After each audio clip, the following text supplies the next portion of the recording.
hashtag boycott TikTok. That needs to be trending. That needs to be the trending topic. I agree. Okay, so I need you guys. Yeah, I don't even know where this is. Where's this screen? And I didn't see you on. All right, can somebody go now to Rumble and look to see if I'm streaming on Rumble? And I need somebody to go look on YouTube. I want somebody to go check every platform. I want to check Rumble. I want to check YouTube. I want to check Instagram and Facebook. You're streaming now on Rumble. Okay, right now you see me. You see us on Rumble? I'm looking at it now. YouTube, let me check.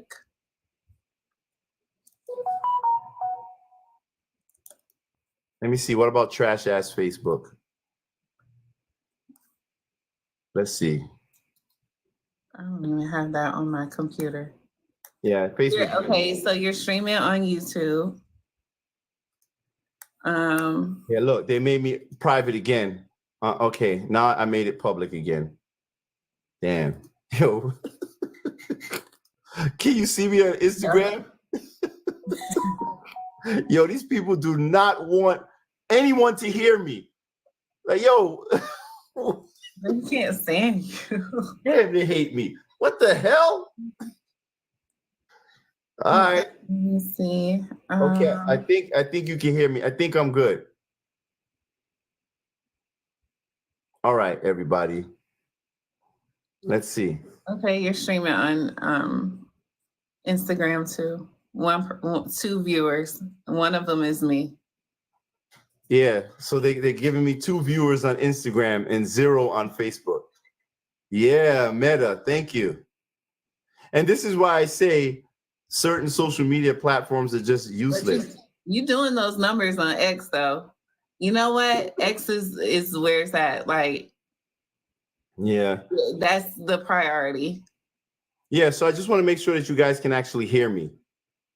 If you can hear me on Rumble, if you can, wait a minute, I'm right here. If you can hear me on Rumble, please just type something in the chat so I can see your comments on Rumble. Please let me know that you can hear me.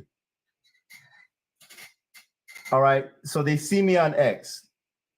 Okay, good. Rumble said all good. All right, that's all that matters. X and Rumble. Share your Instagram name. Share my Instagram name? Yeah. Where? Wait, can I see you again? It's Tony Lindsay _director. It's also in his link tree. Yeah, it's in my link tree. The link tree is the most important thing, guys. All right. If you're on TikTok, you can find my link tree in the. Oh, you know what? Let me put the link tree right here.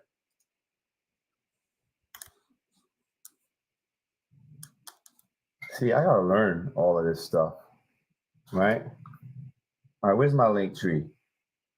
Bradalyn, what you would have to do is go to Tony L Talks on X, and then in his profile picture, you'll see that it's lit up and it says live. You got to click on that, and then you'll be able to watch it. Okay, so everybody who's watching me streaming right now, that's my link tree below. My link tree is right there below. You guys can look at it. That's the URL where you can find me at all platforms. You might have to remove the TikTok one because they're going to get rid of me soon here anyway. So that's the link tree. And I guess we can get back to the conversation. Once again, this is my, so y'all could just follow that account over there. I don't know who that is, but I have no idea who that is. Follow they're that very guy. Motivational. Yeah, follow the motivation guy. He's cool. It's really very cool. Motivational. You see all the lengths that we have to go through just to be heard on social media, and it's the government that's doing that to you? Oh, thank you, the right side. It's gonna grow. It's gonna grow. Because it was like 350 or 400 before, but every time I have to restart, you know, it's just kind of like, yeah, so don't worry about it. Yeah, Follow that guy. Yeah. So should I restart this real fast and then we pick it up from scratch? Because you know when you restart, you get that initial bump. Yeah. I know you don't like restarting, but I'm gonna just do a restart. I'm already streaming. I can still talk to the audience here. You know what I'm saying? It's just TikTok that will go dark for a quick second, and I will continue talking to the audience over here. All right. So if you're on any of the other platforms, I'm still here. All right. To all of you guys on TikTok, I'll be right back. Go to X. Go to X. Word. Y'all need to just go to X. Get out of TikTok, bro. Get out of here. Yo, leave here. Go to X and go to Rumble. X.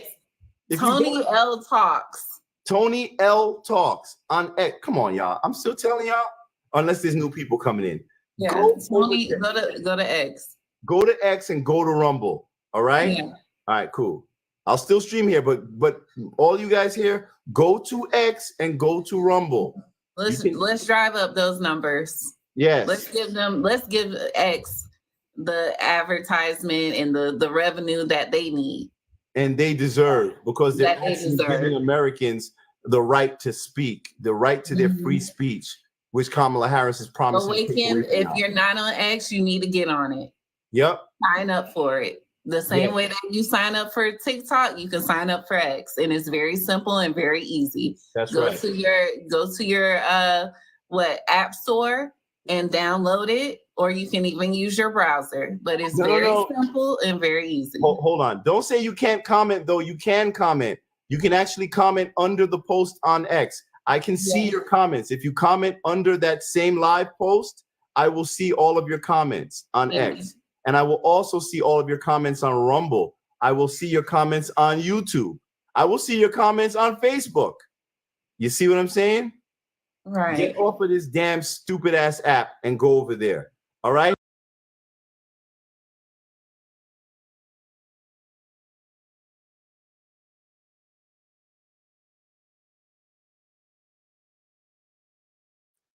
Okay. Yeah, guys. So I'm just letting people come from TikTok over here.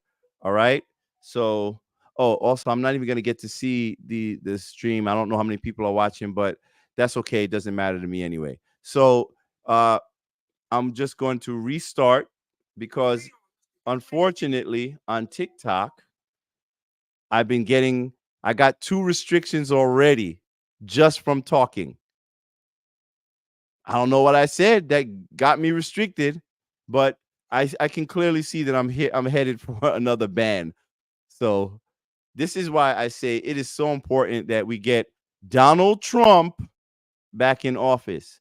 It is important that we get Elon Musk involved in this administration, as he is providing American citizens with the access that they need to their First Amendment right to free speech. Hold on.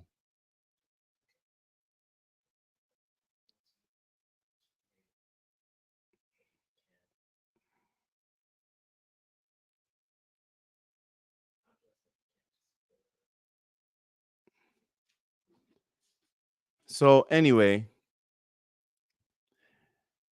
let me restart right now.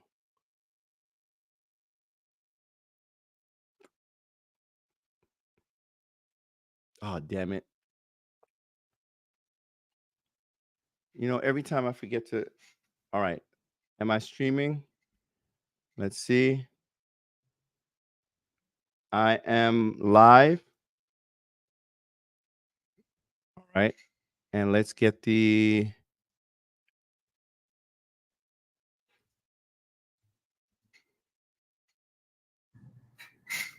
All right. All right. I think I should be live. Let's see if it's going to show up. All right. I think I should be now. Live. Let's see if it's going to show up right now. Okay. Yes, we are back. There we go. We're back. Okay. Yes, we are back. See everything. All right. So we got X. Make sure you guys can see everything. We got Rumble. All right. Those are the 2 most important for me. that you guys can see on X and We Rumble. got Rumble. So once again, All as right, I was those saying, are the two I'm here most important for me I'm streaming that you live. guys can see on X and Rumble. So once again, as I was saying, I'm here streaming. Somebody just I'm told me my streaming live live. access was suspended. Oh shoot! Ooh, somebody just told me my live access was suspended. Anyway, it is what it is. So yeah, folks, as I was saying, this is the most important election it is what it is. of our lifetime, and many of us just don't folks, as I was understand. saying, this We is don't the most understand important gravity of what we're election facing right of our now. lifetime, and many of us just don't understand. We don't understand the gravity of what we're facing right now. Oh, let me mute this mic so I'm not echoing, because I don't want to be echoing with this. Yeah, okay, yeah, I caught on to the echo, so I shouldn't be echoing anymore. I muted my mic. As a matter of fact, let me drop out. All right, cool. All the echo should be gone right now. Let me confirm. Has the echo disappeared?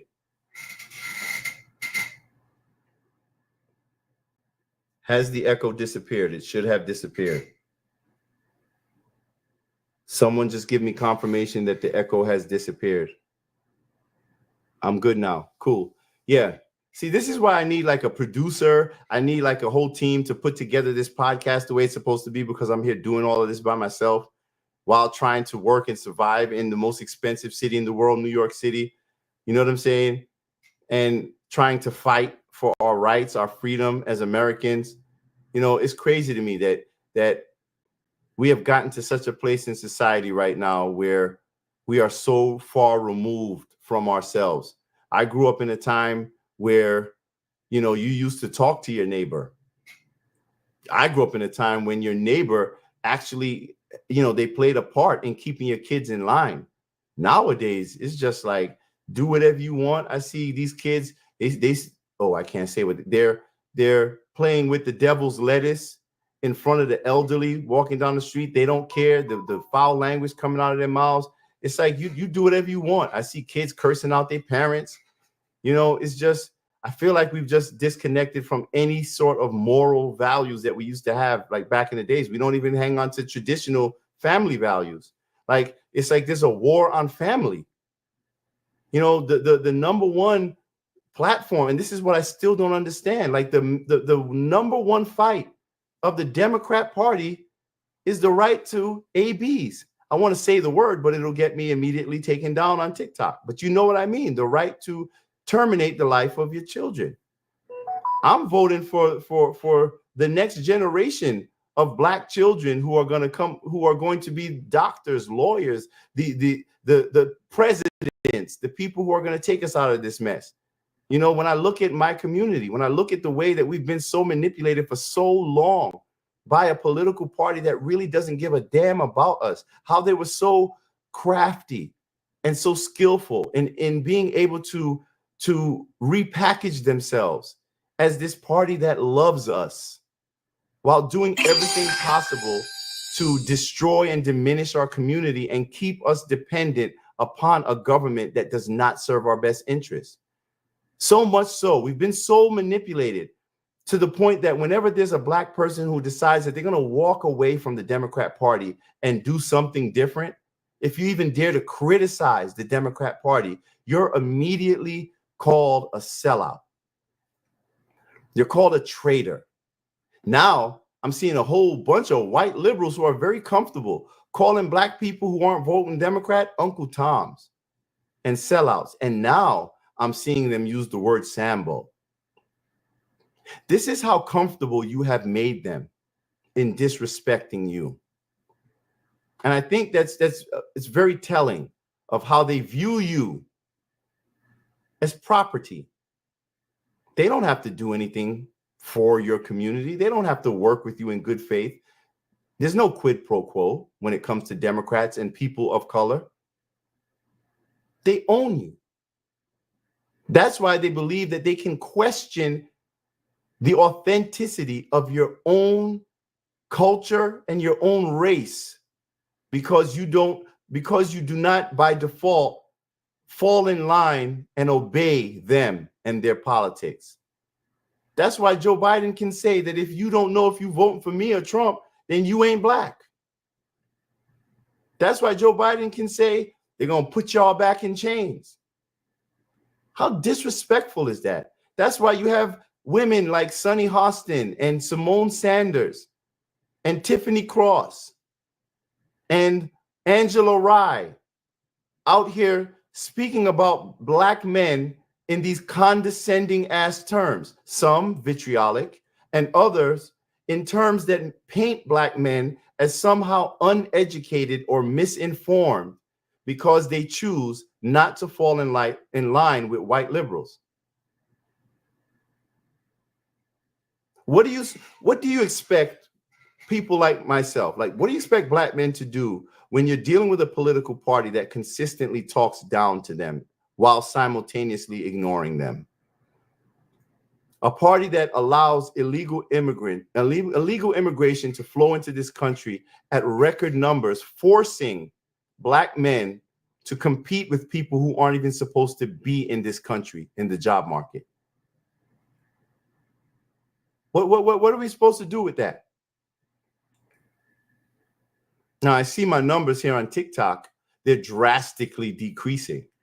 Just a second ago, I was at 300 viewers, and usually with my videos, they climb. They climb, especially when I'm talking that real shit. But I noticed that the more people who start to join the conversation, the more people who start to agree or like to engage in the discussions, the more they drop the views.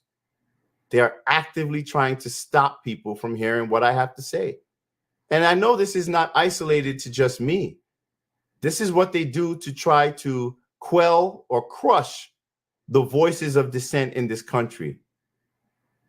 And I guess the most skillful way that they've done this was by painting any criticism of the neocons and these corrupt warmongers as being right wingers. They're very good at painting everything in terms of extremes in order to scare you, in order to incite you to act outside of your character and to not look deeper into things and to remain distracted. How is it a radical idea to say that we should teach our daughters and our women that they should be selective in the men that they sleep with? Why is that insulting? Why is it somehow offensive when we say that an unborn child has a right to life? Meanwhile, you have Democrats proposing legislation that allows termination of pregnancies all the way up until the moment of birth. Is that who we are as a people?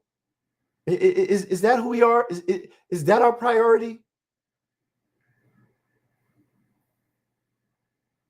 And then when I talk to my people about that uncomfortable truth,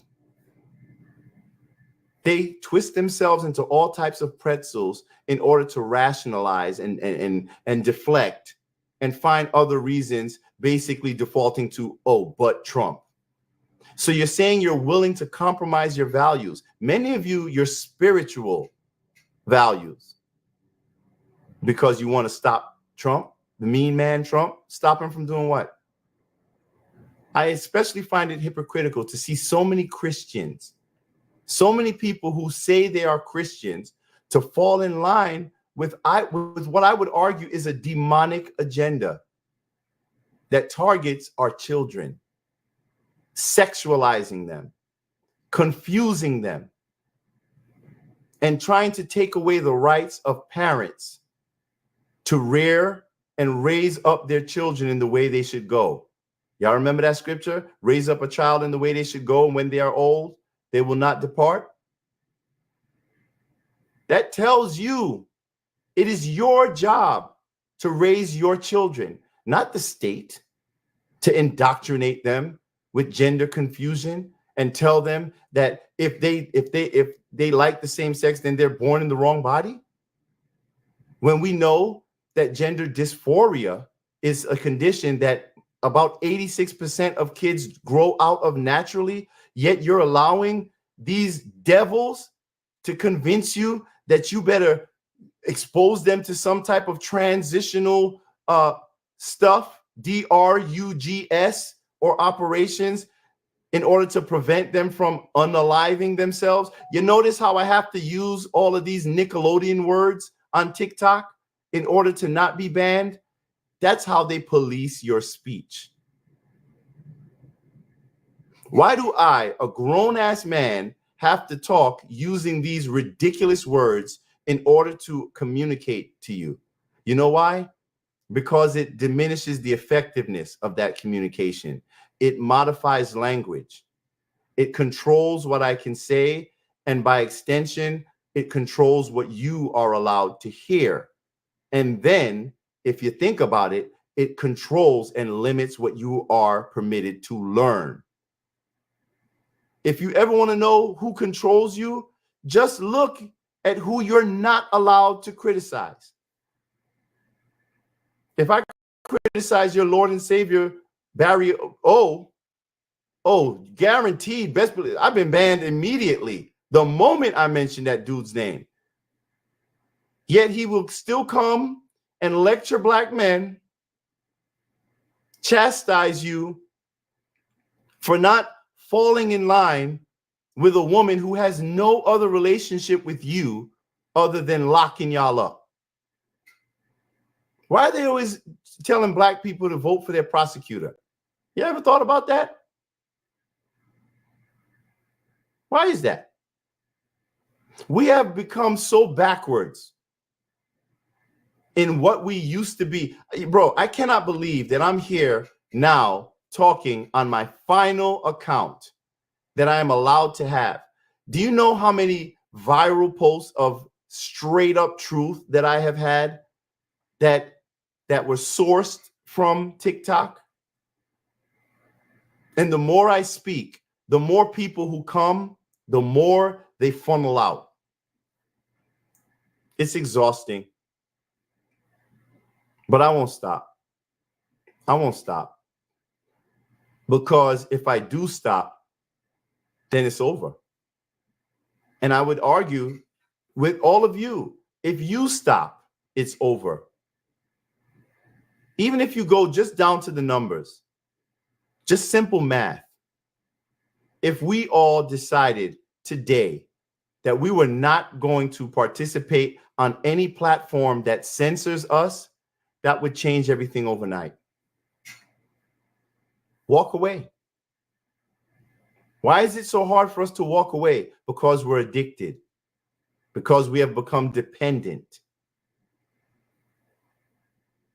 I would argue that X and Rumble should have the highest amount of customers or participants.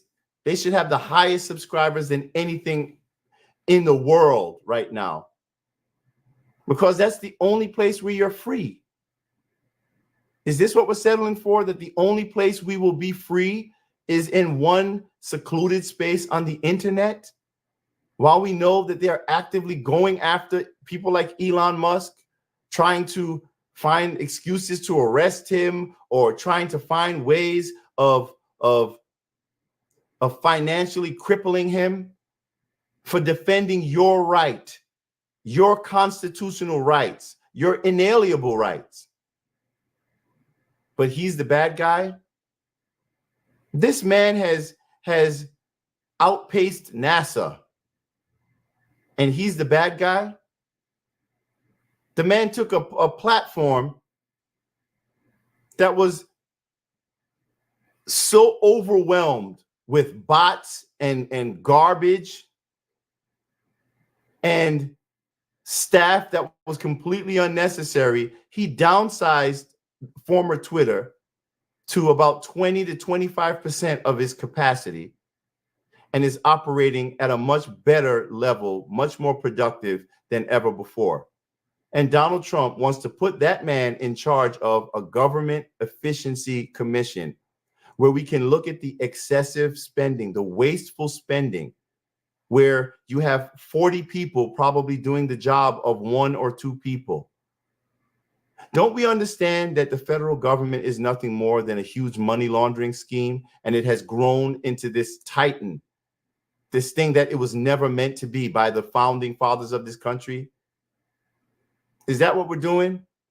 We're going to allow these people to continue to try to create ways to continue taking money from us. And when they can't get any more, when they can't squeeze anything else from this rock, they start printing it out of thin air and devaluing what we are, our own currency. Meanwhile, the world is coming together, forming their own currencies, abandoning the US dollar as the global standard in a shared anti-American sentiment, clearly as a result of the failed, imbecilic policies and actions of Joe Biden and Kamala Harris, who was right in the room for every decision. But yet, some of y'all are actually considering voting for that imbecile. The same person who cannot answer a question unscripted. I would argue a person who just cannot answer a question, period. But yet, for some reason, all of the media is telling you how she's neck and neck and even beating Donald Trump in all the polls. I saw a poll that came out today or yesterday or today that said that she was beating Donald Trump by 3 in Iowa. But then after deeper digging, we saw how bullshit it was and how biased it was. They're going to pull out all the stops to give you a fake impression, a fake presentation of what is actually happening. They're going to give you a false rendition of public sentiment. Why? I mean, isn't it clear who they're for and who they're against? Okay, let me get this person who's spamming my chat out of here. We don't have time for this bullshit. That's another thing.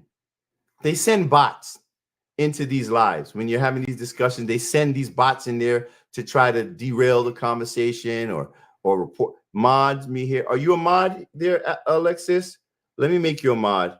Because, yeah, that's another thing that we have to do, folks.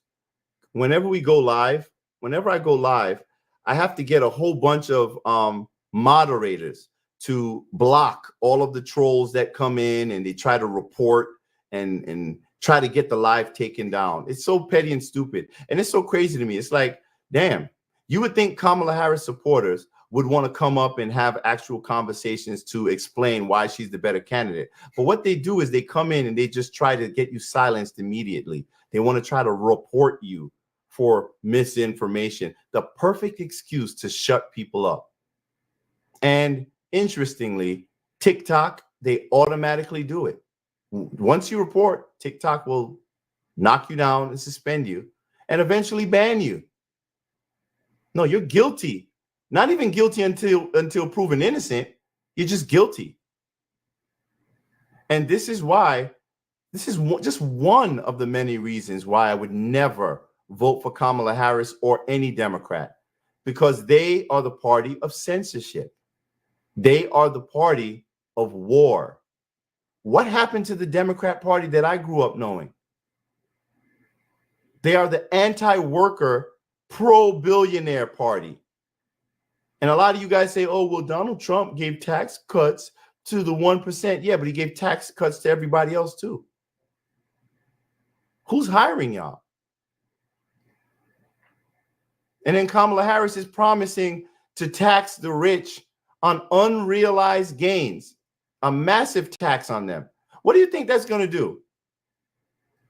It's going to force a lot of people to have to sell assets in order to pay tax. What do you think they're going to do with their money and their assets? Come on, let's think about it. They're going to move them out of the United States. And this is why I say Democrats appeal to emotion. They don't appeal to logic. They know how to trigger people to act against their best interest by getting you to be emotional. But yet you want to put Kamala Harris in there? How many world leaders respect Kamala Harris? Real talk. How many of our adversaries from foreign governments, the Vladimir Putins, the Xi Jinpings, how many of these people, North Korea, how many of these people you think are going to sit down in a room with Kamala Harris and take her seriously? I see a lot of zeros. Shouldn't that be a deal breaker as it pertains to foreign policy, national security, especially knowing that we have an unprecedented number of illegal, unvetted people flowing into this country? We're okay with that? Why? Symbolism? It's time for a black woman. That's what it is. I'm trying to understand. I'm really trying to understand.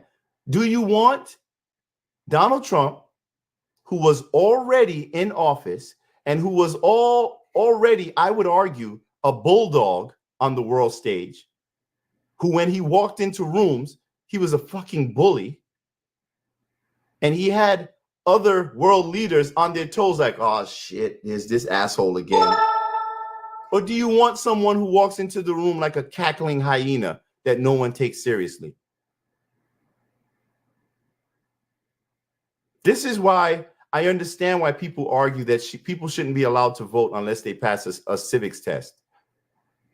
Because I find it problematic that someone who has no idea, no understanding of economics, geopolitics, anything, they have equal say-so in the direction of this country as I do. I know it sounds offensive, but it's true. So what I'm going to do now is what I usually do by allowing other people to come up into the panel and have discussion. Who knows how it's going to go? But I will, you know what else I'm going to do though? I think this is going to be a good idea. I'm going to share the link. I'm going to share the link to this live so that you guys can join the conversation on the podcast. So if you want to come up and join the conversation, I'm going to send you a link to the StreamYard link where you can come up and actually be in the room with me talking outside of this TikTok thing. All right. I'm going to share it in the comment section, and I'm going to put you like in the lobby area. So I might come back and forth between TikTok and the actual live stream. But on either way, I'll be streaming everywhere. I just may not be looking in the camera. Like if I'm on the podcast, I'll be like this. I'll be like this talking to that person. But you'll always have me here. Is that okay, y'all? Is that okay that we do it that way? Because I want your voices up here. I want you guys involved in the conversation. But you know what? Let me put it up here in case anybody wants to. Oh, and by the way, don't give me any gifts. Don't send me any of the roses or the flowers, none of those things. Don't send me any of that on TikTok because I won't get it. They've already stolen everything. And I'm not going to lie. I had a significant amount of money in there and they took it from me again. They always do. They keep taking it from me. So if you want to send gifts and stuff, there you go. The Cash App is right there. We need to talk with Tony. I'd rather y'all do that. Oh, wait. Oh, you know what? I'm pointing at it. You can't even see it on the podcast screen. You can't even see it. Hold on. Is it here? Where is it? Yeah, there you go. I did a little banner under it. On the main screen, you can see to support the show, the Cash App is We Need to Talk with Tony. All right. So if anyone wants to support, that's how you do it. I don't care if you send $1 because them gifts on TikTok, you know that for every rose you send, it's worth 0.0. It's worth like 500 of a penny or some shit like that. But they add up because we get a lot of gifts in here. So if anyone comes up in the panel, I would prefer you guys gift them, right? Don't gift me. If you're going to gift me, I would just ask that you just gift to the podcast to help, build that up. And continue to like. If you can, continue to tap like. Oh, damn. The live go. No, y'all, don't give me no. Stop sending me roses. CG, stop. Oh, shit. Okay, please don't send me anything. How do I disable the gifts? I know it's CG. CG, please don't send me any gifts, brother. Take the live goal down. There's no live goal. Not anymore. Stop gifting, guys. Please don't gift me. You're just giving it to TikTok. You're not giving it to me. Ah, shit. It's still, I don't know if y'all can see it on the screen, but it just keeps coming. Yeah, thank you for pinning that comment. Yes, do not gift to Tony. Right. Please don't gift to me. So anyway, like I said, folks, what I'm going to do, I'm going to let me put it in the comment section. All right. I just put this in the comment section. That's the StreamYard link. Damn. Okay. It went to the YouTube. Am I not able to send it to? Hold on. Let me see if I could post it. 1 second.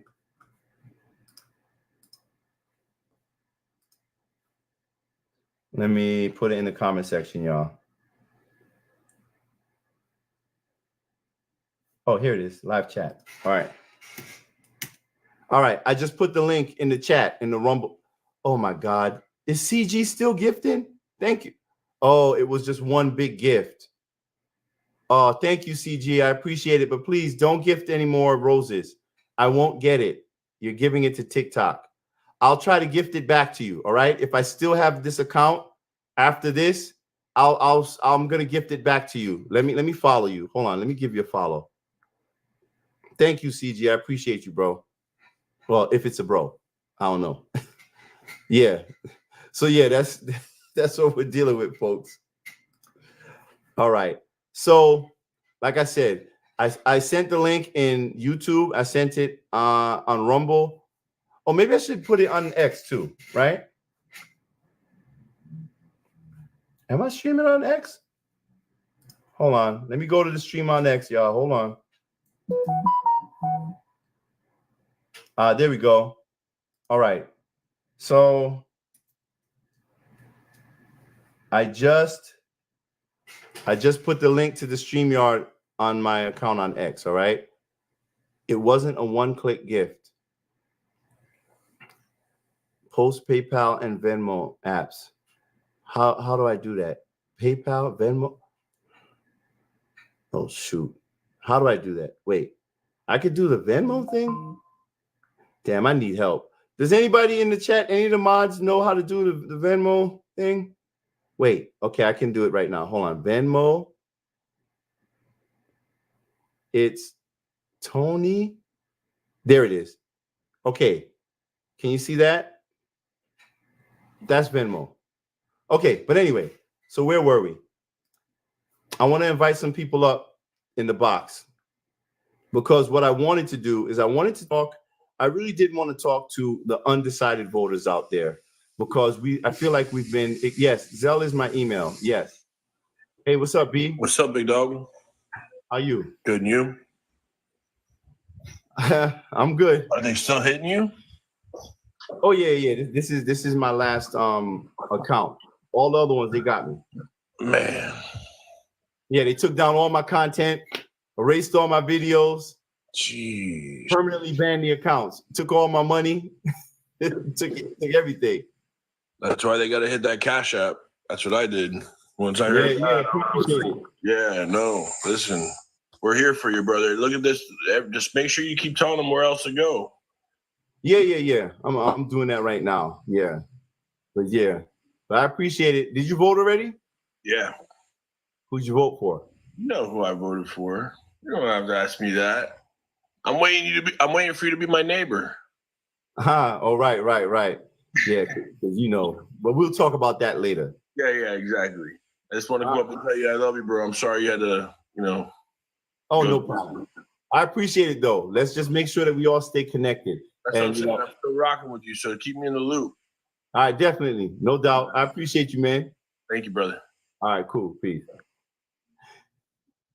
Yeah, folks. So if you've been following my lives for a while, you know that I've always said that eventually they're going to come and get me. And, you know, I wanted to prioritize us being able to connect with each other somewhere else, which is why, you know, I really started putting more time into X and Rumble. And for some reason, it looks like my live is getting choppy. Are you guys seeing this? Oh, shit. Are you all seeing this? It looks like it's getting glitchy. They're about to drop me. Oh, shit. Yeah, a couple of people are seeing it. It's chopping. Yeah. Well, you know, that's what happens when people start like reporting, I guess. So just check out the damn, these people really coming for me. What the hell I do to y'all? Oh my God. So anyway, like where are my folks at? I want to bring somebody up in the panel. I would really like to talk to those who are undecided, or I'd even like to talk to the people who even changed their minds. Because I got to be honest with you, since I've been on here talking, I've been doing these lives for how long has it been now? Like 2 months or something like that, a little more. But ever since I started, you know, I joined into the live community and I started having these conversations. A lot of people have, I don't want to say like flipped, right? But yeah, there've been a lot of people who have flipped. But I look at it as there have been a lot of people who have opened their minds and thought more critically, right? People who have abandoned the over emotional aspect of their politics and looked at things critically. And I get messages all the time, bro. I'm telling you, hundreds of them from people who thank me for helping them to open their eyes and understand. And this is not any indoctrination. It's actually me releasing them, or us. Let me not say me. Us, all of us on this platform, helping to release these people from their TDS, because Trump derangement syndrome is a real thing. And I honestly believe that many years from now, it's going to go down like in the medical journals, in the medical books, as a legitimate mental illness, because the media has been so successful in creating this mass psychosis that we're seeing amongst the population. And I would argue it's not even just amongst the United States population, but it transcends outside of these borders across the world. And that's what happens, especially due to Western media propaganda. And so, you know, there's an old saying that whoever controls the media controls the minds of the masses, or controls the world. That's really what it is. You know, because the media can convince you that the good guy is the bad guy and the bad guy is the good guy. That's a lot of power. That's a lot of power. TikTok is banning a lot of creators. Yes, they are banning a lot of creators, but they're not banning creators on the political left. They're not. You still have these kids like what is it, Harry something, Sisson and Parker, like these kids, they spew misinformation, lies all day long. And they're still there. But yet you got people like us, the people who don't have the massive followings, who would cook those little liars easily, who are constantly given strikes on these things, suspended, banned. They're telling you, your truth is not welcome here. I've never heard of a truth teller wanting a liar to be silenced and refuse and deny him the right to speak. Because when you tell the truth, you don't need to silence a liar. I want you to go ahead, spew that lie. It gives me an opportunity to deconstruct it and allow other people to learn from the correction. I want my son to tell me something that's incorrect because I want to be able to teach him. I want to be able to correct him so he can learn. But liars will always want the truth to be silenced because they rely upon that silence to thrive, to live. A truth cannot live, a lie cannot live in the presence of the truth. So it's quite obvious who the people are who are trying to censor you. Let's just use logic here. Truth tellers don't need a good memory, but a liar, they need an amazing memory. They need notes. They need everything to keep it together. They need the notes. They need the great memory. They need to shut people up. They need to talk over you. They need to call the TikTok police and the social media police to silence you, to censor you, because they have to do everything they can possible not to be challenged. When you're a truth teller, you don't need any help. You don't need a good memory. The truth needs no assistance. And I know it might seem offensive to some of you when I say certain things, might make you uncomfortable, might make you feel, oh, why is he's being disrespectful. But no, I'm just telling you the truth. Don't get mad. Face the truth. Course correct. Perform self-inventory. Consider the possibility that the things that you have invested your beliefs into may have been false information. Somebody's telling me to check my DM. I really can't check my DM now while I'm live. But, maybe I could do that later. Joe Biden telling about Harris big time. Right. Let me start accepting people to come up here in the box. Yo, what up, Tony? Yo, what up, bro? How are you? Hey, I'm good, man. Just wait for this thing to conclude, man. I want to ask you another honest question, man. You know what I'm saying? And there's nothing behind it. I voted for Trump. You know what I'm saying? I've been on that side since I've known you. But in your heart, in the core of your DNA, what do you think is going to happen on Tuesday? What do you think the outcome is going to be? Even though, like I said, you're one of the top 3 people that I leaned on for influence with Trump. I was already a Trump guy for the most part, but you kind of got me into doing research and a few other people. But in your heart, what do you think is going to happen on Tuesday? I think Donald Trump is going to win by a landslide. A landslide? Okay. Yeah, but here's the thing. Yes, sir. But I also believe that they're going to do everything that they can to stop it from happening. That's my worry. I'm gonna tell you what I think. I voted for Trump wholeheartedly, and it's just something in my stomach. And ain't the enchilada I had last night. It's something in my gut that's telling me that the Democrats are going to try to pull something crazy over on this election, to where it's going. I feel like if either party wins, it's going to be some backlash. And what I mean by backlash, I'm not just saying the people out here acting crazy and going ballistic over their person not winning. I'm thinking like what happened with Gore in 2000. Like it's going to get to the point where it's going to be brought up to the Supreme Court that one person couldn't believe the other person won. That is going to carry out all the way until possibly the Supreme Court do what they did for Bush in 2000, and they made the final decision. It's something about her campaign, and her getting all these black puppets, actors and actresses coming out of the wall like roaches. You got Cardi B acting stupid and sounding stupid as hell, endorsing these people, and the fact that they keep putting this on black men, that if Trump wins, it's me and your fault because of what we did. I feel some type of hanky-panky going on, man. It just don't feel right with me. I really honestly feel that. And I see where you're coming from. I could see a landslide too. I could see him mopping the floor with her and it'd be done. But I also can see a possibility of some type of craziness going on, brother. So I was trying to see what you thought about that. All right. Well, I think what happens in this election is going to be a true test, a testament to who we are. Yes, sir. As the American people. Now, we already know that these people in these elected offices, we know they're corrupt. We know they have no morals.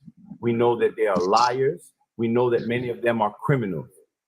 And so based upon that, and based upon what we have seen leading up to this election, we know that these people are going to do everything possible to prevent that man from getting into office. And remember, Remember, there have Yeah. already been several attempts on that man's life. Yeah. Remember that. Yeah. And they swept it out of the news cycle within days.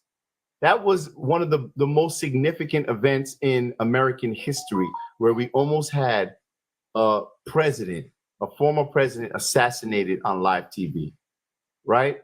So, Right.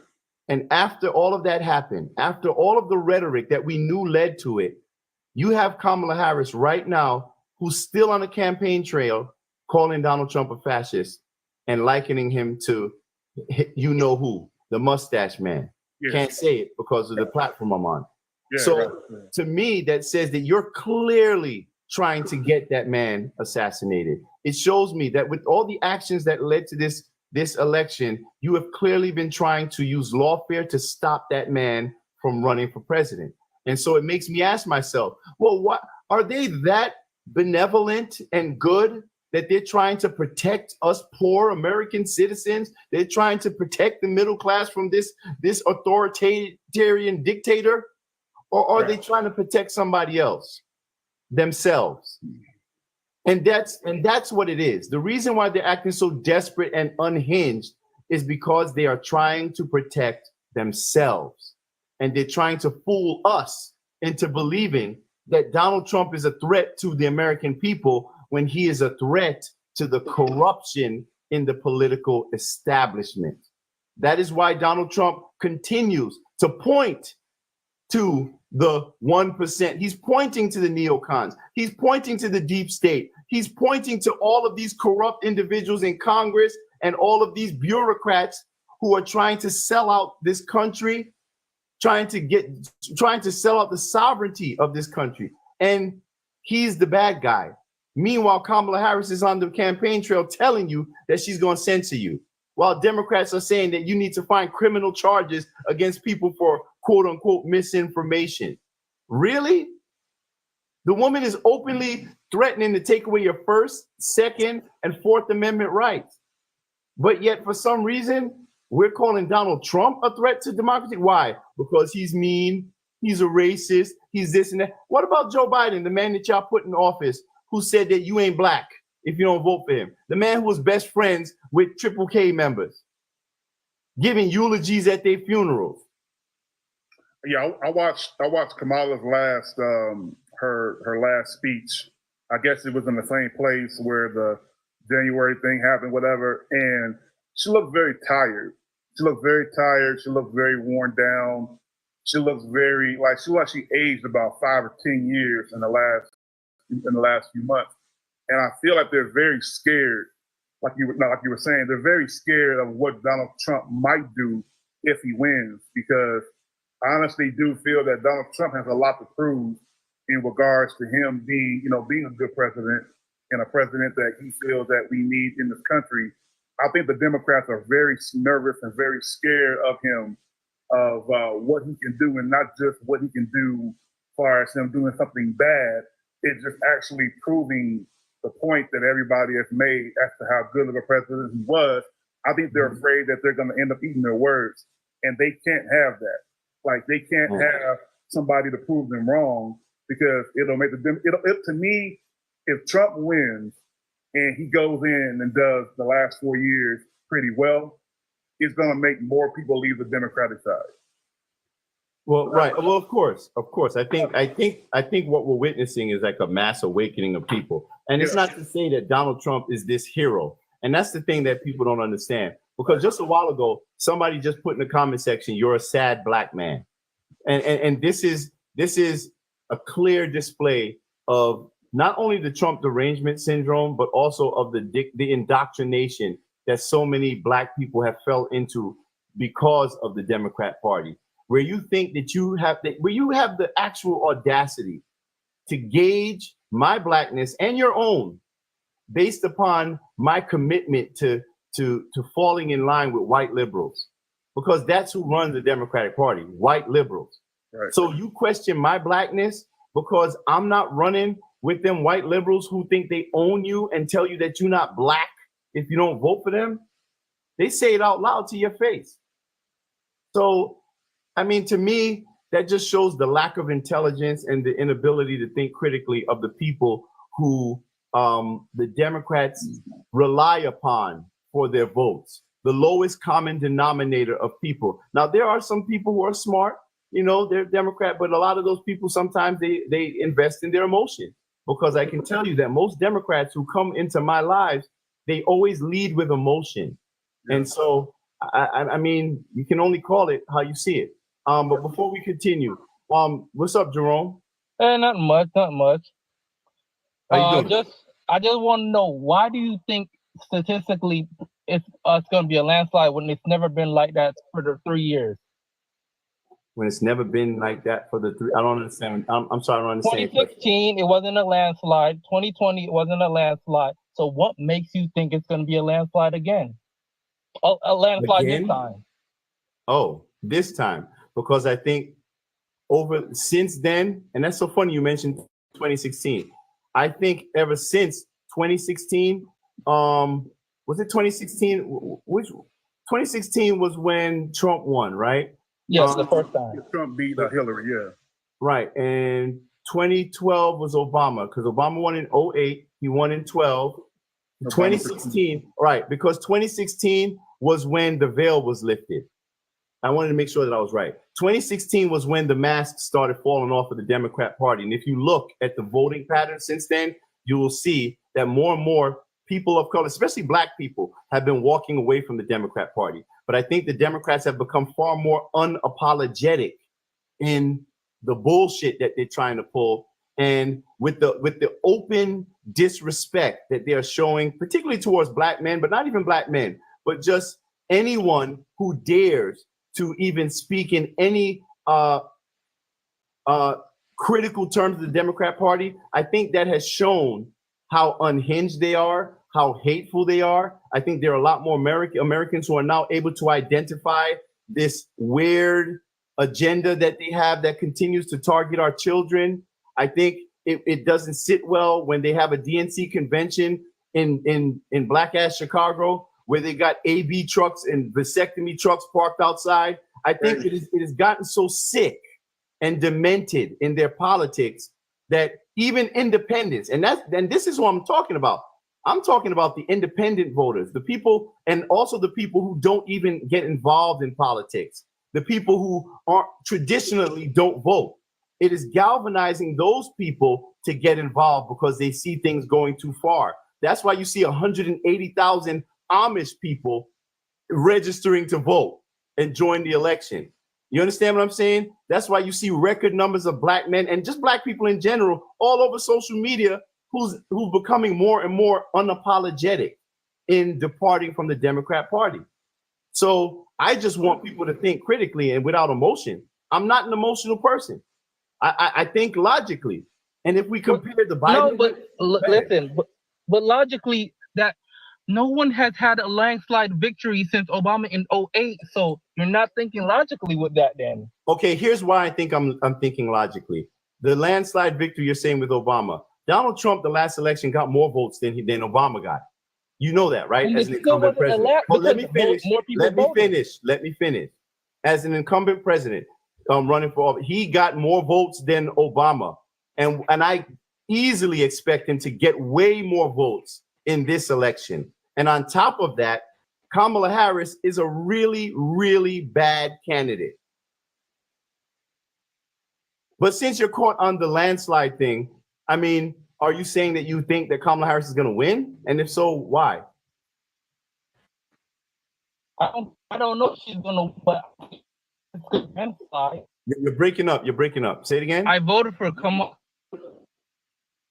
I said I voted for Kamala Harris, but I don't think it's going to be a landslide victory either way. It's going to be a tight-knit victory for either one. Well, can I ask you? Well, you already voted, so. But can I ask you what it was about her? Why did you vote for Kamala Harris? Like, what was it about her that you thought would make her a better president? Everything that I know how to, and stuff, everything that in 2020 when they said we were going to expect inflation supposed to be 6 point, went up to 9.1, hey, Jerome, and then I know they said inflation was going to come down. Jerome, your voice is breaking up really badly. You got bars. Look at your phone. Your voice is breaking up. Can you get somewhere with better signal? Can you hear give me? me a second. Yeah. Let's try to get somewhere with a stronger signal. What's up, brother? I was What's live up? earlier. I got popped on my main, and then I was doing good on this account, bro. And I got there was another violation that popped up for misinformation. That's all they're doing, bro. That's all they know how to do is silence people. But besides that, I'm gonna take. I'll chime in or whatever, and I'm gonna stay off the app probably till Tuesday. Because I want to be able to go live. Like my mains pop for till the 9th or the 10th. Right. So Right. They kicked you out until right. So you got to just go with whatever you got left to be able to speak in advance of the election. And I'm tired, man. Like I'm tired. Like he's gonna go to this inflation thing that they told us about, and then not even look at the fact that Joe Biden and Kamala Harris spent more money in 3.5 years. Right outside of C-19, they've spent more money than Donald Trump did. Outside of C-19 for both of them. If we look at their fiscal year budgets, right outside of C-19, Joe Biden has spent more money. And you know what's even crazier about that, brother? He spent more money and has less to show for it, and that's what kills me. He spent more money and has less to show for it compared to Donald Trump. I mean, you can sit there and say I'm lying. You can come off of mute and say that that's a lie, but we can look at it. We can see the data for itself. We can see the job creations that aren't true, right? Like, I mean, we go down the list of things. I mean, Kamala Harris is a failure. She failed as a DA. She failed at an AG level. She failed at a local senator, state senator, and even a senator in Congress. Right.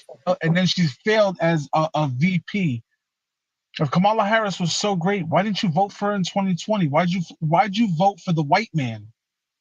Why'd you vote for the white man in 2020? Why didn't you vote for the black woman in 2020? Considering the fact she had like a 1% approval rating for president and then had the lowest approval rating ever of a VP. But you got, listen. Don't let anybody else up yet. Go ahead.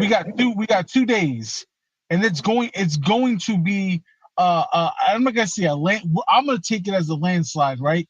But I'm not gonna say that. Right. When I say landslide, I just mean a significant dominant, like what's the word I want to use? I put money on it, bro. Donald Trump breaks 80 million. I think Donald Trump breaks 80 million. A decisive victory. That's the word I want to use. Hey Tony, so if it was a football game, a football score, what would it be?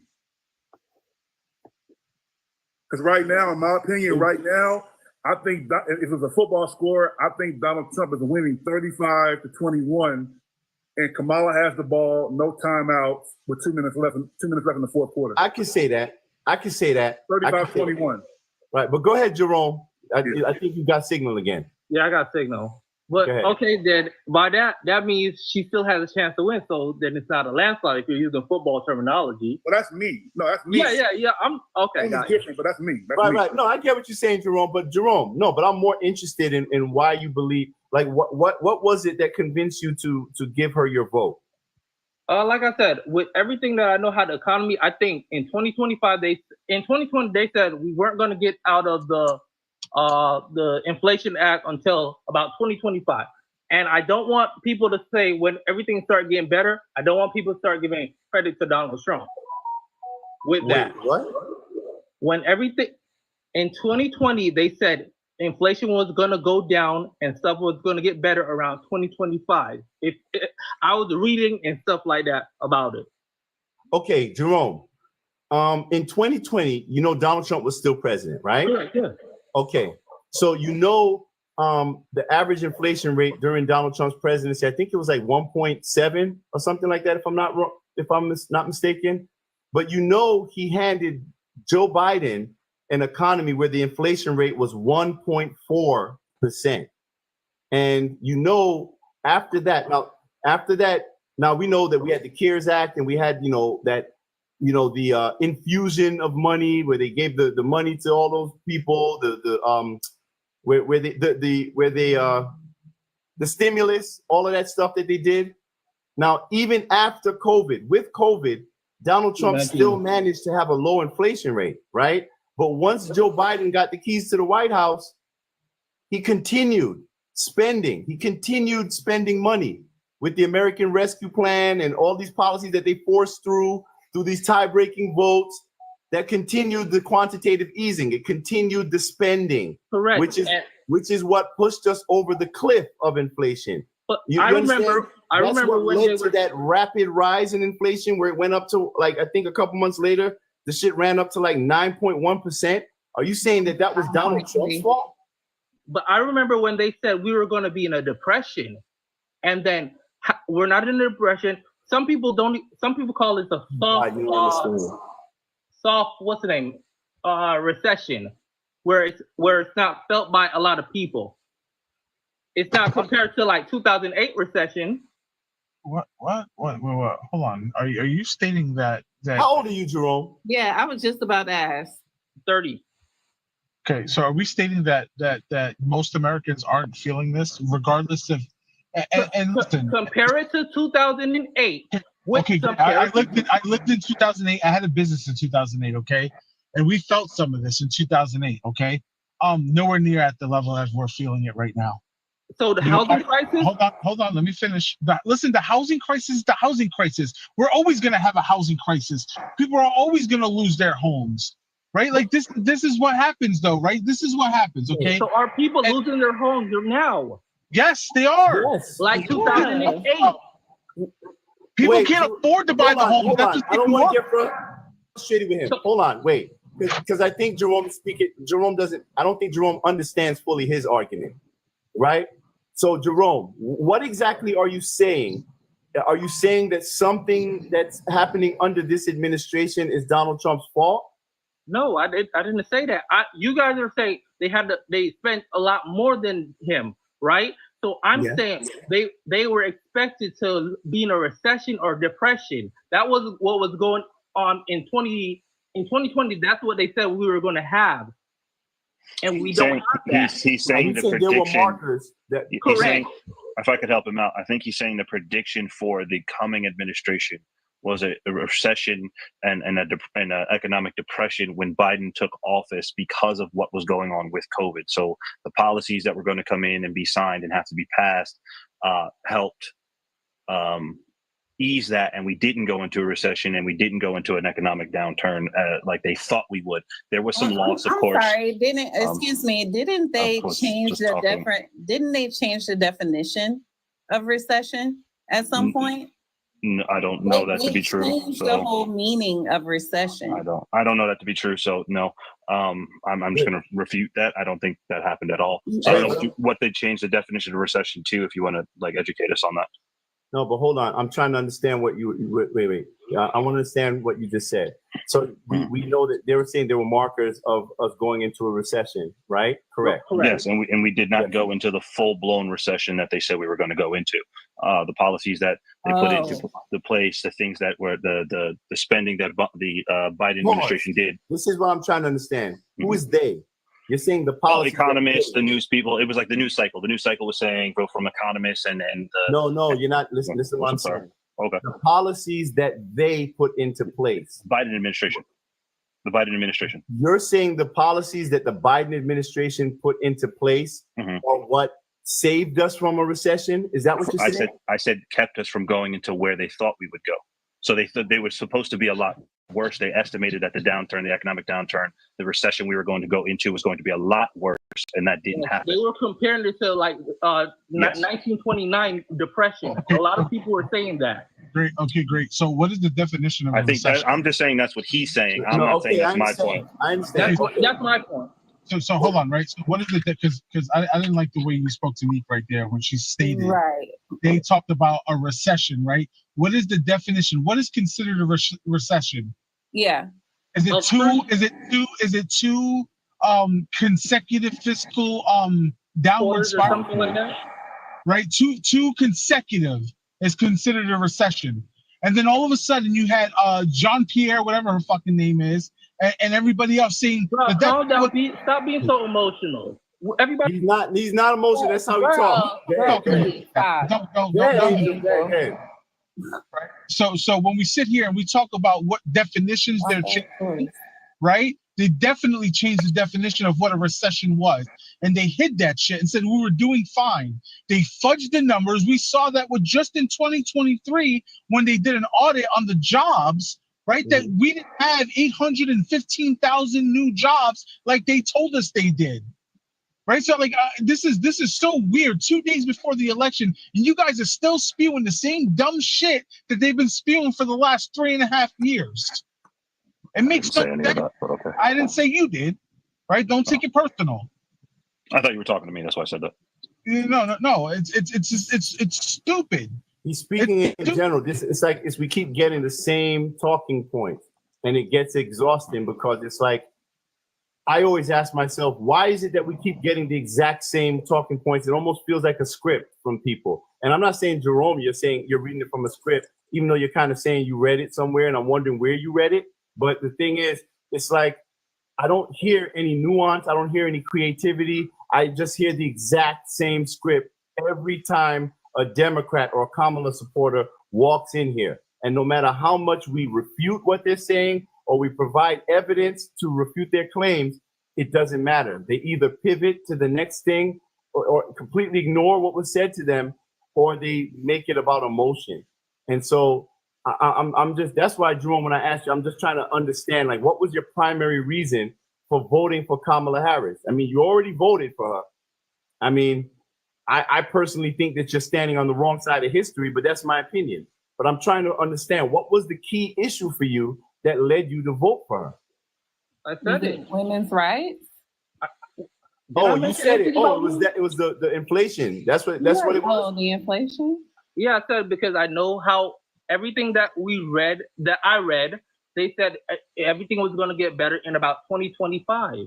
So I know that, and her policies matches up with everything that's going to happen in 2025. Like what? With jobs coming back, with the CHIPS Act that they implemented, that they just built a large chip manufacturer company in Arizona. They're building one in North Carolina. I live in North Carolina, so Okay, great. Can you just look at it for what it is when we talk about this chips plant, right, for the CHIPS Act? How well is that turning out in, just say, Houston or in Texas, when the one that was already built? They can't even get the people in to do the job because of DEI hires, right? So even though I think in the infrastructure bill, great idea. The CHIPS Act, great idea. The PACT Act, great ideas. Inflation Reduction Act was a bunch of bullshit, but we'll leave that one there. Okay, those 3 bills are great ideas. Wrong timing though. Considering the fact that we can't even run them the right way, it's a loss of money. It's a loss of time that we could have spent on something else to keep us afloat. Think about this, right? These 2 years that the CHIPS Act was passed, right? 2 years. Okay, we could have used that for something different, grown somewhere else, and came back and revisited that. But no, he wanted to have this win. We got this CHIPS Act. We got all this stuff. It's doing great, and it's not. It's just not doing great. Hey, Jerome, my question to you is: you say you're 30 years old. So when Trump got in office in 2016, you were 22 years old, and you were 26 when he got out. Between 22 and 26, how was your life financially, and how were you, like, how was your money financially, and how was your life overall? For myself, it's always been good. I've always had 2 jobs. I've always been a hustler. So the president really does. It's hard to hear you. Jerome, come back to your mic, or take your finger off the mic. Are you wearing a Bluetooth? Nah, it's probably because my battery is low. Oh, there we go. We got you. All right, go ahead, bro. No, I would say for me personally, I always had 2 jobs, and I moved from Florida to North Carolina. Had a job working at IT, and now I'm working at doing a part-time job working at a warehouse doing their IT stuff. Well, you're working 2 jobs. Let me ask you: were you working 2 jobs under the since 21? Since I've been 21, I've been working 2 jobs. Since you've been 21, or since the year 21? No, since I've been 21. Right. Well, no, I'm at age 21. No, okay. Age, yeah. Oh, okay. Okay. So yes, so you were working 2 jobs under Donald Trump and Joe Biden. Yeah. Right. So have things been more expensive for you under Joe Biden or under Donald Trump? With inflation, yes, it's been more expensive, but I but you think it's Donald Trump's fault, or you think I don't think it's. I think it's. It was inevitable? A combination of both faults. It's a both. Okay, Both so so let's say you're saying it's a combination of both faults. See, this is why I'm trying to understand what led you to deem Kamala Harris a better choice for president than Donald Trump. A better choice because I saw what happened with him in 20. I saw what happened with him when he was president, and I think she's gonna be a better president. What happened? What happened? What he did with everything. Like what? No. It's okay. No, it's okay. Cause all right. Because I don't want to spend too much time on this. Jerome, can I touch base a second? Wait. Hold on. Yep. 1 second. Jerome, I'm just glad that you came up here to have a good faith conversation, and I appreciate you. All right. Yeah.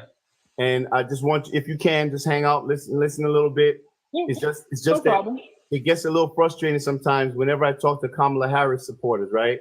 And I ask them like for specifics as to why they believe she would be a better candidate for president, a better president than Donald Trump.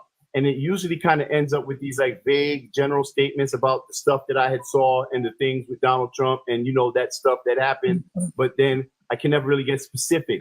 All right. But when I talk to Trump supporters, they always talk to me about like policy, like the details of policy and to why it would work out better for the American people. So maybe if you could just think of something else to let me know before you go. Okay. Go ahead. He said, okay, I think he needs some time to think about it. No, I thought you said you guys were going to talk for a while. No. I want you, if you can think of something specific. Specific. Hold on. Hey, Tony, do you mind asking another question? Do you mind? Well, I got to bring up. No, I don't want to do it. Nah, brother, because we got more people rotating through. So I just want to give him his chance. Like, go ahead, Jerome. And if you can't think of anything right now, it's cool. But yeah, I can't think of anything right. I could think of maybe extending healthcare, whatever things. The universal healthcare? No, don't help with his answer. It's not considered universal healthcare. It's basically a healthcare where it's where the government and the private sector work hand in hand. So it wouldn't be universal healthcare. It wouldn't be like a Canadian or European. It would be basically where you would have healthcare, but you could use that money and go into the private sector as well. Like how they tried to do with the VA. I don't know if any veterans are in there, or you could take the VA money and then you could go to private sector. They're trying to broaden that to more Americans. That's what Trump did for the veterans. Yeah, but they're trying to, like I said, they're trying to broaden that to more Americans. Hey, my money got not only this, but Jerome, Jerome, not just Americans, but for illegals as well. I hope you know that, right? Hey, my money got real good as a veteran during Trump's run. You know that it's also for illegals, right? I don't know about that. Oh, okay. You could verify it on your own, but yeah. Yeah, I usually do. I'm not one of these person that like if somebody tells me something, I go on and I go look it up myself. I don't take anybody's word for the truth. I have to find out myself. Right, and that's good, Jerome. But I want you to do like more research when you can, just for the future. But let me ask you, where did you get that information from? Where did you read about the inflation stuff? Like, do you remember? I remember reading it from 2020 because I remember, because me personally, when I got the stimulus check twice, I was like, what do I do with this? And I looked it up and they said invest it because inflation was going to go rampant in the coming years. So I invested my money. So you think that that additional stimulus check that Joe Biden gave you, do you think that was necessary? Do I think it? I think people were calling for it. It wasn't necessary. From everything that I read, it wasn't necessary, and that. So then that was unnecessary spending, correct?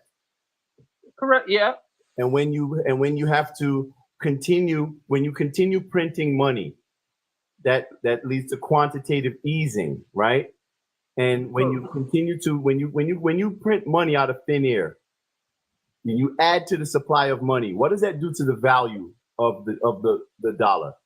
it brings it down. But Okay. I'm saying, And wouldn't you know that the value of our dollar is about 80 cents as compared to when Donald Trump was president, right? What was it when he was president? The value is 20% higher. I'm saying that I'm talking about the difference in value in the dollar between presidencies, administrations. We've lost about 20% of the value of the dollar since then. From my recollection, the dollar's always been down since we got on the gold standard. It has. No, yes. For many years of continuous quantitative easing, when we should have been practicing tightening. But when Joe Biden got into office, we should have been tightening. I didn't drop him. You gone? I didn't drop him. He dropped? He left? Oh, man. Well, maybe his phone died. He was saying that his battery was low earlier. Hey, Tony, you know what I think? I think Kamala wants to get in to fix Biden's mistakes, not Trump's mistakes. She's not going to fix anything. Okay, maybe his phone died. Or trying to fix not yet. Okay. All right. So let's go to K Dot because I believe K Dot was next. What's going on, guys? What's up, man? What's up? I'm a Harris supporter. Going to be casting my vote for Harris on election day. I guess your question is, why am I supporting Harris? When I look at start with the future policies, his policies are expected to spend more. Hers is expected to spend vastly less. We just coming out of a situation where inflation was really high. His blanket tariff and across all goods, and also his want of 60% tariff on all China goods will cause more inflation, costing middle Americans thousands of dollars a year. I don't like his tax cut to continue the trickle down economics theory. That's never been proven to work in our favor the way they said it is supposed to. So lowering the corporate sales tax doesn't do anything for me, doesn't move me because it doesn't do anything for middle Americans like they say it should. It could do more, but it doesn't. They have the option to spend the money however they want, and they spend it on themselves. That's just capitalism for you. Women's health rights. I'm pro-choice. You should have the right to, shoot if they don't want to have a pregnancy. I think some of the trigger laws in these states have created monstrous situations that I could never cast my support in to continue to allow those to happen. And then you got, like I said, I'm no economist. I'm not going to sit here and pretend like I know her policies or his policies are like vastly. I'm not going to say one is like the super smart choice or but like I said, I can only go with the experts say and reading different opinions.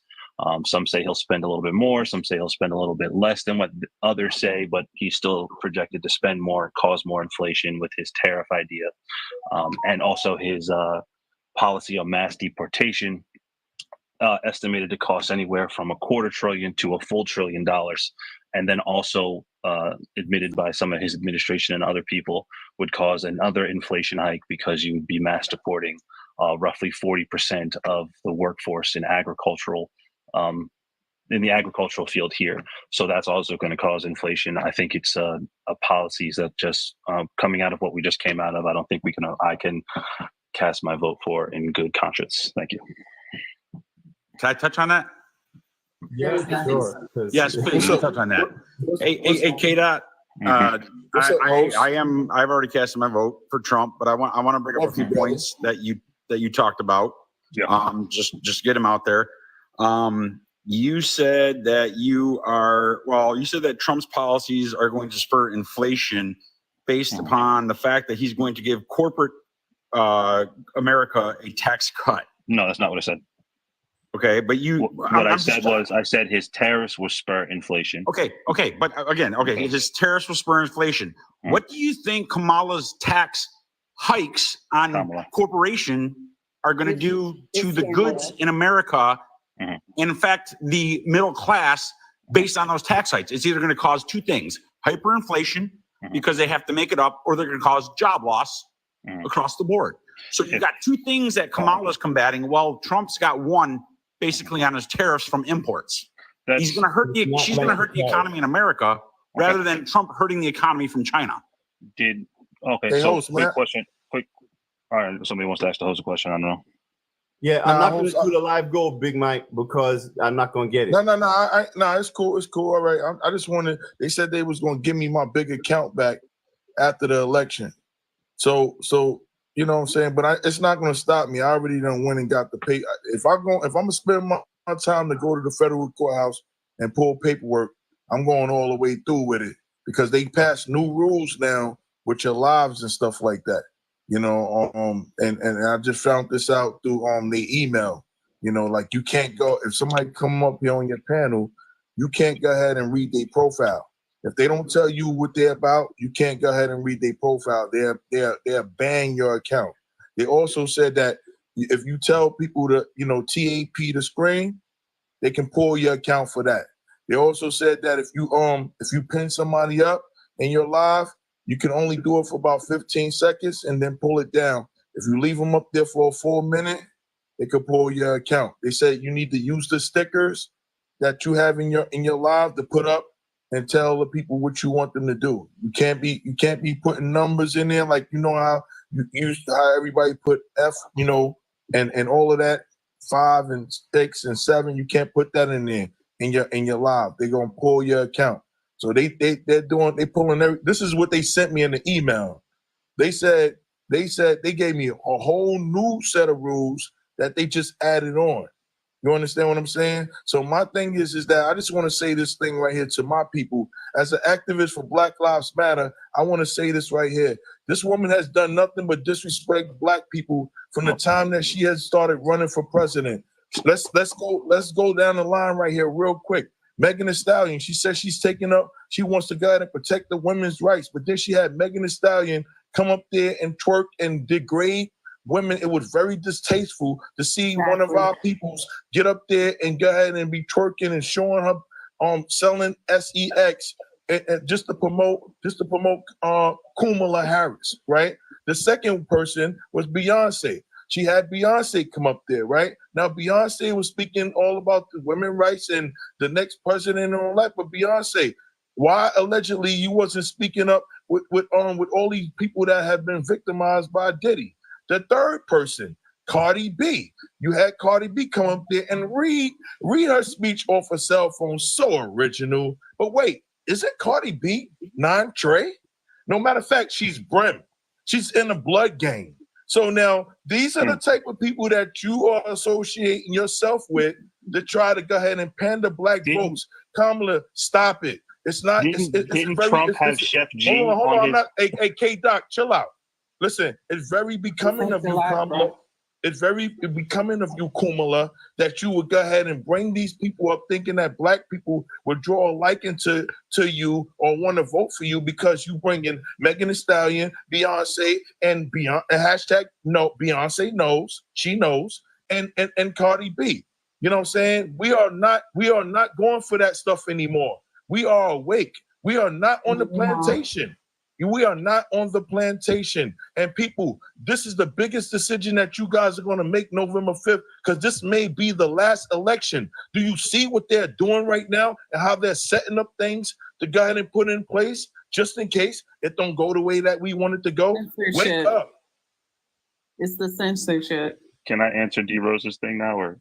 Hey, when you get a chance, Big Mike, send me a message. Let me get a look at what that email looked like. Even though it doesn't matter, I'm down to my last account anyway. So, and I'm not gonna keep doing this shit. Yeah.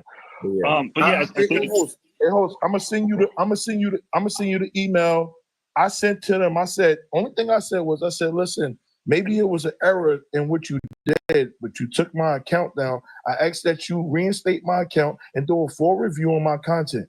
I did not break community guidelines, and then I sent them the papers that I drew. I already put my arguments in it, and I sent them a copy of the community guidelines.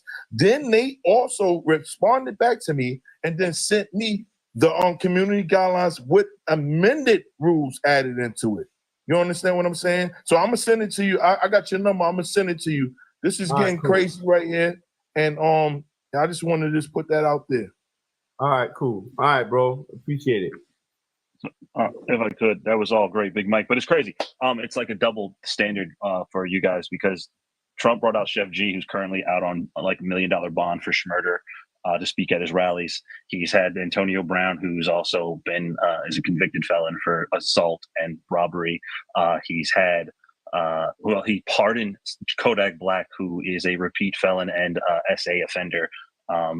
Been charged with. He pardoned Lil Wayne, who was also a known gang member, like you brought up with Cardi B. He pardoned Steve Bannon, who embezzled money from people who donated to building the wall, who he's best friends with. And also the man was friends for 2 decades with Jeffrey Epstein. On tape, Jeffrey Epstein has been talking about Trump before he passed. I don't understand why. I mean, there's a double standard here that you guys don't talk about, and it's crazy.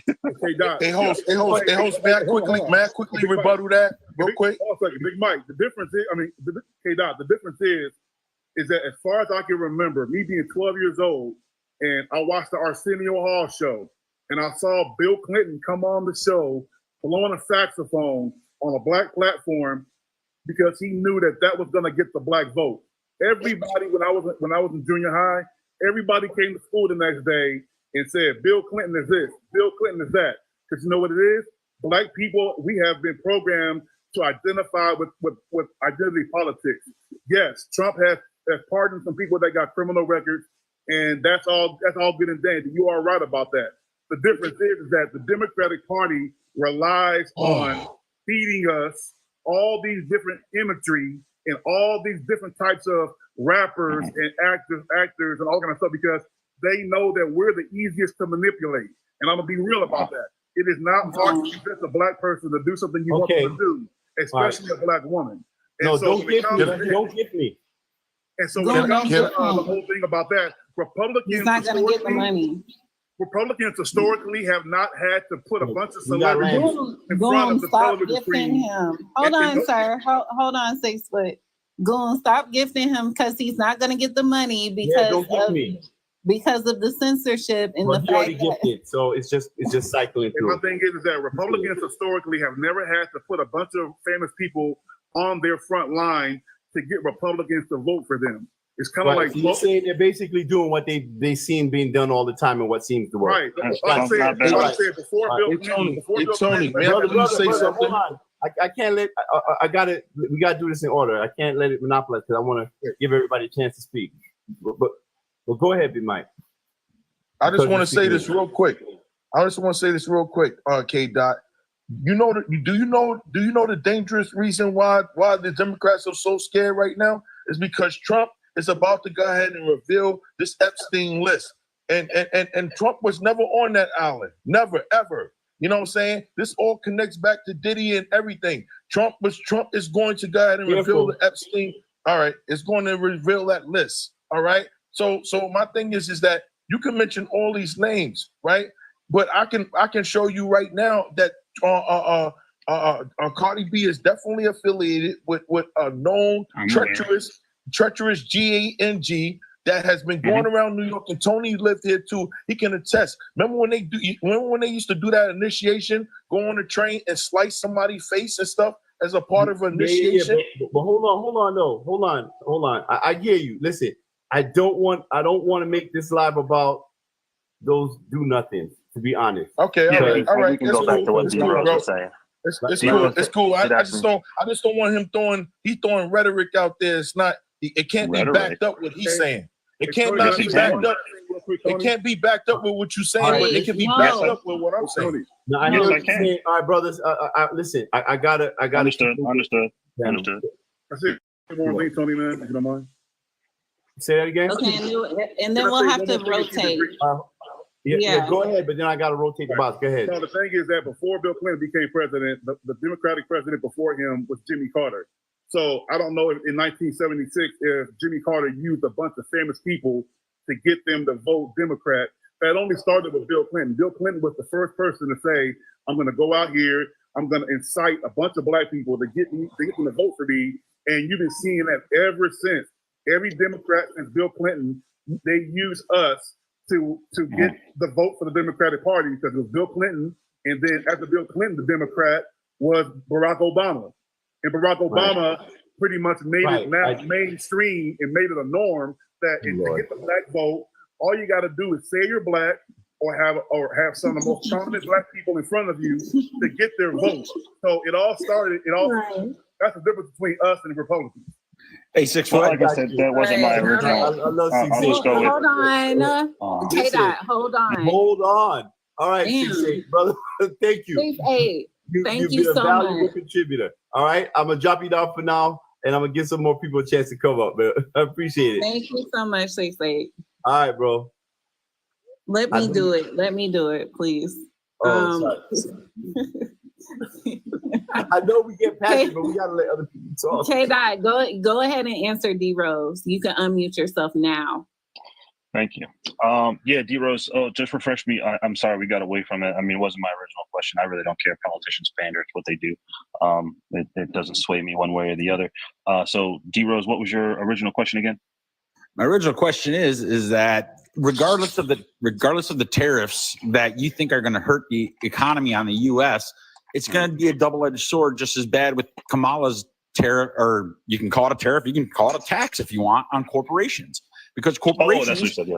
That's how are they going to make up? How are they going to make up that loss of revenue based on the taxes they're shelling out to the government? They're going to either cut jobs or they're going to increase what the product they're selling to the Americans by an exorbitant amount, 10%, 12%, 15%. So inflation is just going to keep on running. If that's the case, I mean, the whole corporate sales tax thing being higher and causing job loss is kind of fugazi, because like if you go back to the earliest times, like let's say Obama's term, it was 35% over Obama. He raised it on them to help recover the economy from the 08 crash and the deficit there. If you go back before him, I believe it was even higher. The economic boom in this country was based off like a 91% tax after your first $1 million. So it was always higher when it came to the corporate sales tax, and we took money from the rich to stimulate the middle America. That's how our great grandparents, or if your great grandparents were lucky enough to be able to afford the boomer, what do they call it? The baby boomer generation. Everybody came home from war and things of that nature, and were able to buy homes and do all of these things with VA loans and get regular jobs. So corporate sales tax being higher actually does stimulate the economy in various ways. I know people say, oh, it's going to cut jobs and things of that nature. But again, if you go to prior to Trump, when the corporate sales tax was higher, 35%, which was like, I think he dropped it to, what's it at now, 21? So it's 14% higher just a few short years ago. And we had a great economy, which was handed over to Trump. He did his thing. Not going to say he destroyed it. COVID was an unforeseeable kind of calculation that took out a lot of our years. But the sales tax the corporate sales tax was 14% higher. We had low unemployment. So I don't know how you get that estimation or that guess.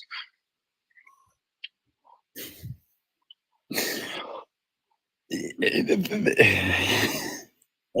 mean, if I'm wrong, you can prove me wrong, but I don't see any proof. I'm not going to say you're wrong. I'm not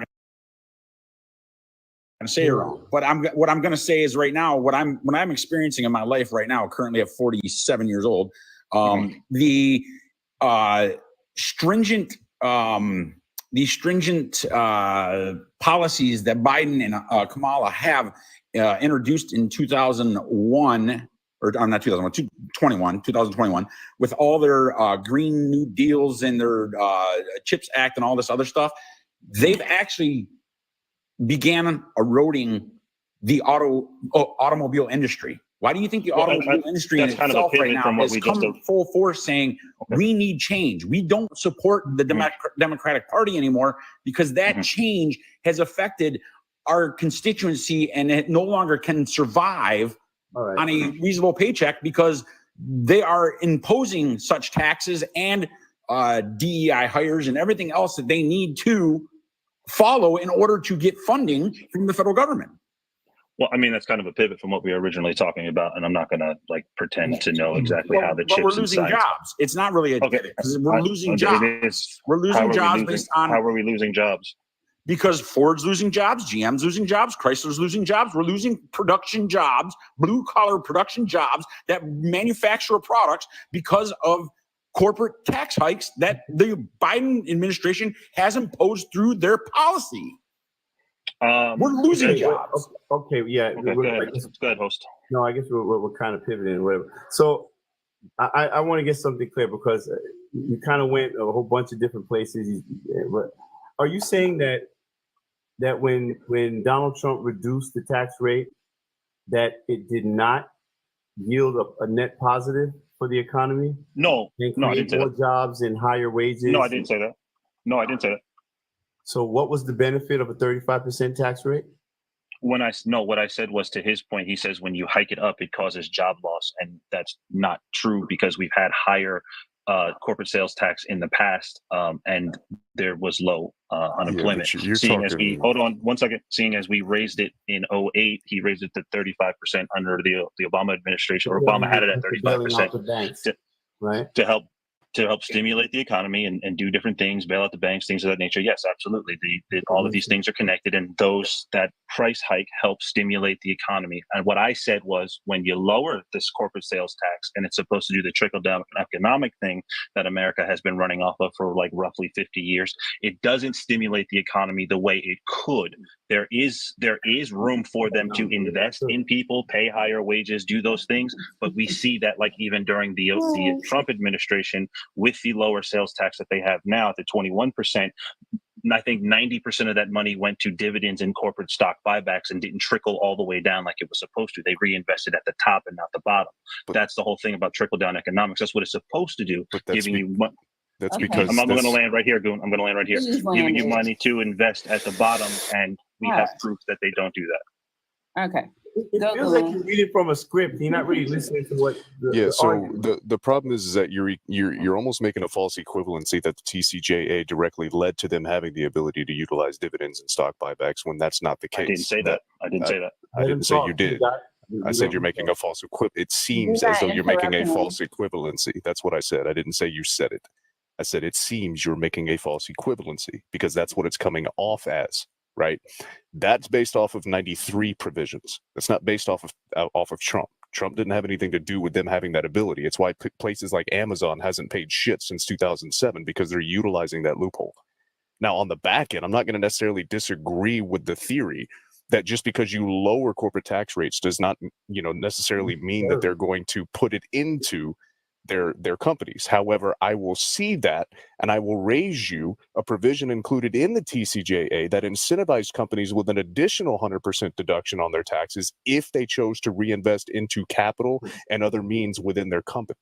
Yeah. So to sit here and say that both can't be done, and you can somewhat, quote unquote, volunteer these companies to reinvest into their companies, whether that be through wage hikes, whether that be through upgrading equipment, getting better fleet vehicles, whatever the case may be, whether it's better quality work environments, or however you want to define it.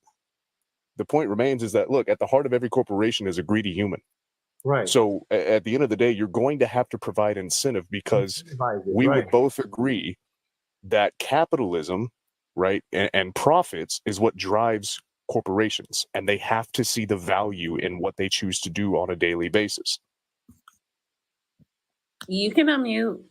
I'm not really going to disagree with you either. What I said, like I said, at the end of the day, we have the evidence over the past 5 decades that the whole trickle down system that, the scheme that Trump took, that other Republicans kind of favor, can do great things, doesn't necessarily always do them. When we talk about taxing the rich and, Did it?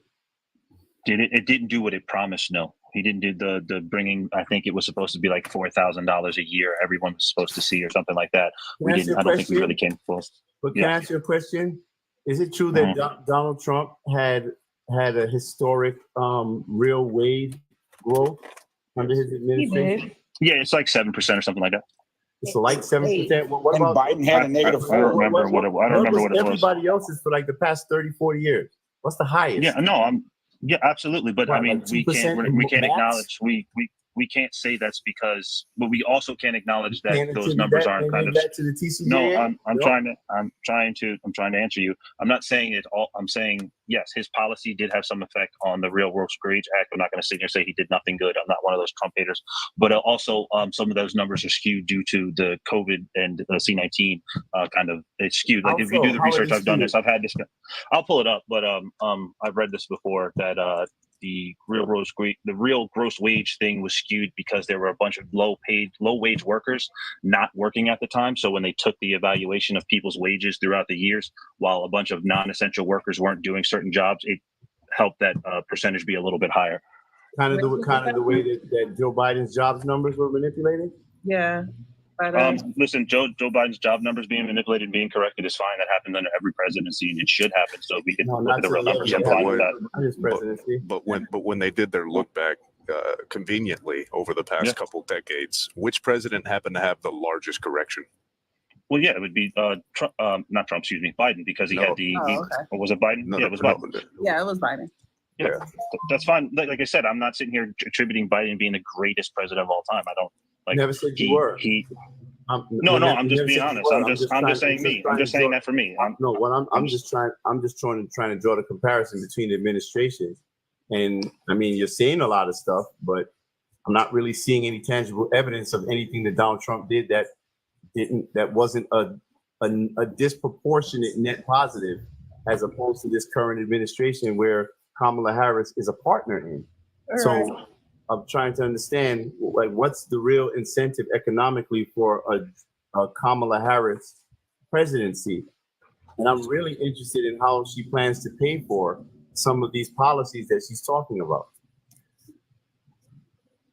Well, it's my understanding that the policy of the TCJ has to sunset at some point, which means that we have to institute a new tax plan.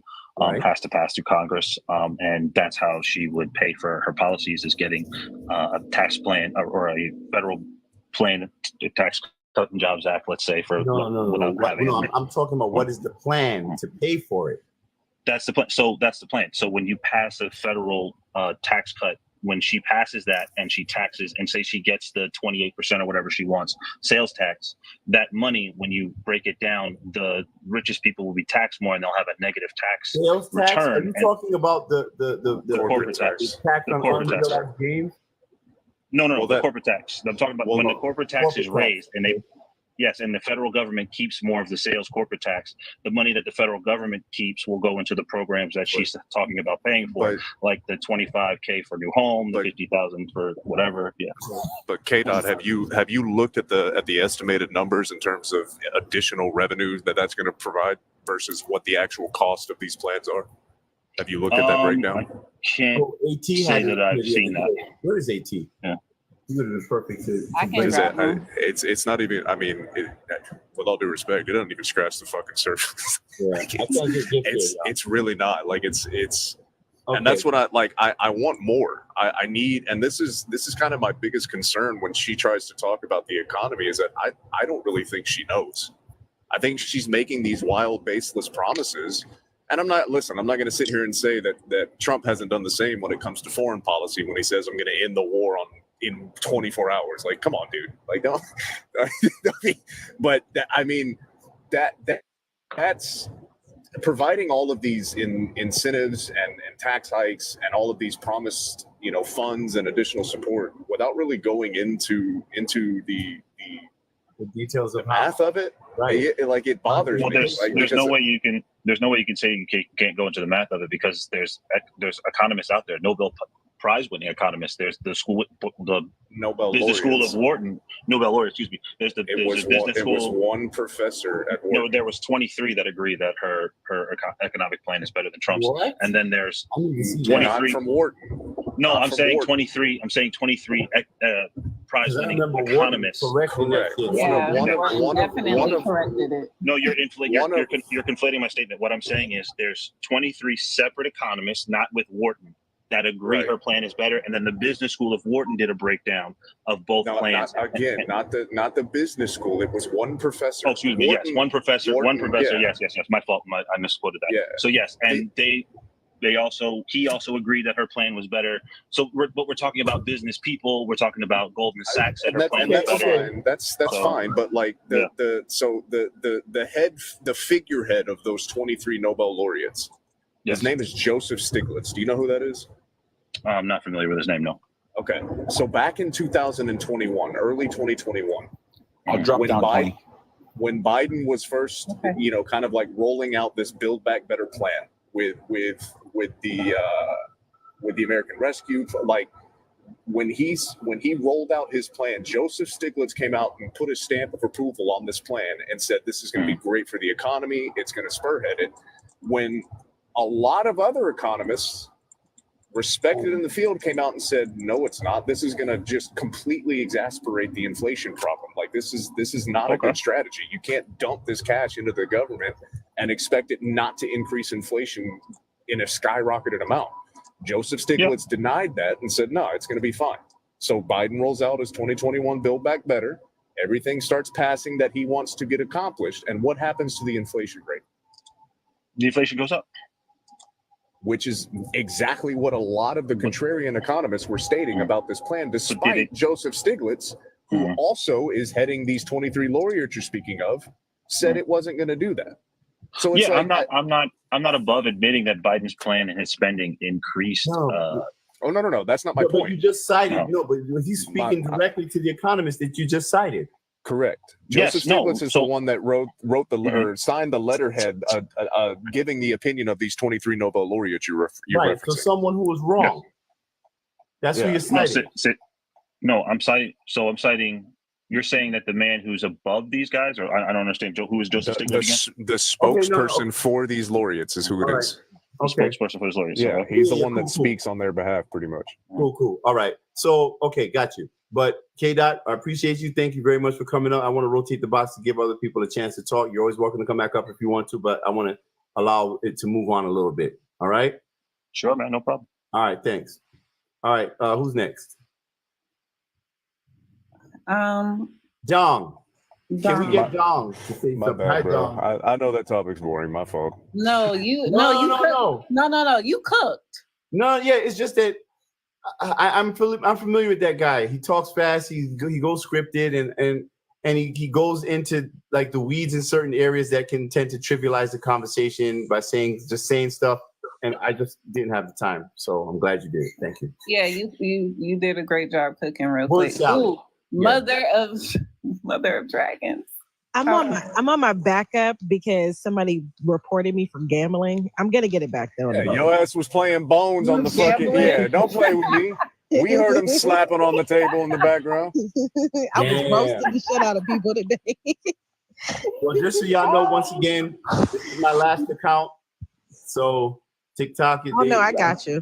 Yeah, just letting everybody know. I was in rare form earlier, but I'll behave on your platform. I got you. Yeah. And don't gift me, by the way. Once again, please do not gift unless you're gonna do something with the little Cash App or something. But please do not gift me roses or whatever these things are. I will not get it. They took everything from me. All right. So yeah. So who was next? Hi, Dong. Are you there? If not, we'll move on to somebody else. But I definitely want to hear Dong's perspective. Hi, Erin. Erin? Hi, hello. How are you? Hi, how you doing? So I just was thinking to myself too, the 23 Wharton people that said that it was good. I believe that as much as I believe the 51 intelligence agents that said the laptop was misinformation. So yeah. So anyway, last night I was driving from New Hampshire to Connecticut, and I had your live connected to my car, and I had my mother in my car with me. And Neek, you cooked a woman about, you were talking about J6 and just all the stuff, all the information that you brought. And my mother, she's in her 70s, and she says, "Who is this young woman speaking?" And I said, "That is Neek." And she said, "What are we listening to?" And I told her, and she says, "Well, my goodness, she is a wonderful young lady. She knows exactly what she's talking about." So for 2.5 hours, we listened to your your whole life. So I just wanted you to know that. And it was really nice. And then we went to Foxwoods in Connecticut and had a great time overnight. And I'm home now, but I'm just super excited, obviously, for the next couple of days, very stressed, but trying to keep a positive attitude about everything. And I think that, I don't want emotions to take over. And just thinking back, another conversation I had with my mother was that 1977 to 1981, we got on the conversation of the Jimmy Carter years. And I asked her, I said, does this remind you of those times? And she said, yes and no. Like there were things different and the same. She said, but the weakness and the way that things were happening around the world under Jimmy Carter were very similar to what's happening here. Like Russia, they invaded Afghanistan in that time frame. And also that was when Iran, they took hostages and things like that. She said there was a lot of turmoil. She waited and there were gas lines, and actually based on your license plate number, you could get, those were the days you could get gas. So like it was like a Tuesday if your license plate started with a certain letter or number. And she said she never wants to see that happen again. So, obvious, like she's going to vote for Donald Trump. So. All right. If anybody's watching on Instagram, can you just type something in the comment section to let me know? Because it's telling me that there are 0 people watching on Instagram and 0 people watching on Facebook. So, and you already know I'm shadow banned on both of those platforms. So before I just close those, I just want to know if there's actually anyone who's watching. Just type in the comment section so I know you're there, so I don't eliminate this so you're not able to see it. Yeah. I don't want to be up. Nick, put me back down. I'm cleaning and folding clothes. Okay, Miss Linda. But I'm down in the box listening. I love you guys. All right. And I'll also drop down so somebody else can come up. But I just wanted you guys, you guys have been just amazing I've been following now for the last, I would say, month, and just, it's nice to have like-minded people who have rational thoughts and can literally just talk through things. So Tony, I really appreciate the fact that because I've seen other lives too, where everybody's just screaming and it's very chaotic, and where you want to hear somebody's other perspective and you want to explain. And I think that's really good. And so don't ever stop. I know you're being censored unbelievably, but don't stop. Yeah, I mean, I'm going to keep going until they kick me off completely, So, but yeah, thank you. I appreciate it. Hey, Tony, I'm going to drop down. Drop down too, Tony. Listen, Friday is on me, Tony. We're going to celebrate, man. Me and you, we're going to go out. We in the city that never sleeps. We're going to celebrate. We're going to do it in moderate time. But listen, we got to go out and celebrate. Have us some go ahead and go to Crab House and have us some nice seafood and all that. We're going to do it up, man. I'm about to book a flight right now. Yeah. Come on, go. Hell yeah. Big Mike. Everybody come on out. Right? Big Mike. I'm really glad you got to see me this evening, brother. Always a pleasure. Listen, man, I love you just guys. leave us out. Okay. No, everybody's invited to this party. Okay. Everybody's invited to this party. Listen, we got to celebrate Tony and everybody if that can make it. We're gonna celebrate. Angel, much love to you, brother. I followed you on this backup account. This account that I got right here, it got like 25K, but it's a BS account. I will get my big account back, and I won't let my foot off TikTok. I will go ahead and keep on going with my paperwork. Tony, I'm gonna send you the paperwork. Send you the email. Friday, we're gonna celebrate. We're gonna celebrate a new president, 47, Trump 2024 coming in, and that's how we're gonna do it. Love y'all. Drop me, man. Before I listen, just drop me. Love you, brother. Love you, right? Look at Lilani down there getting all that. Yeah, y'all gonna go eat seafood without us ladies. Lilani, what you trying to do? You trying to watch me eat oysters on that? Never mind. I'm gonna go back on mute. You say? Hey, is Dong back yet? What happened? Dong, I get Hi, Tony. But Yes. they don't. Hello, Dong. Where have you been? Hello. I'm just listening to you guys. Yeah, I love your show. You know, everything. We have like 2 more days, right, to celebrate. You know, so everything refreshed. You know, we have to go back on track. We cannot, afford the next 4 years just the same situation, because since I live here 39 years, I never see the crime so high and never see the economy so bad like this. Never see. Okay, and the whole world looking at us is like a joke. You know, the election, this kind of election, they laugh at us. You know, because it's on the blue side it's a joke, because the candidate is choose not by the people, by the party. You know, that's how worse it is, because they don't need the smart people, they need the people low IQ so they can control. You know, the people can listen to the group of the party tell them what to do. That's why you see Kamala Harris, when she go rally, anything she spoke to the people, she have to read the transcript, or Yes. she have to look on the teleprompter, right?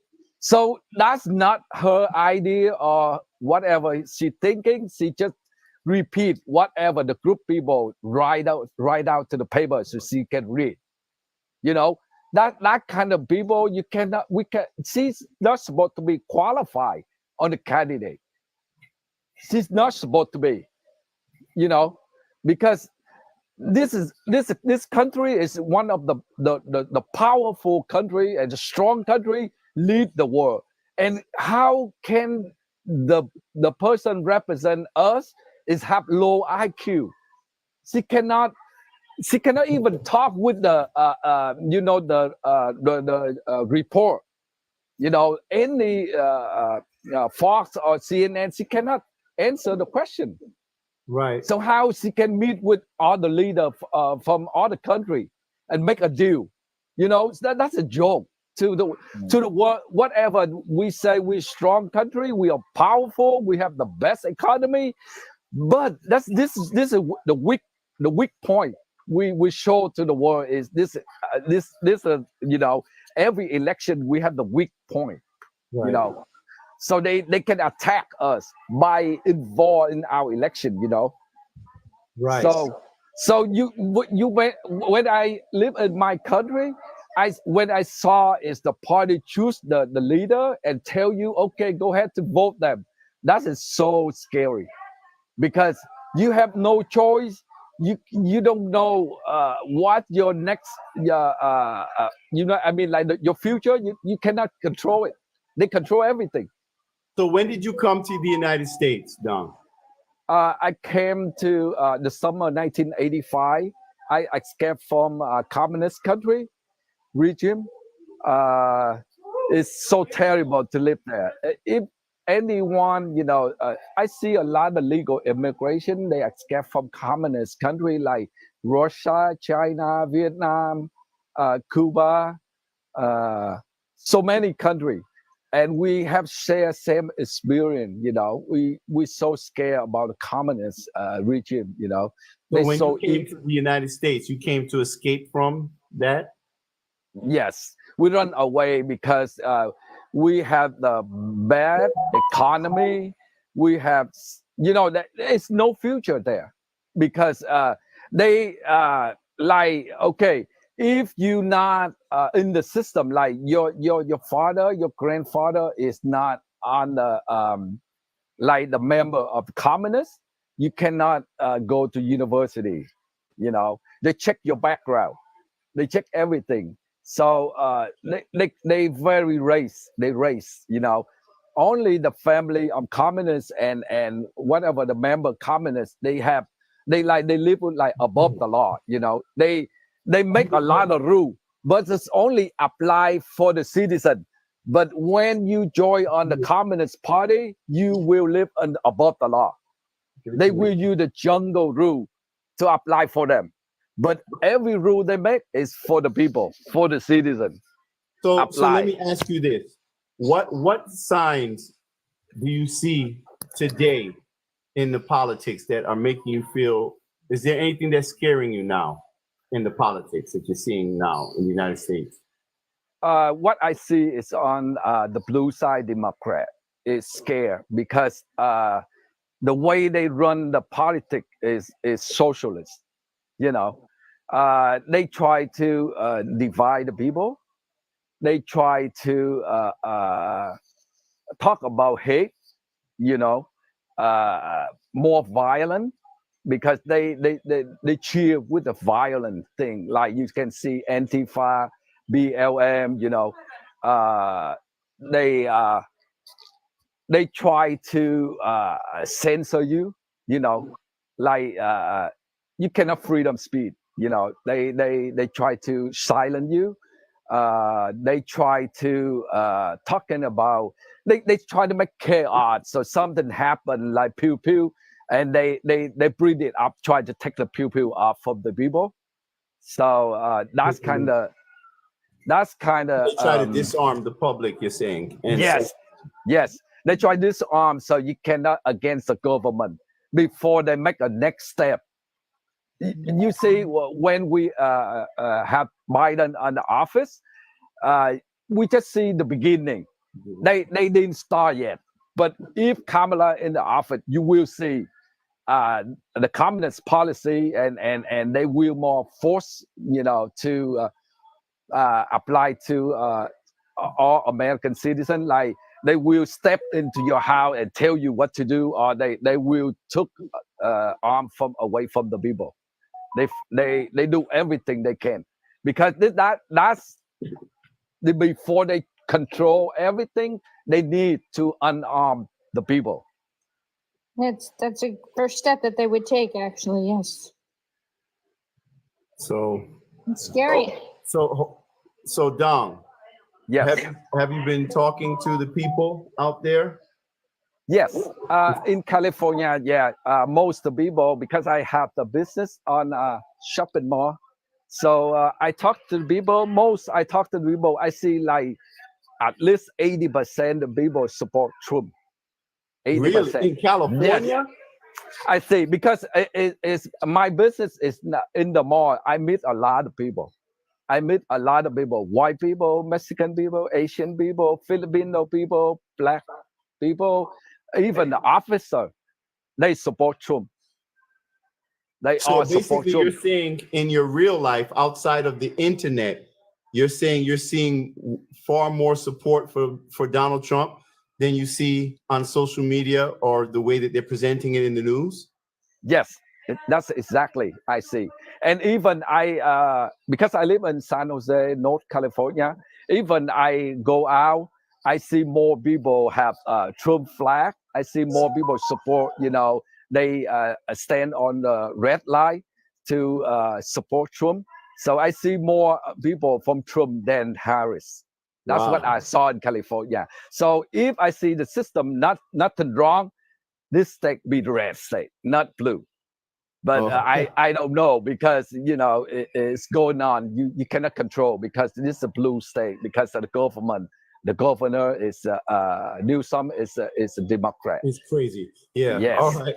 A lot of crazy. I heard the people from Beverly Hills, Southern California, they go vote, and they go to the poll machine, and when they search on the page president select, and they cannot see Trump on there. They have to push the button more and go to second page presidency and scroll all the way down, and they saw President Trump.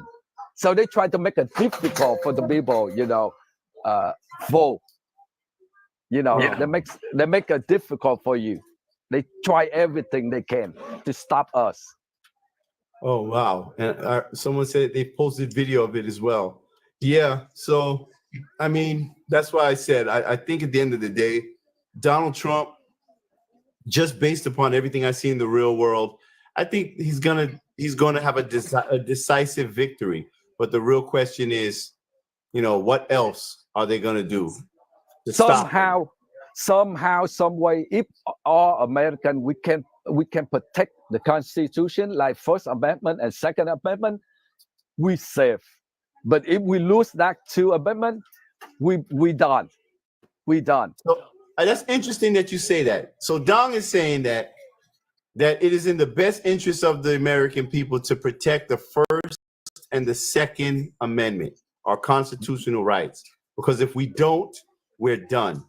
And I would ask, which candidate is telling you, is saying anything to lead you to believe that they are trying to take away, violate, or undermine your First and Second Amendment constitutional rights? For me, it's a Democrat. Kabbalah. It's I tell you, the people with my experience and with my view, I see the dangerous right now is the Democrat Party, not only Kamala Harris. Even they bring some other person replace Kamala Harris, the same thing is happened, same thing. You know, it's under Democrat Party right now. A lot of socialists and communists hiding on that party. That's why you see a lot of good Democrat. They just change the party. Like you can see RFK, Tushiba, a lot of them. Even you from Democrat right now, the good Democrat, the good American, they know what's going on. They see it's not the normal. Right. All right. Well, please stick around, Dong. All right. You can just mute, but stick around. Tony. Okay. Because I think you have a valuable perspective to offer to the conversation. Someone said in the chat that the left has gone so far extremely left that the Democrat Party is no longer recognizable, and I would agree with that. And I think it shows how when you see something and you go so far in one direction, it requires a radical solution, right? So while they're saying that Donald Trump is this, he's that, I don't think that like a moderate, simple, centrist sort of candidate is going to solve the problem that we have right now in our politics, because we've gone so far in a direction that I would argue is madness that I don't understand. I don't see a way for us to pull ourselves out of it without a hard stop and reset. We need to reset the state of our politics. And I honestly believe that we need to fire damn near everybody that's in elected position right now. Congress, everywhere. Get all of these people out. Anyone who supports censorship in any fashion, I think they should immediately be removed, voted out, get rid of them. Anyone who is supporting politics that undermines your constitutional rights, that should never be anyone that you consider, period. Anyone who supports politics that sexualizes children or adultifies them, somehow trying to grant them the rights of an adult to make adult decisions without the participation of their parents, that is someone who should be immediately removed from political office and probably arrested. When you have an agenda that targets children with confusion, I'm talking about children now, where they coerce parents into making decisions that are harmful to their children based upon the threat of them possibly ending their own lives if you don't, quote unquote, affirm them. I'm telling you as a parent, it's not my job to affirm my children in their delusion or their opinions. It's my job to guide them and to correct them when they are confused or when they are wrong. When you have a government that is trying to indoctrinate our children through education to tell them that they know more than their parents and they don't have to listen to them, that needs to be destroyed. That needs to be torn down and rebuilt. So when Donald Trump is saying he wants to get rid of the Department of Education, I know he's not saying just completely get rid of everything. What he's saying is we need to tear that shit down and rebuild it, reallocate the funds to the states in order to allow, first of all, to facilitate school choice. I don't even know how you could be a parent and not support school choice. My son went to private school his whole life. I just recently put him in public school because it was a very good public school. But the moment my son set foot in public school, it was a huge culture shock. And he was introduced to some things that I wasn't even introduced to until like college. Things that, in my opinion, should not even be taught in school, in an academic space for children. I hate to go through this. In the 8th grade, I put my son in a charter school, which is publicly funded, a charter school. He wanted to go into the 8th grade because this was during the pandemic.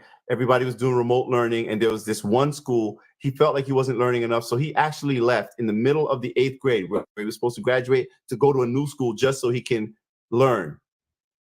And as soon as he got into that school, one of the first, I'm talking about from private school.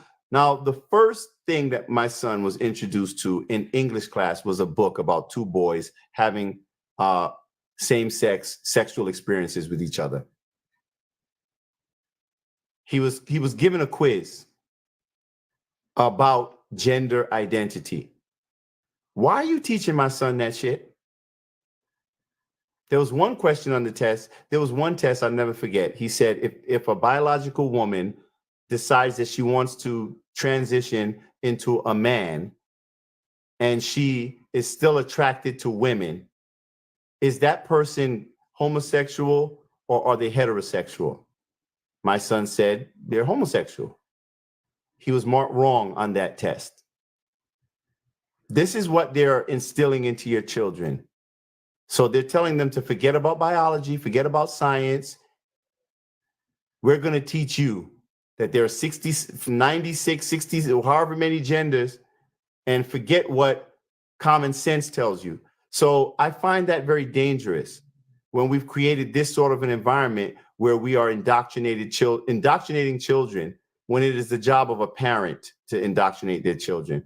But so yes, my concern is the protection of children. My concern is a better economy. My concern really isn't in emotion and what people are calling, you're saying this is racist, that is racist, because I know and I understand that the Democrat Party have created a monopoly on quote unquote racism.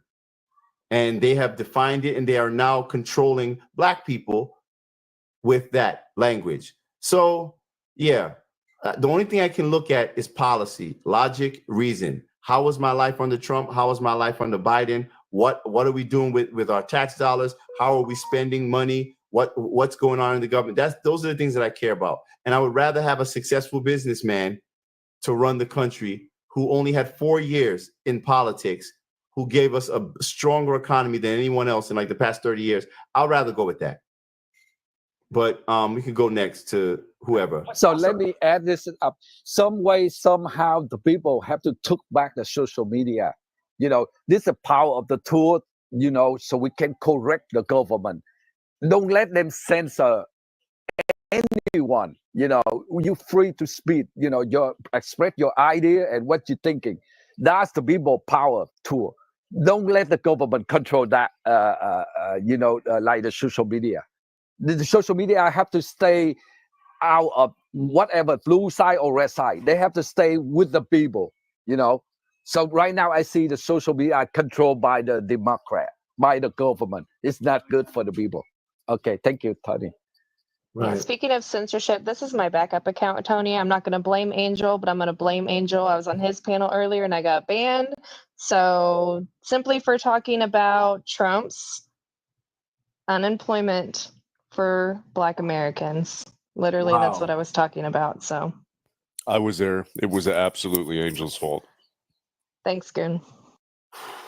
And people are saying, well, it's a private company. They can do whatever they want. Does anyone want to address that? I will. I'll gladly do it. I take issue with trying to conveniently label something as a private company when we have direct evidence of government going to the head executives of these said private companies and directly involving themselves in what information can and cannot be shared across their platforms. As soon as you have that, that tells me that it's a government-run agency. As soon as that happens. Now, I'm not going to get into the specifics, but I think we all remember a certain pivotal story back in 2020 that in recent years, it has been revealed that there was direct government involvement in the squashing of that story. If these companies are subject to listening to the United States government when it comes to the information that they can and cannot share, that is absolutely an extension of the executive branch of the United States of America. At which point, your First Amendment right should absolutely still be upheld and respected on this platform, considering that it is no longer a private platform. Correct. Did everyone understand that? So when the government is censoring American citizens using social media as proxies, they are violating your rights. Everyone knows that? So when Kamala Harris is promising to do so, she is promising to violate your constitutional right to free speech. When Hillary Clinton is getting up on public platforms and doing interviews saying that people should be criminally charged for quote unquote spreading misinformation and propaganda, like the Russiagate story, the Steele dossier, that they should be arrested. So should Hillary Clinton be arrested? Can we arrest her? Can we lock her up? So I think we should really think about the things that we are supporting, because pretty soon you're not going to be able to turn back. Be careful about giving up any small amount, any piece of your freedom in exchange for protection. Can I just say that had to have been one of the funniest moments in political history, was the night at that Al Smith dinner when Trump was speaking in 2016, and he goes, the other day I bumped into Hillary. She said, "Pardon me." I just watched that the other day.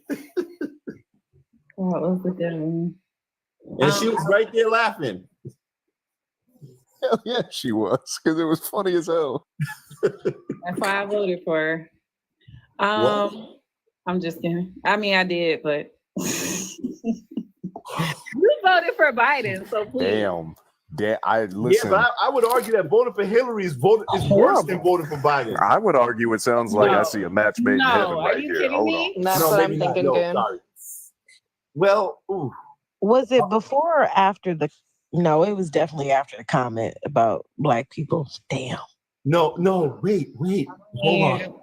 Hold on. Well, what you talking about? The hot sauce in the bag?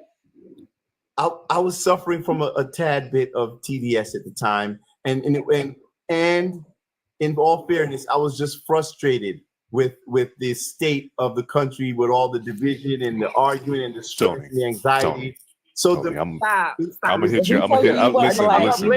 Listen. We ain't gonna take no excuses, brother. All right, let me. Listen, we're gonna move on. Let me hit you with the Kamala. We're not going back.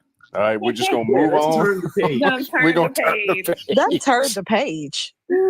Hey, listen, my chains are gone.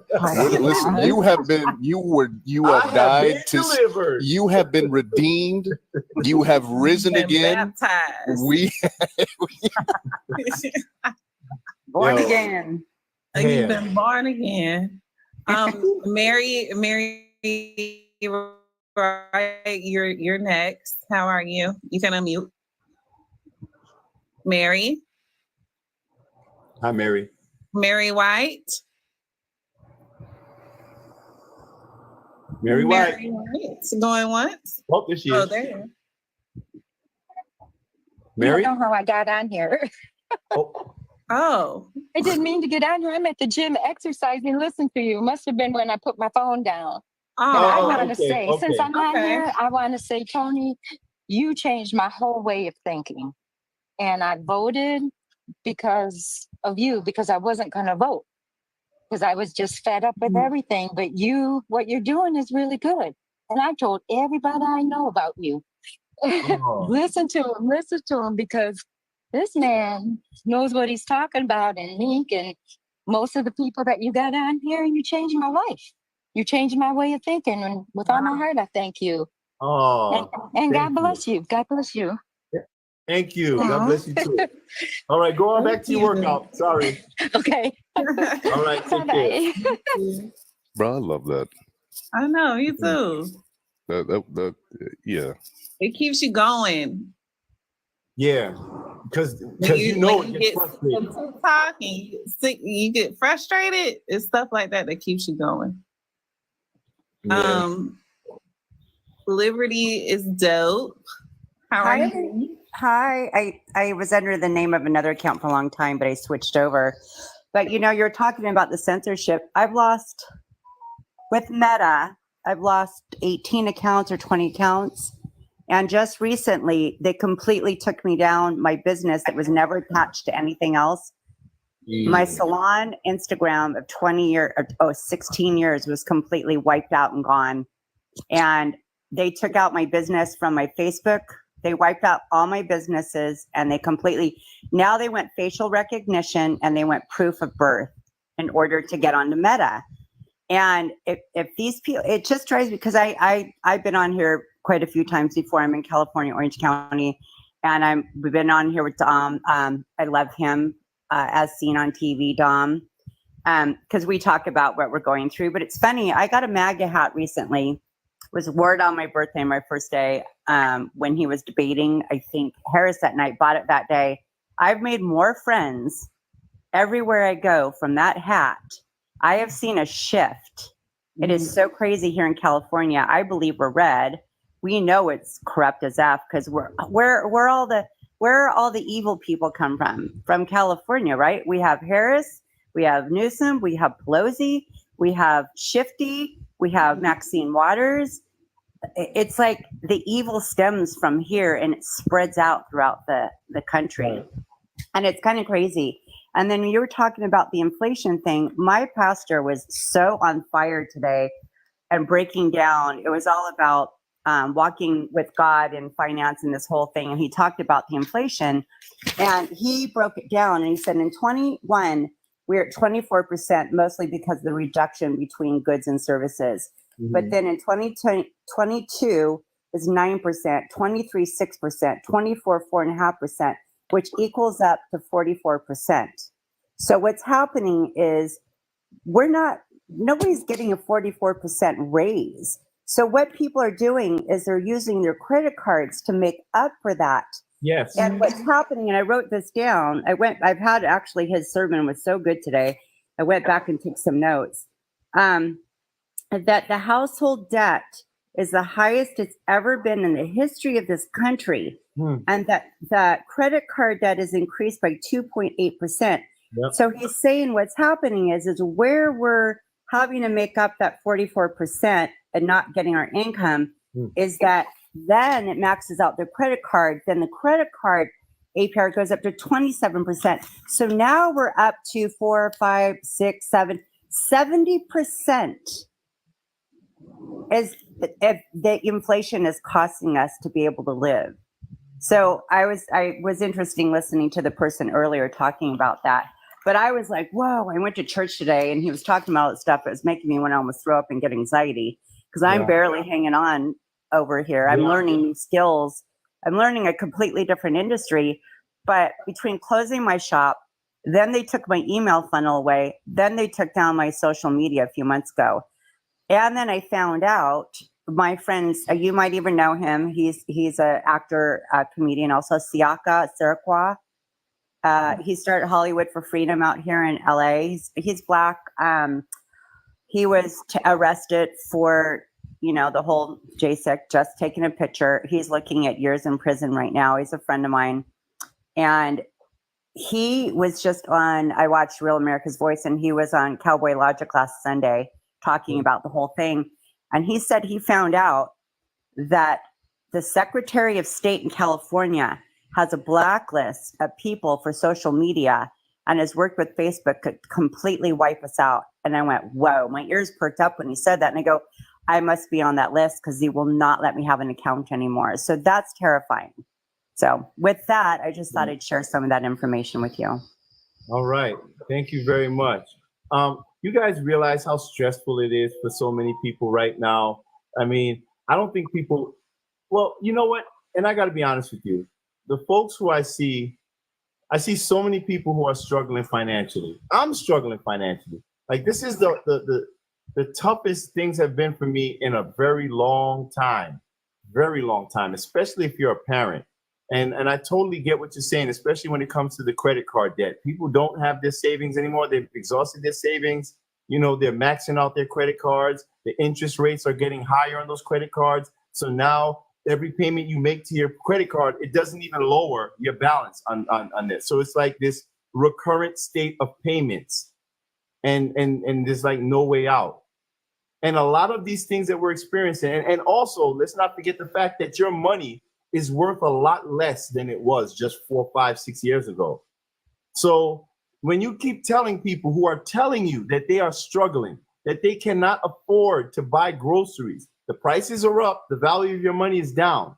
And then you tell these people who are telling you about their lived experiences, no, you're wrong. You don't know what you're talking about because the data and the CPI says this and that. They don't give a shit about that. Who gives a damn about that? Right. So for me, a lot of the people who I hear who are offering that point of view, oh, it doesn't matter. You don't know what you're talking about. You're lying. The economy's great. Those tend to be people who sit in positions of privilege. I've had people who have come onto this panel who have dismissed all the very real concerns of the average American who is struggling financially by saying, well, it's not affecting me, so it doesn't matter. Even those people don't even realize how it is affecting them because your money is worth less. You're still paying more for food. You're paying more for gas. You're paying more for energy, your utilities. So it is affecting you. So I think it's really horrible to see, especially the Democrat Party, what I used to be a part of, be the party of privilege and elitism when they never used to be that.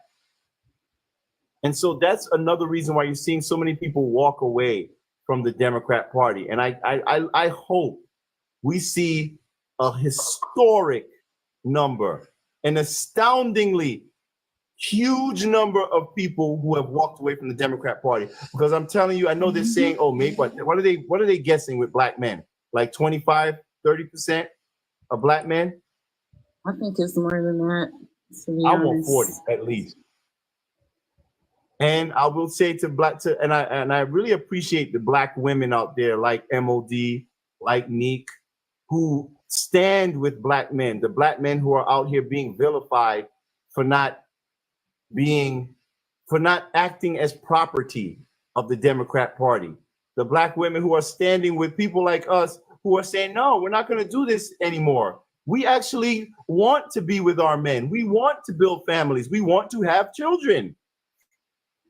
These are the people that you Democrats, the bullying class, you black gatekeepers are calling sellouts.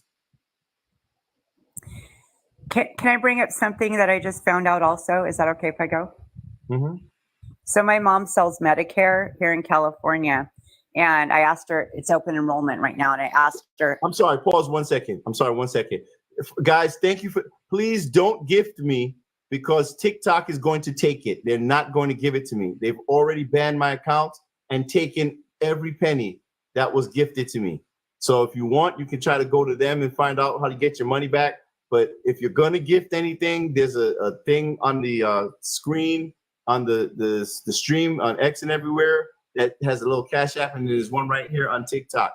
Please don't gift me. But what I would ask you to do is to please gift the panelists. Please gift you see Goon is up here, Neek, Angel, you see the MOD do better. You've seen these people in this panel before. I don't even want anything. Please gift them because they definitely deserve to be gifted because they're always here sharing valuable information for the masses. We got to show these people love because at the end of the day, they're out here donating their time. They're pledging their time to try to create a better world. And honestly, listen, we're all getting something from this conversation. I myself, and to the 560, 70 people here on TikTok, to the 800 people watching on X, and the however many people on Rumble, come on, y'all. So I'm saying to at least you folks here on TikTok, give these amazing, brilliant people. All right? So yes, go ahead, continue, Liberty. So just a quick thing. So my mom's been selling Medicare for years, and I asked her how open enrollment's going so far. My mom just turned 80 and she's working like 16-hour days. It's crazy. And she said, it's the worst year I've ever seen it. She's been doing this for years. I said, well, why is it the worst? She said, all of a sudden, just in the past couple days, thousands of people have lost their health insurance and they don't even know why. And I said, well, what's behind that? Like, what's the reason? She said, all these insurance companies just dropped everybody. And so she's scrambling right now trying to get people health insurance. And she's like pulling her out. She just works alone. I said, well, I don't really understand insurance, Mom. What would be the reason behind that? She said it was the Inflation Act. And Kamala was the deciding vote on that. And because of the Inflation Act, as it caused all these prices to go up, and the insurance company has dropped hundreds and thousands of people this week in open enrollment. And these people are scrambling right now. And she is doing everything she can. But a lot of people don't even know that they don't have insurance. And it was because of the Inflation Act that dropped them. Wow. Wow. Wow. Yeah. Sad. Can you imagine being, especially that's Medicare, right? A lot of it's Medicare. So these are people that are older, they're on medication and, all the different, whatever, I thank God my mom's never taken a pill or a shot in her life. She runs circles around all of us. But all the other people, she's trying to help them get on their everything. She goes, I don't even know how I could keep up with this. My mom's not even sleeping right now, trying to help them get on, trying to find a plan for them. It is so sad. But people don't realize what she has done and what they have done to this country. And I see people, my neighbors, with signs up, and I want to go print this stuff out and leave it on their doorstep. Not to mention one other little thing of what she did to the parents in California that had sick children in hospitals, and she wanted to get money for the state for their truancy, and then threw all these parents in jail. That's another thing that people say, oh, well, Trump, he's a dictator, he wants to take away our freedom. Well, she took away the freedom of parents that had sick children in hospital, and then they ended up losing everything and homeless and losing their job because she threw them in jail. Well, they have sick kids in the hospital. Yes, Cherie Peoples, yes. Yeah, he's one of them. Right, but thank you very much, Liberty. We're going to rotate the panel. Yeah, you can let me out now. I just wanted to put that in. But thank you, Tony, for everything you do. Love all the people on the panel. Thank God I loved it when I heard that woman that switched over. You're doing God's work, Tony. Thank you. And all the rest of you. Thank you. Thank I you. appreciate you. Bye. Take care. That's the thing I like, though. And it's not even so much to try to convert Democrats, but those are the people that I like to appeal to, the people who are just so disenchanted with the process and frustrated, they don't even want to vote. But those are the people that we need to, appeal to, the undecideds, those who just feel like, I don't even want to get involved. When you actually start to give them information, let them understand what's really going on, when they hear it, I don't know, it sparks something inside of them where they say, whoa, wait a minute. I can't allow this. And it motivates them to act, to get involved. So that's really what we need to do. We need to try to motivate people to get involved. Take on the responsibility of doing their part to try to create or affect the change that we need to see in order to create a better country. That's it. I'm just tired of all the rhetoric, all the divisive language, the pettiness. The older you get, the less interested you are in drama. Sure, I could get into a nice spirited debate and cook somebody and tell them off and be clever and, yeah, I got you. But what is that really helping?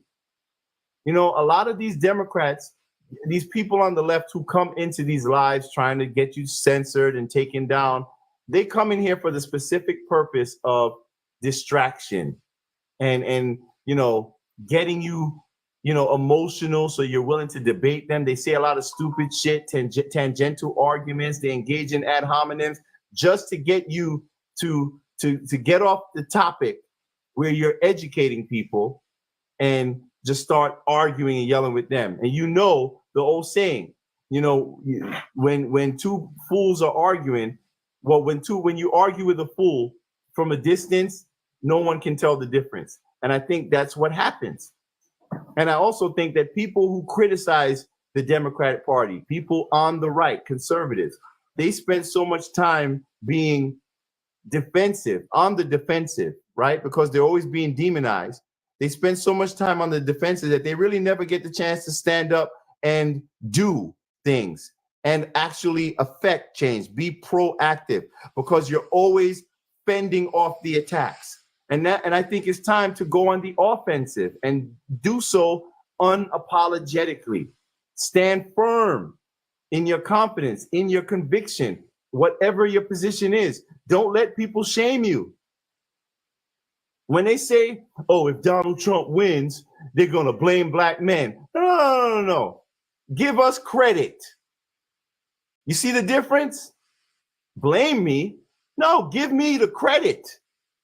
Give me the credit for saving you from the authoritarians that are trying to get in office.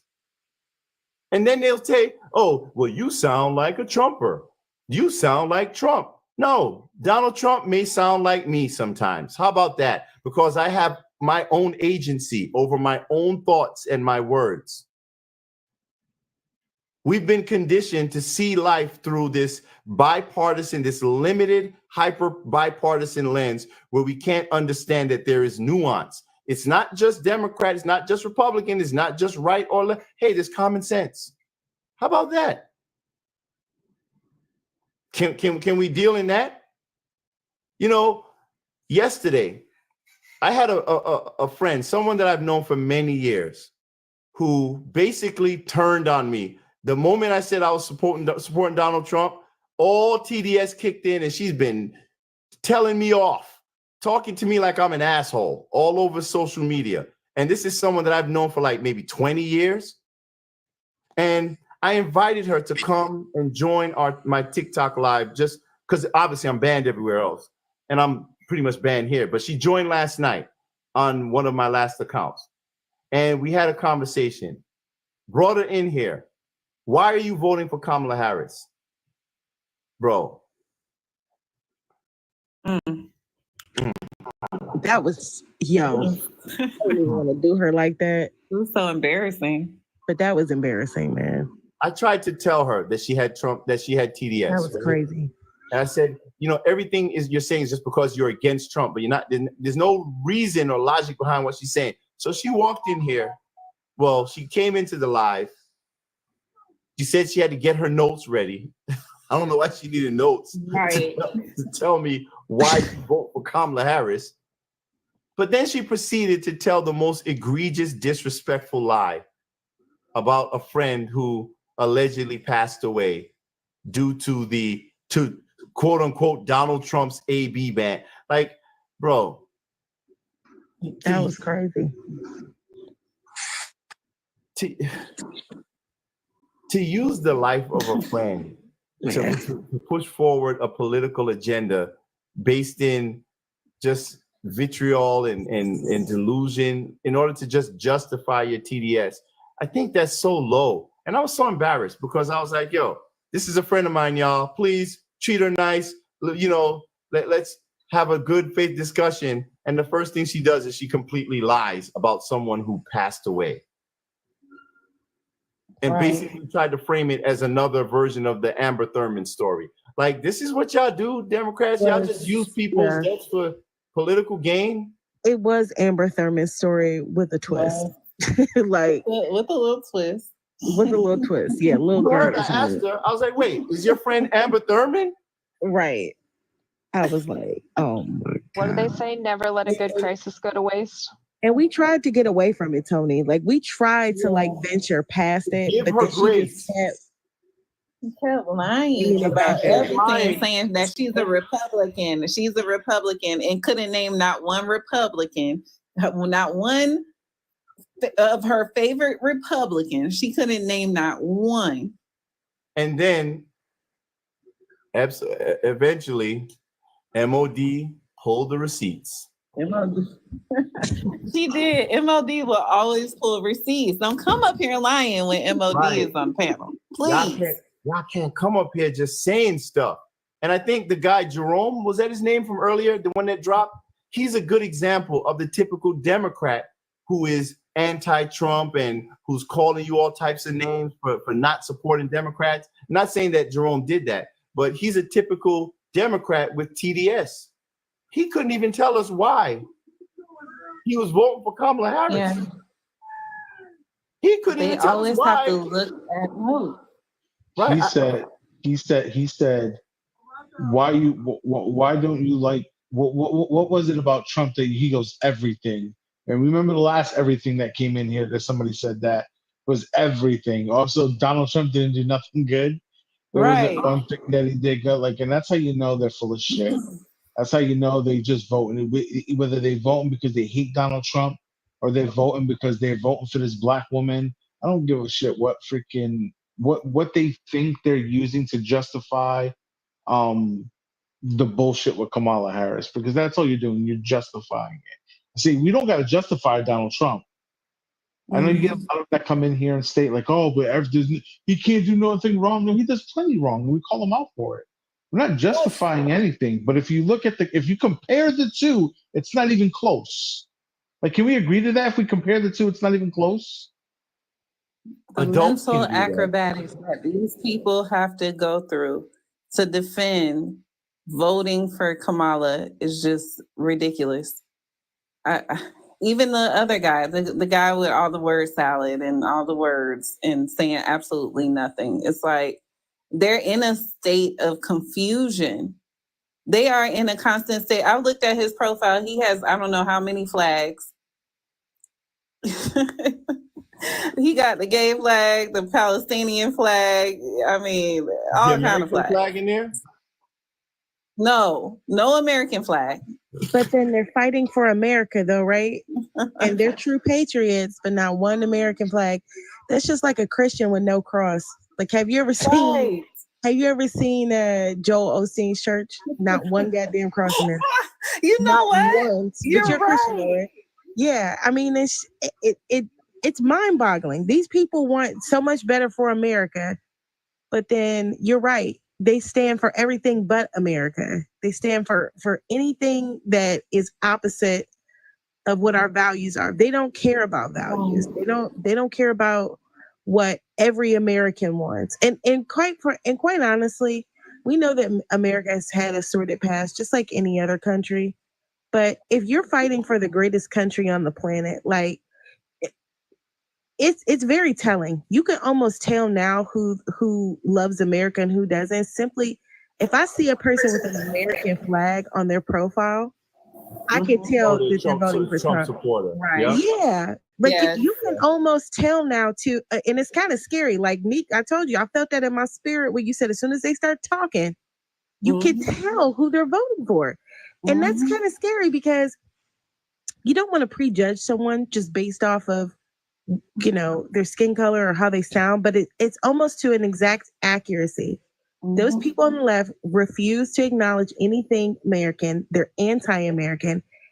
As soon as you start saying that, they're pro-America, until you start talking about buying American, but they love buying from China. It's like you talk about tariff. Okay, we can raise tariffs on China. Oh my God, why would you do that? Okay, so buy America. It's going to cost too much. I thought you were pro-America. Right. It's mind-boggling. True. Yeah, it's crazy. And and that's so crazy because, like I told you, I went to a Trump rally for the first time ever. I was out there with so many people, right? Because I had to see it for myself. Because everything the news is saying, we already know it's a Yahtzee rally, right? It's always hate, so much hate there. And I saw the complete opposite. But the one thing I noticed is every time you look at a Kamala Harris with all of the paid attendees, because let's be real, that's what it is. All you hear is Kamala, Kamala. But then whenever I go to, you see a Trump rally or anything, it's always USA. That's what they're always chanting, USA. So if you're talking about a candidate that's running for office, the highest office in the land of president, and their followers are all yelling USA, doesn't that tell you where their loyalties lie? But yet somehow the media is telling you that their loyalties lie with Donald Trump, and these are cult members. Meanwhile, you have all these people on the left who are worshiping her and talking about this is what democracy looks like when not a single one of them had the opportunity to vote for her. I would argue that that is the cult. Right. Just blindly following anybody that they put up. Like, we had choices. And I remember distinctly watching the debates, and I was looking because, quite frankly, like, I wanted to be as optimistic as possible with Donald Trump becoming the nominee, right? But I mean, in all reality, you never know what the justice system will do. And so I was prepared to not have him as a candidate. Back up. So I looked. Yeah. So I was like, Vivek was like my number one. I was like, look, if all else fails, we got somebody. But at least we got to choose. At least we got to sit down and listen.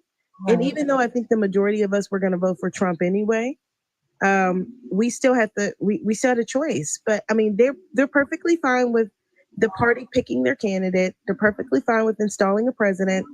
They're perfectly fine with someone who's unprepared to run the country, as long as it's just not Donald Trump.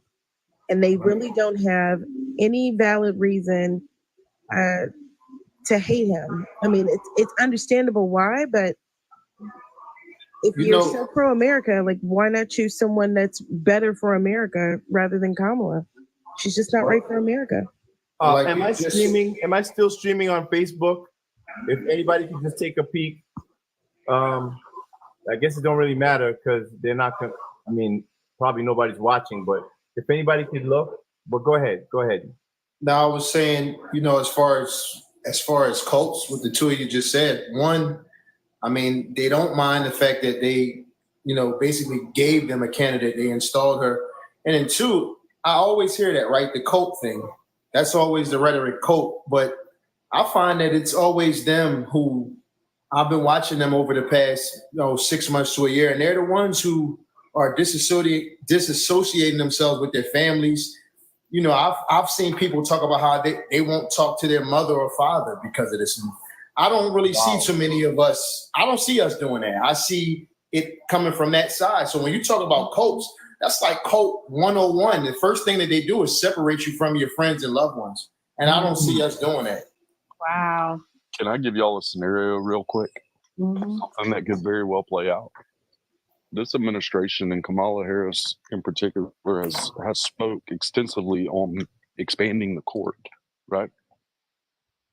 The only reason they're talking about that is because they don't feel like they have the people they want in place. Okay, Correct. that's the only reason. This court that we have now has not ruled in any way they haven't pandered to the Republican Party. All right. I think a lot of this has been fair. People can disagree with Roe v. Wade as much as they want. But if they expand the court, they very well, because we don't know who they're going to put in, they very well could expand the court with their people, and you never get an opportunity to vote for anything ever again. She's talked about censoring speech, right? That's going to be the first thing. So they expand the court, they take away your freedom of speech, they take away your Second Amendment. Where does it stop? Because you know damn good and well they're not going to give another person the opportunity to take control, right? That's right. So elections as we know it's not going to happen, because then that person will have the ability to expand the court further to regain control. They would never allow that. Right. Again, this is hypothetical. This is hypothetical, but this is real, based on rhetoric coming from her. Yes. Not even just her, other Democrats on the Hill. They've been calling for expanding the court for the longest time, to stack the deck, to take control over the additional branch of government. I'm sorry, go ahead, Emily.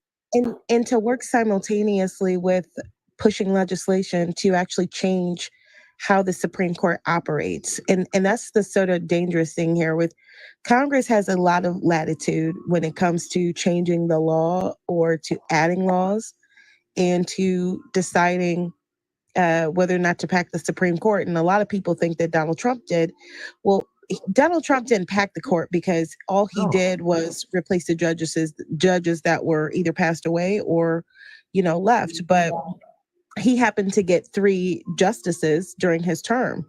I mean, nobody knew that old Ruthie was going to keel over, or Scalia. I mean, that was before he was president. But I mean, even Joe Biden himself came out and said that it should not be in the interest of the outgoing president, to choose the Supreme Court. It should be for the new administration. So with that being said, the other dangerous part of that is the fact that you have people like Jamie Raskin and AOC holding a whole press conference talking about how they need to be able to change the scope of the Supreme Court and sort of change how they operate, was saying that, they need to add more justices and then put term limits, putting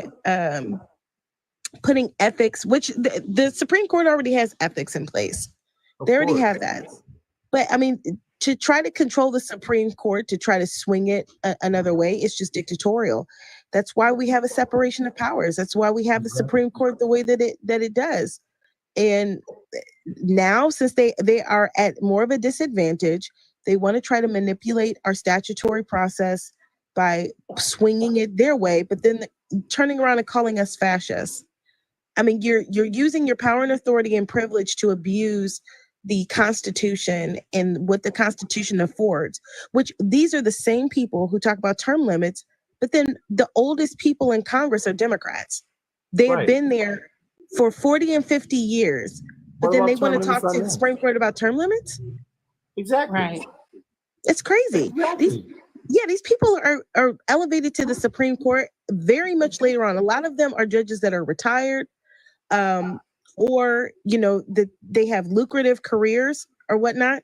They're later on in life becoming judges, and you've got people in their 20s and 30s going to Congress, and then still being there for forever. Yeah, like they need to go. It's absolutely insane. And Democrats, I think they have done a very, very good job of pushing the message that the Republican Party is the party that wants to do away with the Constitution. But yet they're willing to subvert it and manipulate it.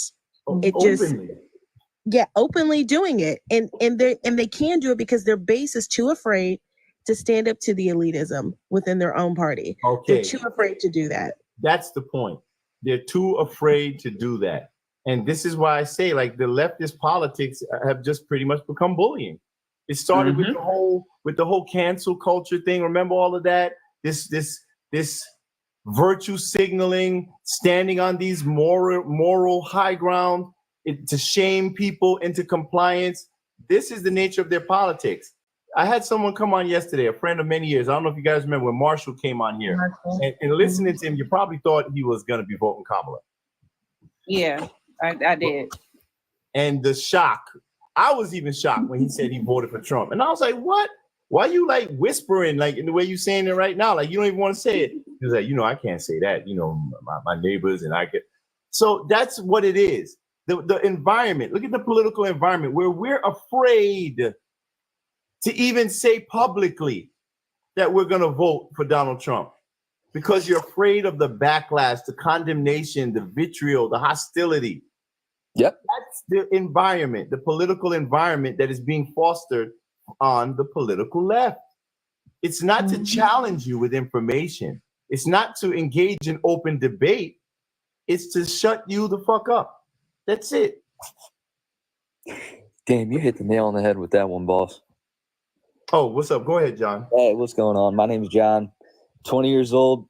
First presidential election I've ever voted in. Many. I did vote in the midterms, though, when we had the midterms. Okay. Who do you think I voted for? It sounds like you voted for Trump because you got bass in your voice. Oh, hell yeah, I did. Okay. I like that. Okay. But no, I voted for him because a bunch of stuff. I mean, I love bringing this up with Democrats because it really proves a good point. Were you okay the past 4 years? Did you do well? Right. I'm not okay. Were your groceries cheaper? Was your gas cheaper? Was your home mortgage cheaper? It's so simple. Exactly. It goes down to those, and of course there's other things too, but that's what I look at. I'm 20 years old. I want to eventually own a home one day. Come on.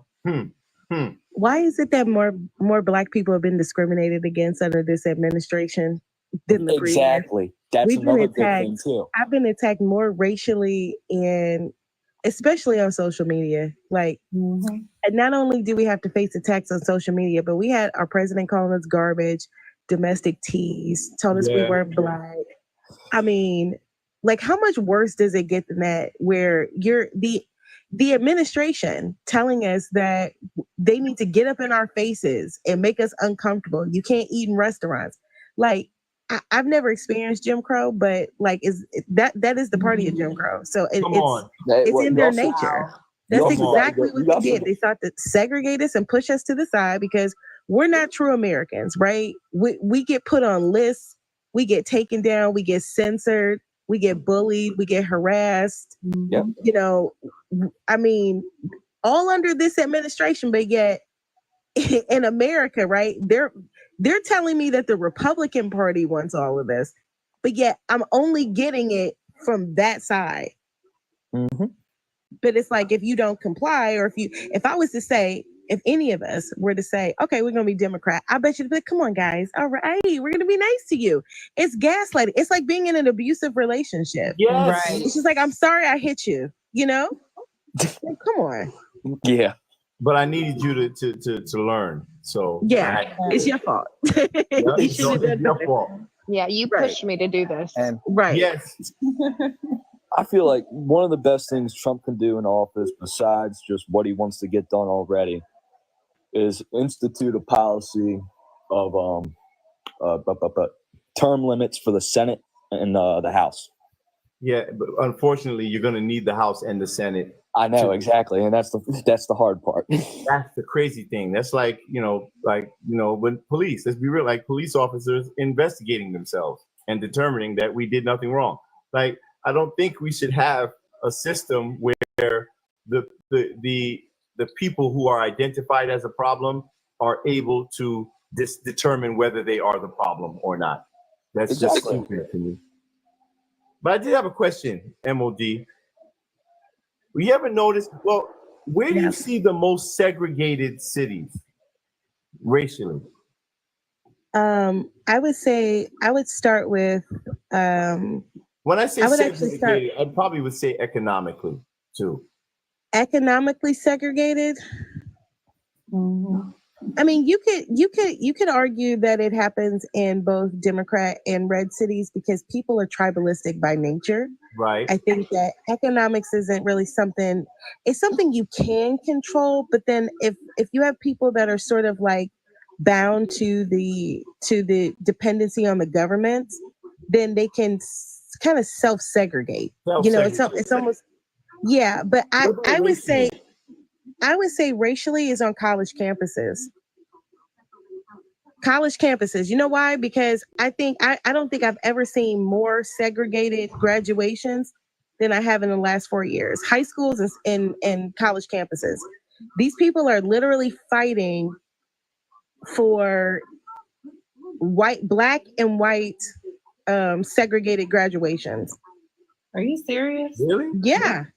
Yes, they need remember all the safe spaces in college? Campuses in college. Oh, yeah. That wasn't that long ago. Like, they created all of these safe spaces and basically said that they don't want to graduate with white. Wow. Yeah, they were. Those are indoctrination camps anyway. Absolutely. This is your Democrat Party that's pushing that. Right. And it's saying that you need that. You need your own space to feel safe. They're trying to walk you into Jim Crow 2.0. And you're and black everybody's people okay are with falling for it. That's crazy. And that's Before you know it, we're gonna only water fountains again. Fact. They're trying to but they're gonna flip it and say the colonizers drink over here. You know what I'm saying? Like, it's just gonna be a mess. John, are you still in college? No, I actually don't go to college. I'm actually going to trade school next year. Good for you, John. Going to be for HVAC. Okay, you better make that money. Oh, you gonna make money? Well, I always looked at it this way. I've always loved working my hands, working on dirt bikes, stuff like that, working on my own car. Mm-hmm. And I looked at it back in high school. I was just like, well, shit. I love working with my hands. People love their heating in the wintertime. Right. People love their air conditioning in the summertime. Yes. It's a job that's never going to go away. And at the moment, it pays very well. What state are you in? Because I can tell you this now. In the state of Florida during the summertime, oh yes. Yeah, I'm in state of Maryland. Huh? State of Maryland. Okay. That's good. I'm very proud of you. You're a very smart, bright, strong young man. And we need more young men like yourself. Yep, I'm just lucky I grew up with a bunch of good buddies of mine. I'll tell you what, I tried HVAC for like 3 weeks. Oh my God. And I had no clue that stripping copper was a felony. Oh my gosh. Go. Oh Lord. Don't take him seriously. I know, but still, that's the best part about the job too. Any leftover copper, I can just toss in the back of the truck. Take it to the Skyguard, make a few more bucks. Somebody say I'm calling the police. So, Nick, how do you feel? I want to talk to you. How do you feel about all of the pastors who have come out? I think it's like 1,000 black pastors who have come out endorsing Kamala Harris. You really want to ask me that question on this app? I hope nobody. While you on the last, you on your last, hanging on by a thread. Listen, I hope nobody had anything scheduled in between the time block of 20 and 21. They going to hell. They all going. Gonna burn in hell. Go to hell with gasoline drones. They are false prophets. I'm telling you, and let me tell you guys, my dad he's an evangelist and author. He also has his own ministry on YouTube. He does very well. He has a nice following. And he came from the Church of God in Christ, which is, a Pentecostal church. Huh? Come on, Nick. He's Kojic? Yeah, he Kojic, child. Okay. He's old school Kojic, not this new rainbow Kojic. Not this new rainbow. Not the rainbow Kojic. But he's like one of those pastors that stick by the Bible, always tell the truth. He's very bold, very fearless, unapologetic. And he was on his way to go to the National Convention for Church of God in Christ, which the presiding bishop is Bishop Drew Sheard.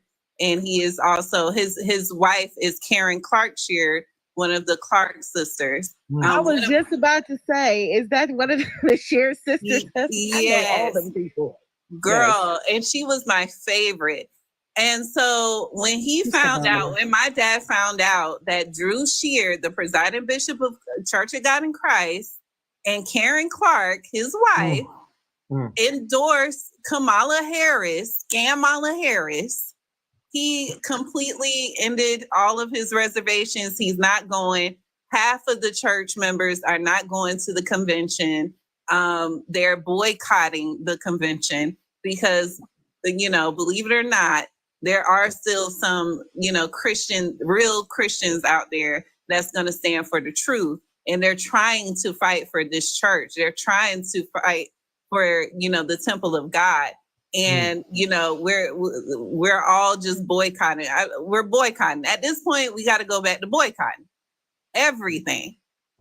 And it's crazy. You bring up a great point, Neek. And we were talking about it a couple weeks back, and I kind of caught some flack because I said prayer is not enough, right? There's a time for prayer and there's a time for action. That's right.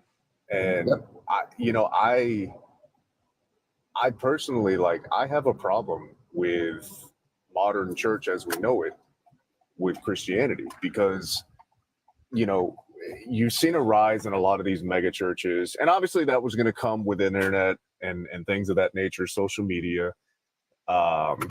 You know, I think of like Stephen Furtick, Pastor Todd, like a bunch of these, like, you know, snake oil salesman, essentially. Like, what I get so frustrated because the church, in their efforts to, and don't get me wrong, I understand trying to meet sinners where they're at. I understand not trying to be, you know, you don't want to turn somebody away before you even had an opportunity to sit at the table. I get that. I get that approach. But at the same time, we've gone away from teaching biblically sound truth and having conviction about it. For every time you talk about Jesus leaving the 99 to find the one, right?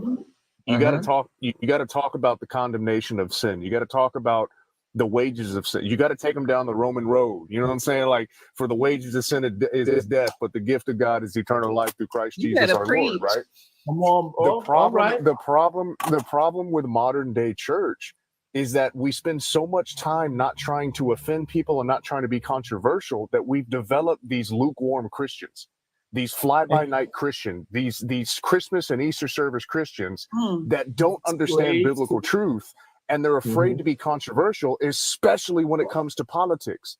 And I'm not saying, you know, again, you don't have to cater your sermons to, let's talk about the Republican or the GOP platform, or let's talk about Donald Trump as a candidate. I'm not saying that, but when it comes to hot topic issues like AB, like adultery, like divorce, like all of these things, stop being lukewarm. Like, stop being afraid of offending people and being controversial, because at the end of the day, that's what you have to be. Like, you're supposed to be countercultural, not part of the culture.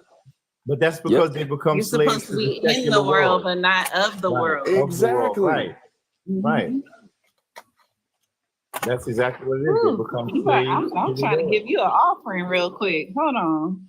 Like, it frustrates, because to be fair, like the church has always been behind the 8 ball when it comes to like keeping up with the times, right? They are still stuck in a postmodernist type viewpoint, when we're in all the way to a post-truth viewpoint, where most society and people within it are saying it's no longer, hey, there's a truth out there and I'm still trying to find it. Yeah. Now, in the post-truth world, combined with meta-Marxism and the attempts to not be considered part of the oppressive regime, people are flat out telling you, I know there's a truth, I just don't care. Right. And I'll give you a prime example. Today, me and MJ were in a live earlier, and they were talking about you know, gender dysmorphia and body and like all of these things. And despite you trying to narrow it down to, okay, we have these DSM-5 classified things, let's talk. This person quite literally said, well, you don't have to, like, you don't have to have a conclusive diagnosis to have it be that way. And I'm like, so then how else are we supposed to quantify it? How do we define it? But that's the point of the subjectiveness of it. There doesn't have to be a definition, because they don't care. There doesn't need to be a truth, because they don't care. Right. It's so frustrating, man. Yeah, I mean, yeah, it is very, very frustrating. I will say this: we need another Billy Graham. Y'all know who that is? Yeah, I know who Billy Graham is. Yeah, we need another Billy Graham to just go out there and speak the word, speak the truth. Yes, we might have political issues that don't align and we don't agree on certain things, but you can't argue the truth. How do you know about Billy Graham? How old are you? Right, he's 20 years old. I'm 20 years old. Everybody knows about Billy Graham. I've seen his clips, and he was a very, very good man. No, these people want Benny Hinn. They don't want Billy Graham. Well, listen. What's crazy is y'all remember when they Billy Graham. Y'all remember? Have you ever been swallowed? Swallowed. You need to stop, honey. Oh, no, but dude, Billy Graham. I remember that message he gave. God, what event was it at? What it was surrounding like MLK, and he was speaking directly to the African American parishioners. He's like, and let me speak to my African American brethren. Like, you know, Jesus was not a white man. Jesus was not a white man. He transcends all races, ethnicities, because that's what it's about, right? Like it's just people. I don't know, man. He was a good dude. The church is afraid to be controversial, and it's truly showing in society. And it's not even now. It's moved on to embracing things that are completely anti-God. It's crazy. Well, if you're absent of morality, you no longer have to be confined to morality, right? Like you can justify the terminating of life in the womb. You can justify the disfiguring of your own body, despite the fact that you were made perfect and delicately in His own image inside of your mother's womb, right? Like you get to disregard these things. You don't have to fall in line. Even universal morality, right? Like it's all subjective. If you don't have to answer to any type of moral compass, I mean, look at society. You don't have to be bound by anything, and that's dangerous. Goon, it sounds like you're a theologian. Let me ask you this. How would you answer someone who's using the argument? Because I've heard this quite a few times lately. Ever since Kamala went to Jamal Bryant's church, now everybody want to bring up Jesus in their argument. And when it comes down to ABs, and they're saying things like, well, God gives you volition. He gives you choice. He gives you the ability to choose. What? Who said that? Jesus allows for you to choose. To choose to what? So if Jesus gives you a choice, so that means that we should all have choices, and a woman should have the right to choose. That's literally the argument that I'm hearing now. Well, in the church? Hey, listen. No, not in church, on this app. I'm hearing people using Jesus as an argument, like free will. God gives you free will. So and guess what? Guess what? You still have it. Yeah. You absolutely still have it. I always love this type of like interpretation. A lot of people read Revelation and they talk about hell and they talk about eternal damnation, and it's always a negative connotation, right? But in reality, like it simply is this: the most sincere form of love is not forcing someone into something they don't want to do. Despite how much you may love them, you're not going to force this individual to. So why would a loving God force you to spend eternity with Him when you clearly did not want that based upon your actions and behaviors? Right. You rejected Him. You didn't want his mercy. You didn't want His grace. You didn't want His salvation. So instead of forcing you to reside with Him in eternity in heaven, He's going to, hey, you wanted to be separate from me in life? I'll keep you separate from me in death.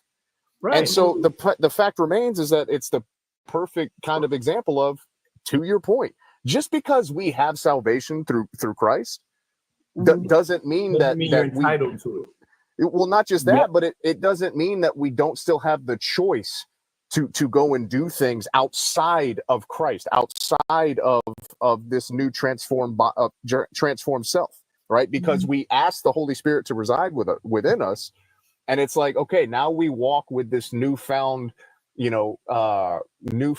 reformation, but we can still. There's a reason why after Jesus drew something in the sand and said, "Ye without sin cast the first stone," and they all dropped their rocks and walked away. He didn't look. He didn't look at her and say, "Hey, who here is left to condemn you?" Nobody. All right. Well, neither will I. Have fun. See ya. He didn't say that. The most crucial words he said after he did that was, "Go and sin no more." Meaning, you are going to constantly continue to go about your life, despite me showing you that I am the Messiah here.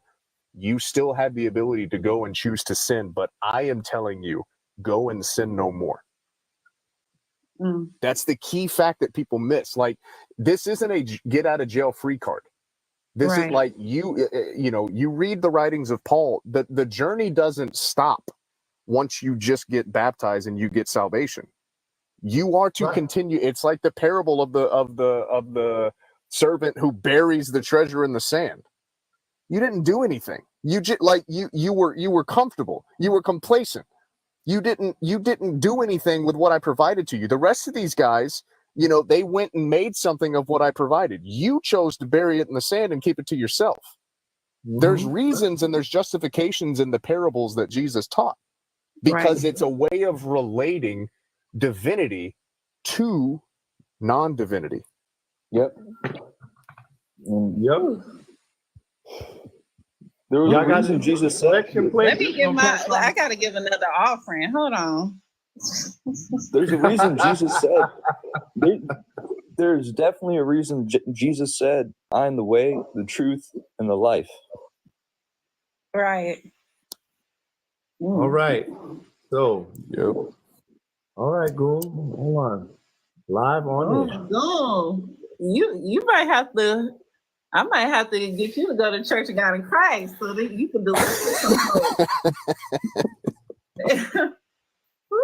Hey, Panamanian. Did Panamanian speak yet? briefly, but I don't believe so. Panamanian, go ahead and unmute. Be quiet. Thank you, John. John, we appreciate you. All right. Thank you. We're gonna rotate the box. Please stick around. All right. Go ahead, Panamanian. Hey, what's going on, guys? All right, brother. Yeah, I was just kind of like working and just listening to you guys. You know what I mean? But okay. You know, I'm a big fan of you, Tony. You're my guy, man. You're my guy. I was actually I was showing somebody your video the other day because you talked about, I'm from Philly, and Mark Lamont Hill was from Philly.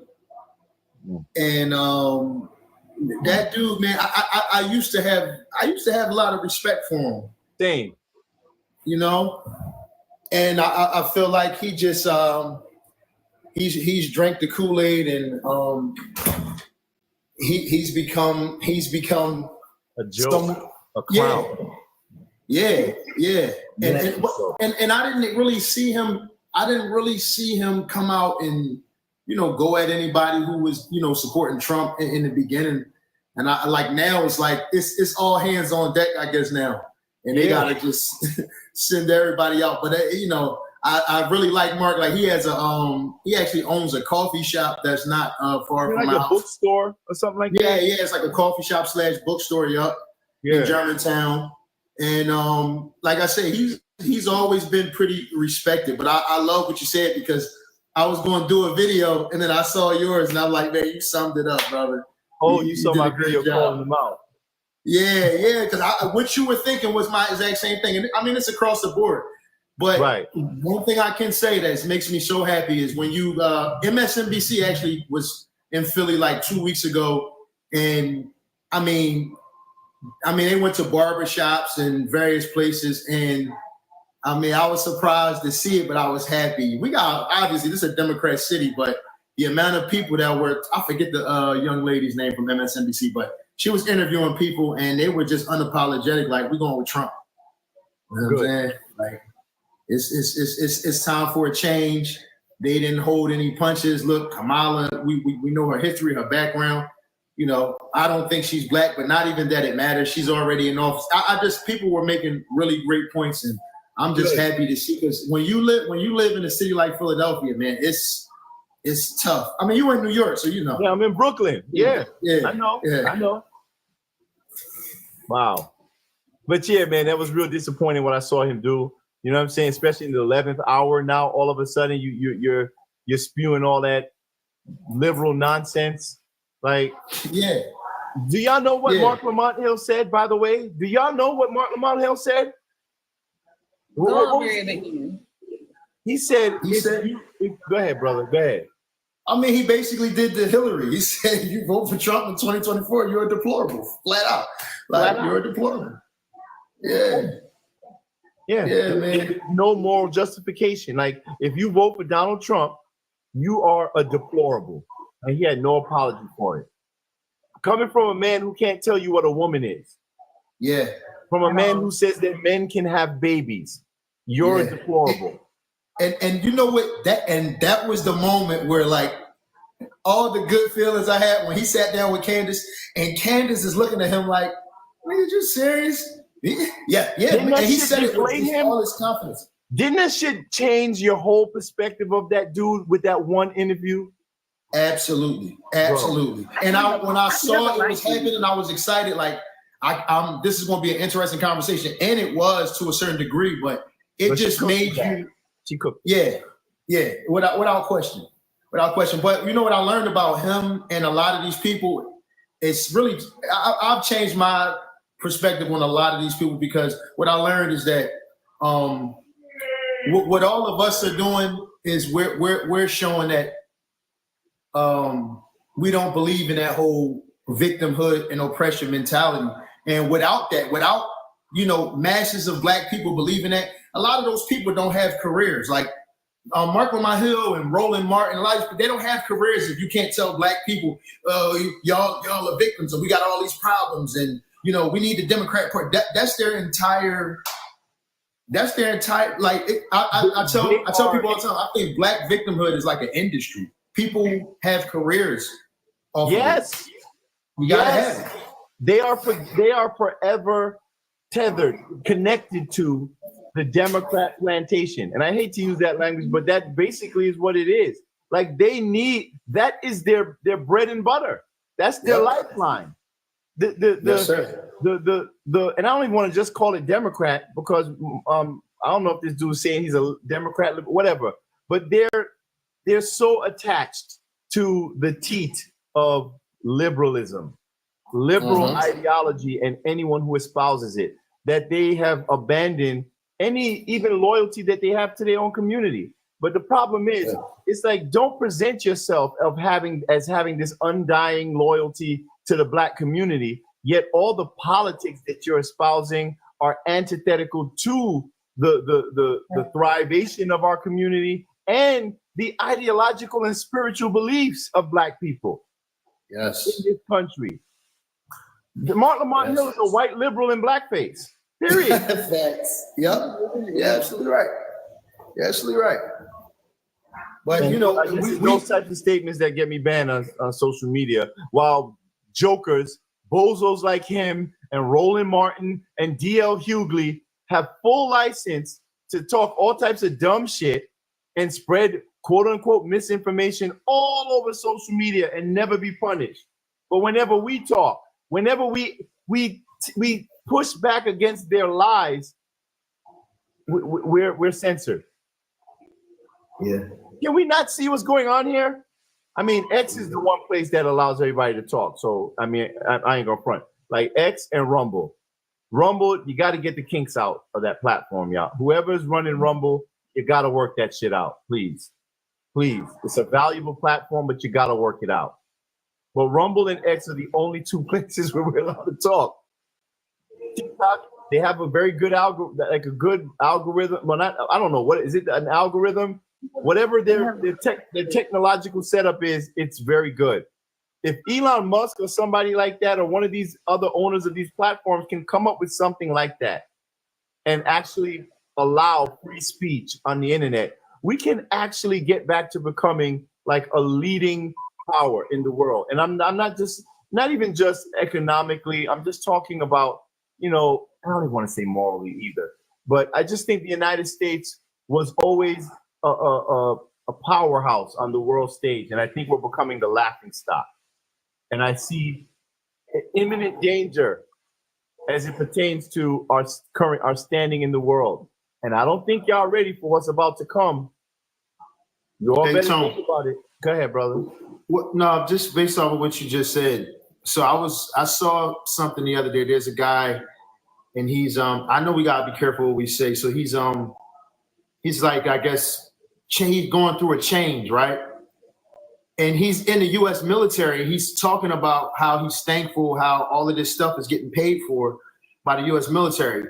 And he's in uniform and everything. And when he's talking about all the stuff that he's gotten done, thanks to him being able to join the military. And I'm thinking, like, when you see the Russian military, when you see the Chinese military, these guys are marching and they're serious.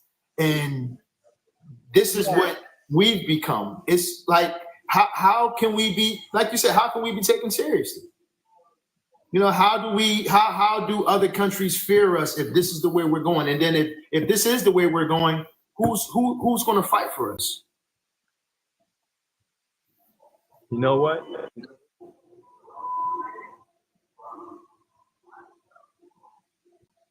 Out there, they don't play no games, right? But then when you come to us, this is how we strike fear into the hearts of these folks. That's a fact, man. It's crazy. Look, exactly. Hell yeah. That's strength, baby. Yeah. Boy. Gives a different meaning walking with the big stick right there. Who said that? Do better. Yes. But yeah, hey Dom. I don't care what nobody say. Dom black. Word.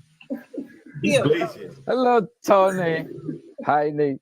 Hi. You know, Tony, do you want to know why the people like me or the people from all over the world, they want to come this country? Because of what? Only one word: freedom. That's why we come in here. Because when you get a freedom, you say what you say whatever you want to say. You choose the president for yourself.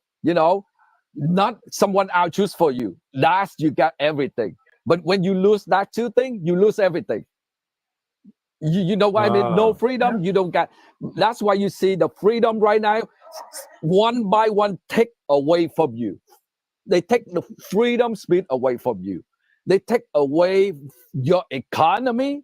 They take away, a lot of things you see going on right now. So the freedom is include a lot of things in there. But when you lose your freedom, that's why the people run away from other country, whatever the country they left in there. Yes, you don't get it back. Because any government, they want more power and more power. They never give up. Only people push it back. And I can make example. When the baby cry, that's why the mother know to feed them. But if you don't cry, they don't know. The government just like a mother. You don't cry, they don't know. They keep pushing and they get power away from you. So the people have to cry, have to stand up, talk. Yes. Do you know how much aura you have to talk about the concepts of communist versus capitalist and freedom while having a wall full of plushies? But this man, my man Dong has so much aura, bro. He is my spirit animal.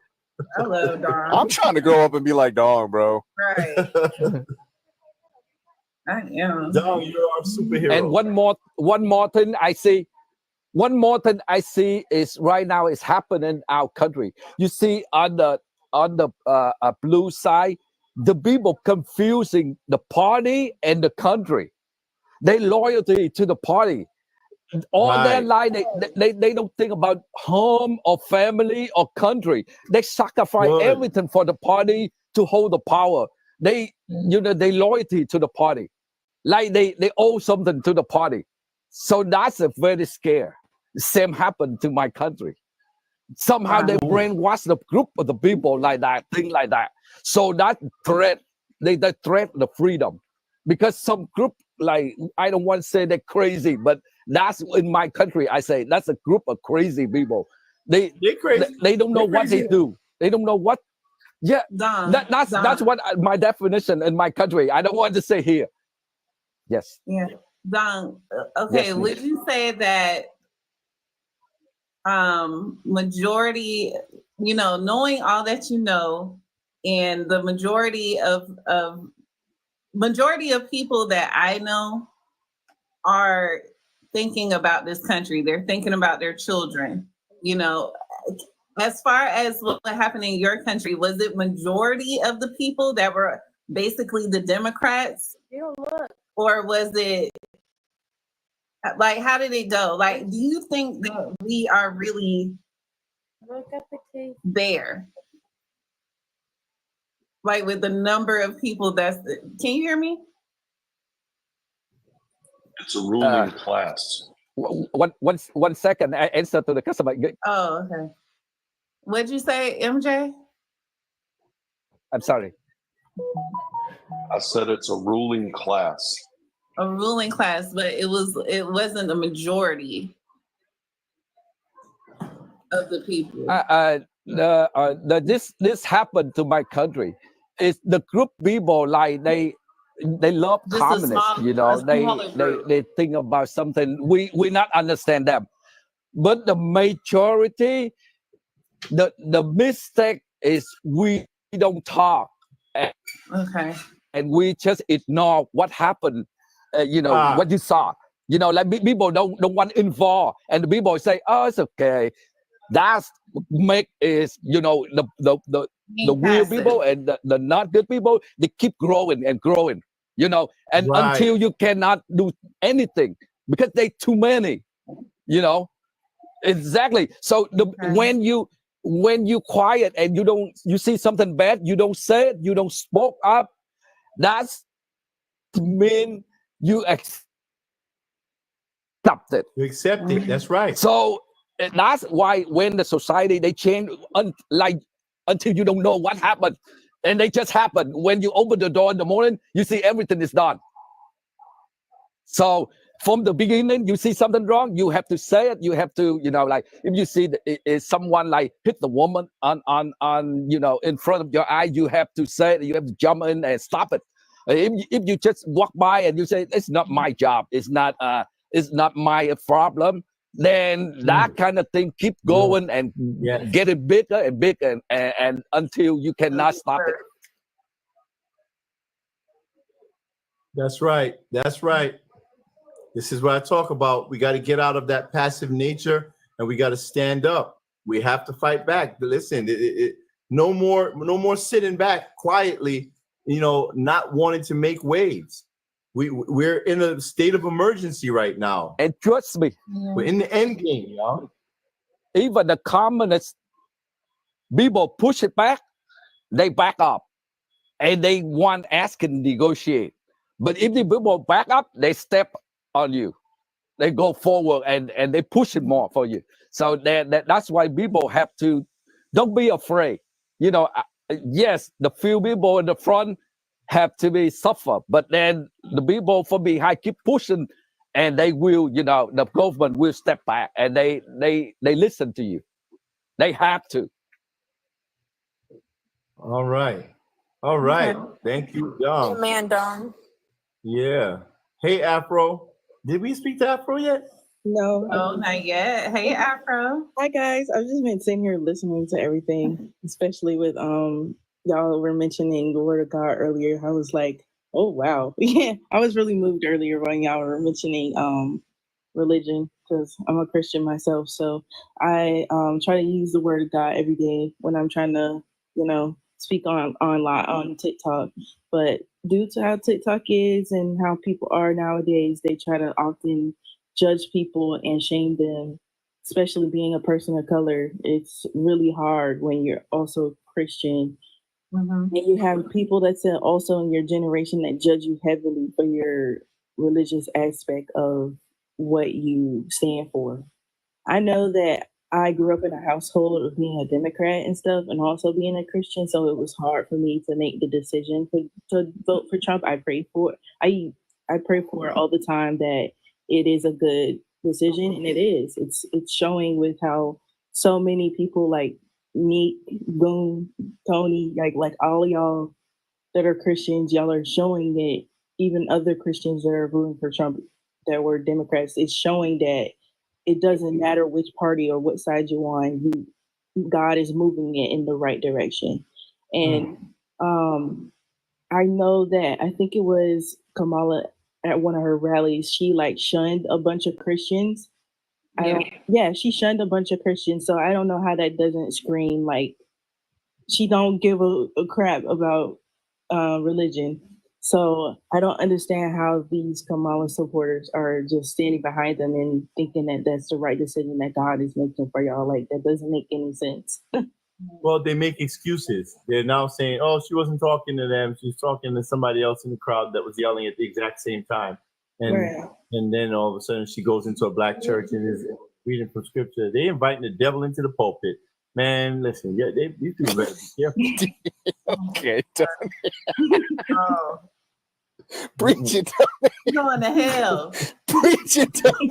Let me, brothers and sisters. Oh my gosh.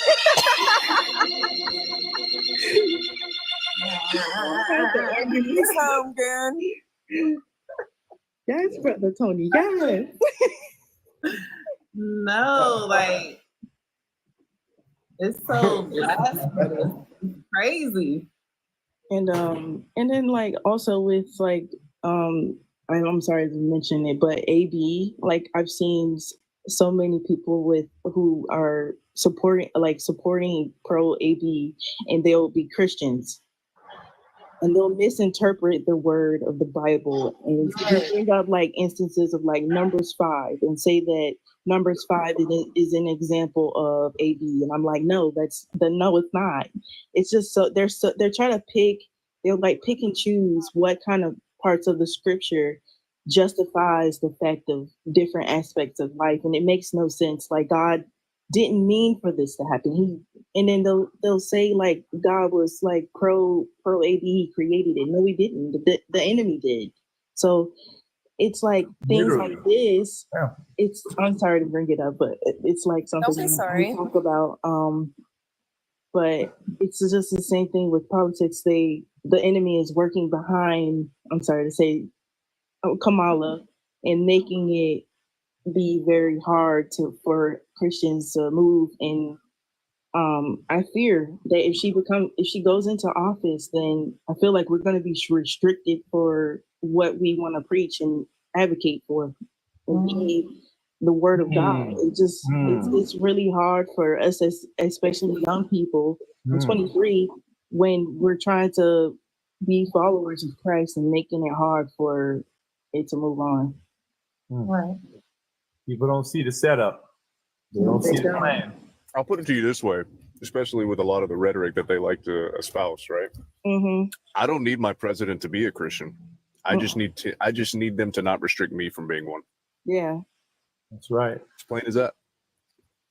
Yeah, but what do you think is going to happen when they're censoring you, when they're not allowing you to speak? There are going to be certain things that they'll play in subjectivity, in subjective language on what you are allowed to say and what is going to be deemed hate speech, especially as it pertains to certain beliefs on certain issues that 100%. 100%. Yeah. This is scary, folks. It is. And a lot of y'all don't know what you're getting into when you're talking about voting for Kamala Harris. You know, just because you think they might not do it doesn't mean they're not going to set things in place so they can do it, which eventually means they will do it. You sure you want to gamble like that with the future of your family? Go ahead. And Tony, you see why the blue side they keep bringing up the AB, because they know they can divide the people if they talk this subject. You know, and any religion, they against AB. So if they attack the religion, they attack AB. They keep saying AB freedom to do anything they want. So that's bring it down the religion. That's the communists they attack. Good perspective. Right, and like I said, they use a lot of these different women that have lost their lives, that due to different cases of malpractice in hospitals, and they'll try to change the rhetoric of what it is and make it very for political gain. And these families are like happened on November 1st for Navia Crane, for instance. I was actually spoken to her, one of her family members, and they don't want, like, they even came out with a statement. They said they don't want her case to be blown into politics or AB. They're trying to advocate for justice for they're not even suing the state. They're suing the hospital that caused her to unalive. So they don't understand. They're not looking at the aspect of how, in like Amber Thurman, for example, that one was blown into proportion too, and the parts of that that was family. really disrespectful what they did. Yes, and that family, I saw that they did a whole campaign commercial with Kamala, and I'm like, bro, what? Like, y'all are being used as pawns for her as a game. Like, it's not there. She's not for you. She's for herself. They were bought. Yeah, they were literally bought. They were bought for justice, or she's like not really bringing justice for you, but for her even, or her son. She's bringing justice for the other side of the negativity. It's sad, and people like myself, I try to advocate for awareness for those people who've lost their lives, and try to make sure that propaganda and negative politics, politicians don't use these cases in a negative manner, and bring light to these families that don't want these cases blown so like monetarily out of place. How old are you again? I'm 23. 23. I'll be Man. 24. I'll be 24 New Year's Day. Yeah. Oh, this is beautiful. I love to see younger generation so intelligent. And we just had a 20-year-old up here. Yes. Talking Yes. like, There's parts of I us did that see are- that. I saw Richard Spencer endorse Kamala Harris. And there was another person, I think his name is David Kirk. David Duke? David Duke, yeah. That guy. David Duke? Yeah. Wait, what? Yeah, the guy who Let me look that up. yeah, who did I'm the triple. posting that everywhere. The guy who did the triple, everybody, MJ. David Duke. Charlie Kirk mentioned it. He was like, did you know that David Duke is actually endorsing Kamala? And everyone was like, they all blew up. But check this out. Check this out. MJ. What's up? Why are they endorsing her? Because the top two things that all WS groups in the United States 100% agree on, and the top two things that they want because they feel like it greatly benefits the white race more than anybody, is legalized abortion nationwide and single-payer health care. The two things that the Democrat Party is pushing. Oh, right. They don't want any of you useless eaters to continue to be reproduced.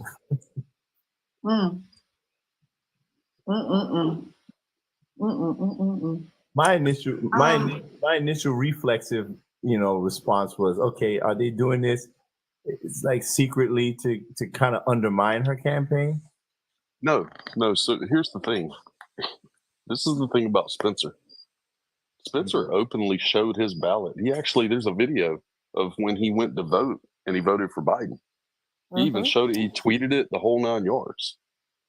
He has been very open about pushing for legalized abortion nationwide. He's been very open about pushing for single-payer health care. He has told you exactly why he feels like those should be legalized. And not to mention, he runs the National Policy Institute, which is actually the convention for all these WS groups nationwide. Wow. So he is like the voice. And that's what's crazy. Everybody always reverts back and they say the Triple K and all that. The National Policy Institute runs all this. They run all these groups. They're like the headquarters for all of these different groups nationwide. They call themselves whatever different names. He is the spokesperson for all of these people. Wow. Huh. I mean, you can't make this shit up. Tony, we have Adam. He said that he requested up. Adam from last night, Baby Walker. Oh. Yeah, he's in here. Okay, Texas, or Afro. Wait, I don't know who went. Wait. Afro went. Texas did not go. Yeah, I can drop. It's fine. But You can drop me. I'm good. You sure? You did? Yes, sir. I gotta try to get to sleep anyways. Been up too damn late. All right. Well, we appreciate you. Thank you. All right. Y'all have a good night. Thank you. Do you see him in the request? Because I don't. But I was gonna just invite him up. Yeah, but you gotta let Adam know. I see him, but you gotta let him know we're like live and we're streaming like a lot of places right now. Is this? I mean, I want to make. I'll ask him. I want to know if he's okay. But yeah, no need to share details. What's going on, guys? Hey, Adam, how you doing? Making it. We got some light shed on some things. I can't say much, okay? But what I will say is he is doing better. No permanent damage from anything that's happened. So that's exactly.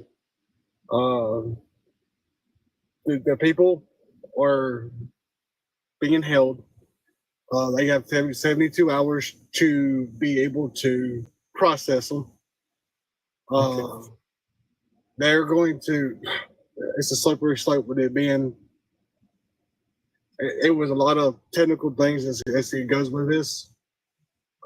If Parish don't pick it up, they're going to present it to the state, and they're hoping the state does pick it. It'd be better repercussions anyway. But regardless of the fact if it doesn't get picked up either way, that there will be civil justice. Civil, yes. Right. We family lawyer has stepped in. Her dad knew somebody a big representative for a big company stepped in to take this for us pro bono. Okay, good. So my main thing is I know everybody's been worried about the health of him, and he's fine. He is going to make a full recovery on this. Okay, good. Thank God. Okay. Like I said, I just wanted to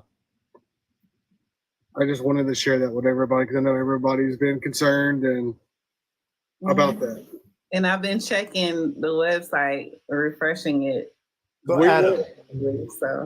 Adam, is there a way that maybe you can share? No, not what happened, but share that story. So for all the people who have been so feverishly advocating for ABs, for abortion. Okay, on that part, whenever my wife got pregnant, they pretty much told her that she would not survive the pregnancy. They advocated for her at an early stage of the pregnancy to abort it. And she didn't. She refused to. They came to her at 27 weeks and asked her to still go through with the AB. Mm-hmm. And she wouldn't do it. Mm-hmm. And my wife is okay. And Walker's okay. They both survived the delivery. So that is a testament to if you're given the advice to do that, always get a second opinion or even a third opinion. Right. Amen.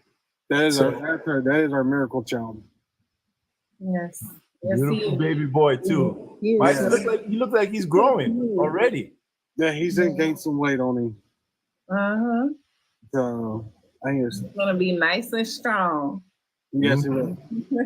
That's right. You're gonna have a story to tell him when he gets older. And when all this is over with, hopefully I'll have another story to tell where nothing will be incriminated or I get in trouble. Right. Right. Because right now I can't say much right now. No, don't. That's okay. That's okay. No, I just wanted everyone to hear your story. How the doctors they just kept trying to tell you, listen, take the AB.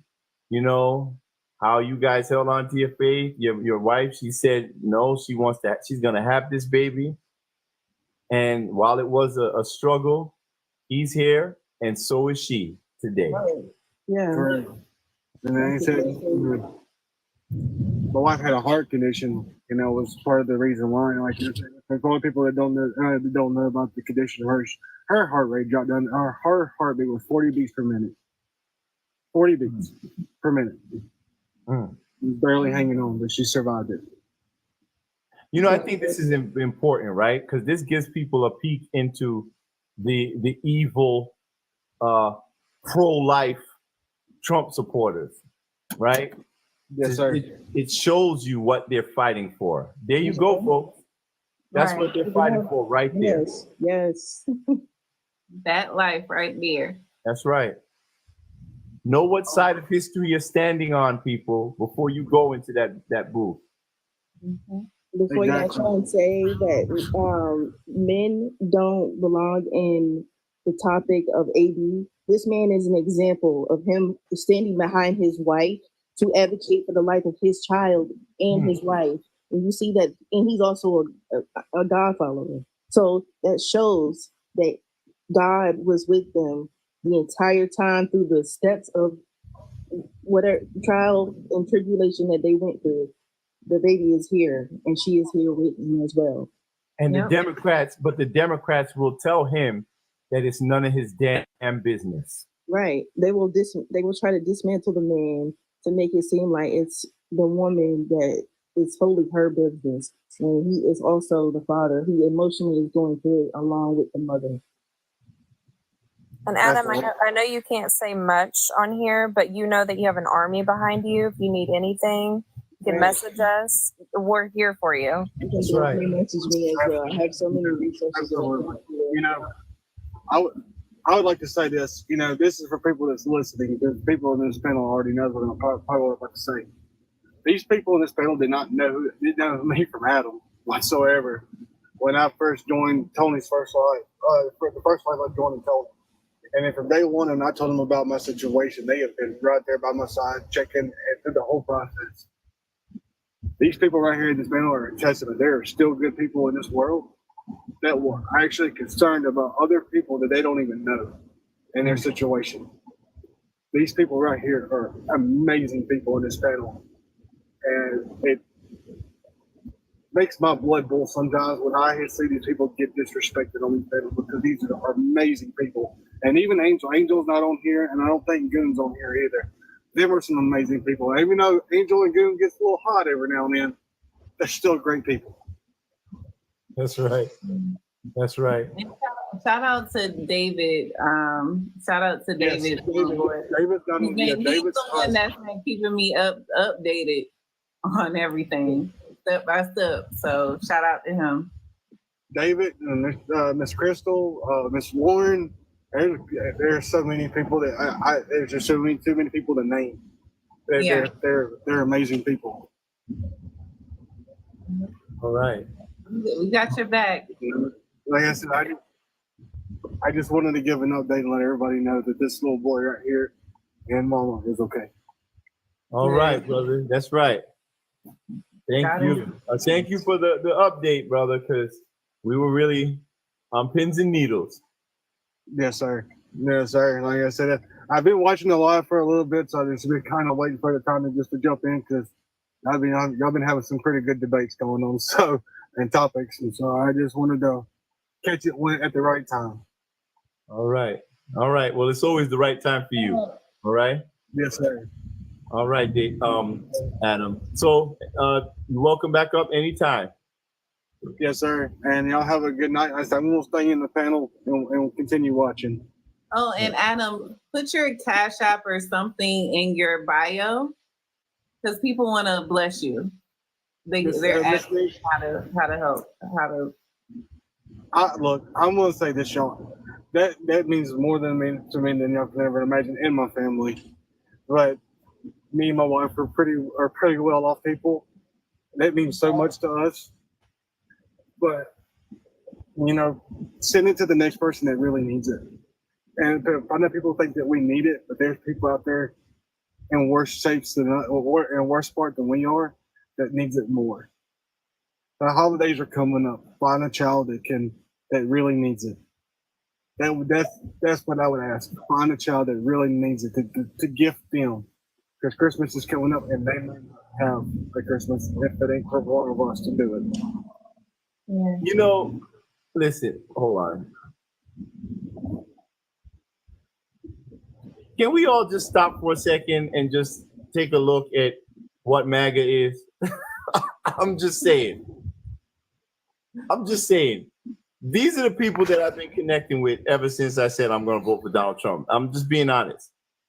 Everyone on, the former side, and I don't even want to say side, but everyone who has been a Democrat, has attacked me. They've called me all types of racist names. Some people have cut me off, called me evil, traitor, all of that. But these are the people who welcome me with open arms, treating me like family from the beginning. They continue to do so. So all I'm saying is when you see all this media coverage of all these mustache man rallies, how MSNBC is presenting it, these evil, hateful people, I'm just showing you who they are. That's it. This is who they are. We appreciate you, Adam. Yes, Thank sir. you, Adam. And kiss baby Walker for us. I sure will. I sure will. All right, brother. All right. All right, y'all. Y'all have a good night. Soon. All right, you too. Aww. Woo. That was a good story. That moved me. Yeah. And it's a real story because he came up in the panel to talk to us about it before she had the baby. Oh, wow. Yeah. Yes. He's trying to, He's our miracle baby. Yeah. We don't play about him. That's it.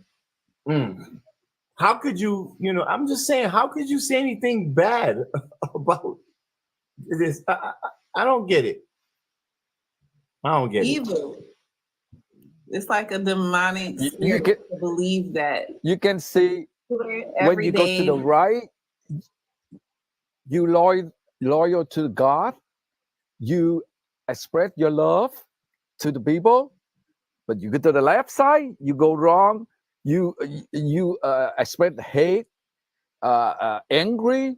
You can see they angry, hate, and accuse the people like you just say if you say something is a different idea they are and different opinion, they call you betray. It's happened in my country. Sooner or later, but I don't think Kamala win the office, they continue this policy, and you will see the next time when you say something to the Democrat or opposite, what they you express to the public, they will say you betray the country, and the people from them, they told you say, okay, this guy needs to put in the jail, this guy have to be like unalive. They will say everything, throw everything on you. This happened in my country. The people support the communists, they will attack you. They will do everything to underlie you. That's what happened. So you just see from beginning right now. You just saw it's everything. I see everything exactly the picture I saw in my country. Maybe we should do a poll to see who's undecided in here. We have, almost 400 people in this chat, and we kind of want to get someone who's undecided or who's kind of. Let's check because if I can get to talk to some people who are undecided before we shut down the live, that'll be good. I'm gonna still continue live on X, Rumble, and the other platforms. If anybody wants to meet over there, I'll post the link. Wait, where would I put the link? I'll put the link to the StreamYard in the, where should I put it? I don't want to put it in the Discord because then every random person is going to come join, just jump in there and they'll pour in. I think I only have space for like 9 people or something. But let me see, where did it post? Oh, it posted on YouTube. Hold on, I'm sorry. Let me put the poll up. All right, so this poll. No. Citizen. Yes, ma'am. Hey, are you? Who are you voting for? I'm voting for Harris and Walz. Oh, okay. All right, we've been looking for y'all all day. How are you doing today? Yeah. I'm doing very well. Y'all look great. I could tell you that much. Oh, thank you. We appreciate it. So why are you voting for Harris? So, first of all, too, I'm in Minnesota, so it's almost the law that I have to vote for Walz because, you know, he's our governor and everything, right? So I'm voting for her because I looked at both her plans for economics, for education, for housing, and for a few other things that I think are specifically targeted at the working class and the underclass. And that's the two groups that I advocate for the most in my day work. And I just judged the two. You know, I looked at multiple meta studies of both of their plans, and on net, it looks like the Trump plan comes out in the upper 20 to 1% more than anybody. And her plan, most of the benefits go to the working class. Well, actually, the middle class, the working class, and the underclass. So that's a big decider for me right there. There's also some weird stuff that she's doing that I think like nobody else is talking about. Like, you know, our housing stock and our rental stock are being bought up by foreign companies, and they're reselling it to us Americans at a much higher cost. And the way that's hurting the most is in the rental market, because when people rent, I don't know if you guys have been like, you live the rent lifestyle, but the rent lifestyle was my lifestyle for a long time. I was a single dad, and that rent lifestyle where they could just wake up and, you know, up you by 30% one year, you know, and you're not expecting that or whatever. And then the next year do the same thing. Right. Well, they're on tape. The cartels, the rental cartels are on tape saying they were going to do that, saying they were going to price fix in all these different cities. So you wouldn't be able to get out of the market by looking for cheaper housing because they had fixed it. And her going after that, to me, that's one of those unsexy, boring things that a politician could go after. That means a big difference to a lot of people. Where do you get this information from? Because I'm in the housing market very deep. And which information? Yeah, so as far as like 30%, going up 30% on the rent is standard. And it's actually in your lease. Most standard lease agreements actually tell you that they're going to go up on your rent every year. I mean, that's not, 30% is not a lot either. And also there's also caps. In some states, like we actually put a 5 to 10% cap, but 30% is pretty wild. But going up on your rent every year is not. That's something that they do to adjust for the market trends. It goes based off of fair market value. So we do comps every month to stay competitive. There's no incentive to corner the market unless you're specifically trying to price out a particular area. But you usually see that in more commercial properties. 30% is a lot. But where are you getting that they're coming in and buying up residential properties? That was my question. Well, this is something that was caught on tape because they had a meeting where they were talking about the price fixing. And this was during the I'm not going to say the actual word, but during our global health emergency. So I don't get you guys flagged. But during that time, they were having meetings about how they were going to market fix, how they were going to fix the markets. And they supposedly have a market fixing software that allows them to manipulate things in Minneapolis, Austin, Seattle, San Francisco. Are you talking about the real page scandal? The real page scandal where they were price fixing?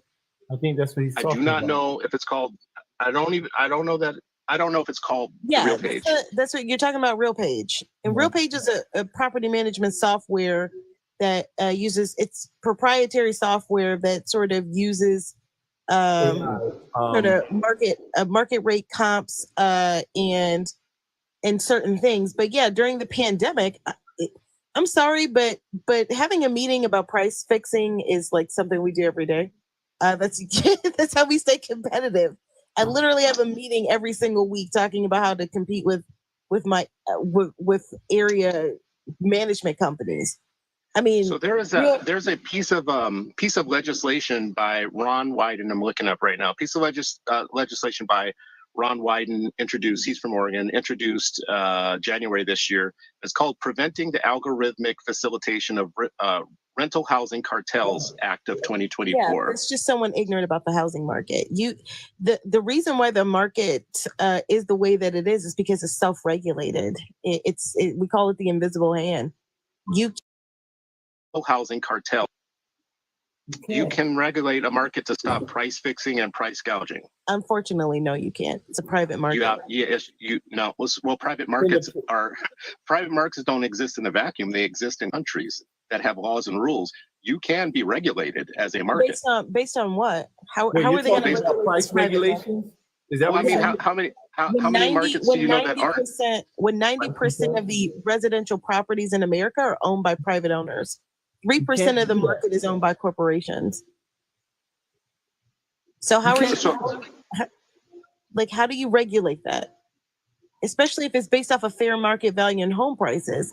So, if you're going to try to control the home market in that way, we'll get ready for. If you're going to do that, you're going to have the government set the prices on the price of your home. Bye bye. No, I think in the home market, I think the strategy for the home market is different. The strategy for the home market is to expand by 3 million. I'm sorry, 3 million. Yeah. When we have 15 million homes sitting vacant right now, how much sense does that make? Well, that are out of reach for many Americans. What about equity? We just don't. I mean, there's a lot of Americans that want to get into houses. No, I'm talking about the equity in your home. Do you not care about the equity of your home? Yeah, I have equity in my home. Yeah. So then what happens if they price fix, what happens to the equity in your home? They're not price fixing when it comes to homes. When homes, they're just expanding the inventory. What? You just said expanding the inventory by 3 million units. But that's Three million houses. But if you're going to manipulate the market to only cap at a certain amount so that people can afford them, you can say bye-bye to your equity. I don't know about a cap. Because I'm saying it over and over again. Expanding the market by adding more units is not the same thing as making a cap of any sort. Which would do what? What do you think expanding putting more homes in the market is going to do? You think that's going to increase the demand? Well, I think it's going to actually put more on the market that aren't price fixed by foreign corporations. Who's going to determine the price? Well, I mean, I guess the new owners, because right now the Chinese determine the price of many of our houses. No, that's not true. No, that's not true. That's absolutely true. That's absolutely true. Yeah, absolutely show me. Yeah, I mean, I'm not controlled by the Chinese in my company, so I don't know about you. Well, I just want to be clear. I'm not saying that about you, but I am saying a lot of states. Yeah, but I'm in the housing industry, so I mean, you're telling me that come on. Talking about who the market is largely controlled by, which is the Chinese. That's not true. Do you have a source for that? You have 3,000 followers. You can cut your camera on and show us a source for that. We would appreciate it. I can't cut my camera on because I'm sitting in the car on the street, but I can try and look up real quick. So you guys are. So what I'm hearing, just make sure that I'm clear. You guys are declining the idea that the Chinese and other foreign folks are buying our housing stock. Yes, and I repricing am 1,000% saying, as a person that has a management company, that is 1,000% false. All right, let's see here. That is just not. That's and even they're not buying residential properties. Okay, and if they are, they're making a lot of Americans rich. So, and if that's the case, once again, if you're putting 3 million homes on the market. And you're saying, okay, well, the owner is determining the price. What do you think the owner is going to do when they build a new home? Do you think that they just go, okay, this home is worth $400,000? So this says, starting in 2008, a significant but largely unnoticed trend took hold in the California real estate market. Massive and increasing investments by Chinese buyers. And it goes through like a whole story Chinese about buyers, the Chinese as in foreign buyers or Chinese American buyers? Well, I don't know that they would call Chinese American foreign investments. So I'm imagining it's Chinese. Hold on, a foreign investment is not the same thing as buying. That's different. You've got that backwards. I feel like the goalpost is moving now. I feel like it's moving all over the place. Okay, so we started with our Chinese buying up the housing. So we started there. That's wrong. Before we move off of that, can we agree that that is something that's happening? No, I'm going to disagree with you. It's not. I don't know where you're getting this from. All right. Investments into the market is very much different than buying into the market, like buying homes. That's not happening. That's just a fallacy. I'm sorry. And people often conflate that because they think, well, you got a bunch of hedge fund companies coming in and buying up properties. Now, some of the unscrupulous shit that goes on in the housing market, I mean, I can totally understand. And yeah, we manipulate values so that we can corner the market and make money. But that's free market capitalism for you. I mean, that's just something you're just going to have to deal with. But in the same token, let's go back to adding 3 million homes to the market, right? If you add 3 million homes to the market again, who is determining the price of these homes? And if the government's building them, right? Who's determining the price of them? Because you're still going to have to go off of fair market value. And if you put 3 million homes on the market with the average home price of over $450,000 currently standing, you mean to tell me with a new house on the market that are they going to up the price to 400,000 or are they just going to sell them at a lower rate? What are they? Good question. I don't think they're the government themselves are building it, though. I think they're doing it with incentives to developers. Okay, so who's going to determine the price of the home? Well, I imagine the developers that are going to cost it out before they build them. Okay. I mean, they're not going to. Developers aren't going to build something that they think they're going to lose money on. So the developer, right? The developer is the one that comes and puts the area, builds the home, right? They choose the area to which they go into. You understand that they have to look at the area median income, right? They also have to look at the price value of the other homes in the area, right? And they either have to be either below market value or right at market value to stay competitive. Mm-hmm. Okay, so again, when you're thinking that they're just going to determine the price of the home, no, it's the area in which it's being built. Where are they going to build these homes at? Who are they going to buy the land from? Are they going to do a bunch of eminent domain? Are they going to knock down these homes? Because just because you build a home in an area doesn't guarantee that you're going to be able to sell it. Right. So it's a good question. I mean, I think the conservative plan for doing the exact same thing was to use federal land. Where's that a conservative plan? That's as a matter of fact, it's still being pitched to declassify some of the federal land to be used for the market. Where is that happening? Give me an example. I don't know. I'm not saying it's happening now. I'm saying it's been floated as an idea. That's the version I've heard of her plan. Hers is more on the Democratic side, but I think whatsoever. Okay.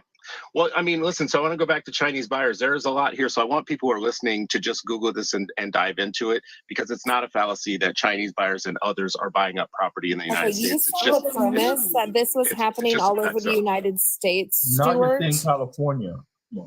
Right. No. Now, Chinese buyers return to U.S. property market, but this time they want a home, not an investment.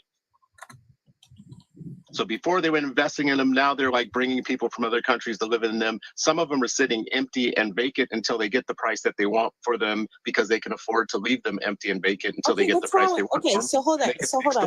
What is the issue with them coming over here and buying homes? Well, then you have foreign people pricing us out. We're Americans. You have them pricing us out of our own market. How? How are they pricing you out of the market? Buying? Wait, what? That makes no sense. Wait, okay, I'm trying to understand. Jesus. Lord, no, why you saying Jesus? Don't get frustrated. You're saying because Chinese people are coming here and buying. Like one of the reasons I'm getting frustrated is it's a little bit like a peanut gallery. But what I'm trying to say is, don't take my word for it. I want anybody who listens to a conversation like this. I hear what you're saying, and I've heard this. I'm just saying to you that this is absurd. This is completely absurd for you to say. And I understand exactly what you're saying. And I think that you think that we don't understand in terms of when we say, that we're confused. I'm more or less flabbergasted at the fact that you just said that Chinese people are coming over here to America in California, buying up properties and somehow pricing out Americans. Yeah. That is the most xenophobic and just incredulous thing I've ever heard in my life. Wow. So now you said that. Wait a second. So there's just a couple of things here that I think are a problem with the way we're talking about this right now. Thank you, dog. And it's not true. Well, see, this is the thing. One of us can say anything. Did you say 2008? Wow.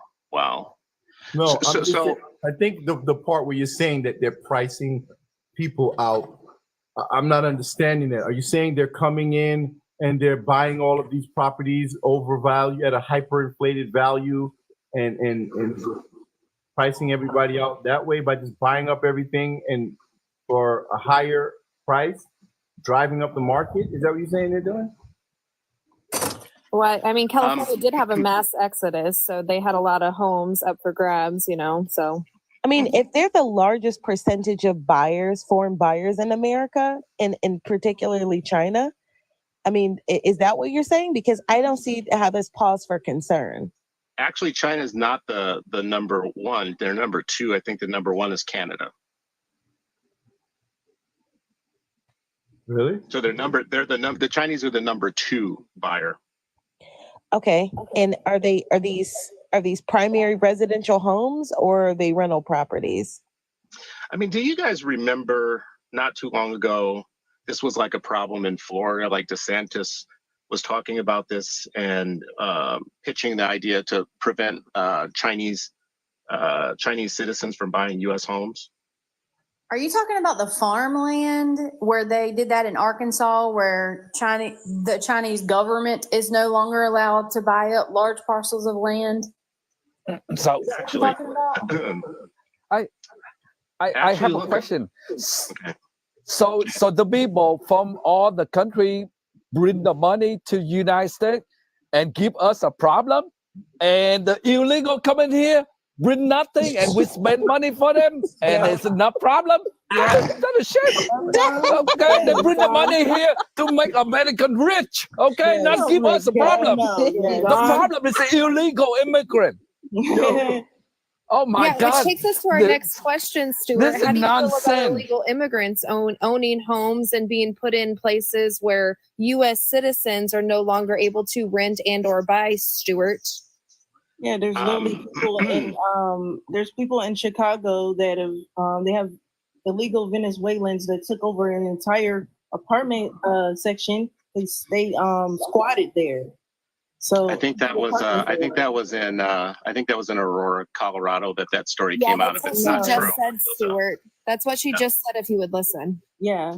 Listen. I don't know who just said. I don't listen. We can have this discussion. I don't know who just said that. I don't know who just said that way. Chicago. But that's not the way you talk to But people.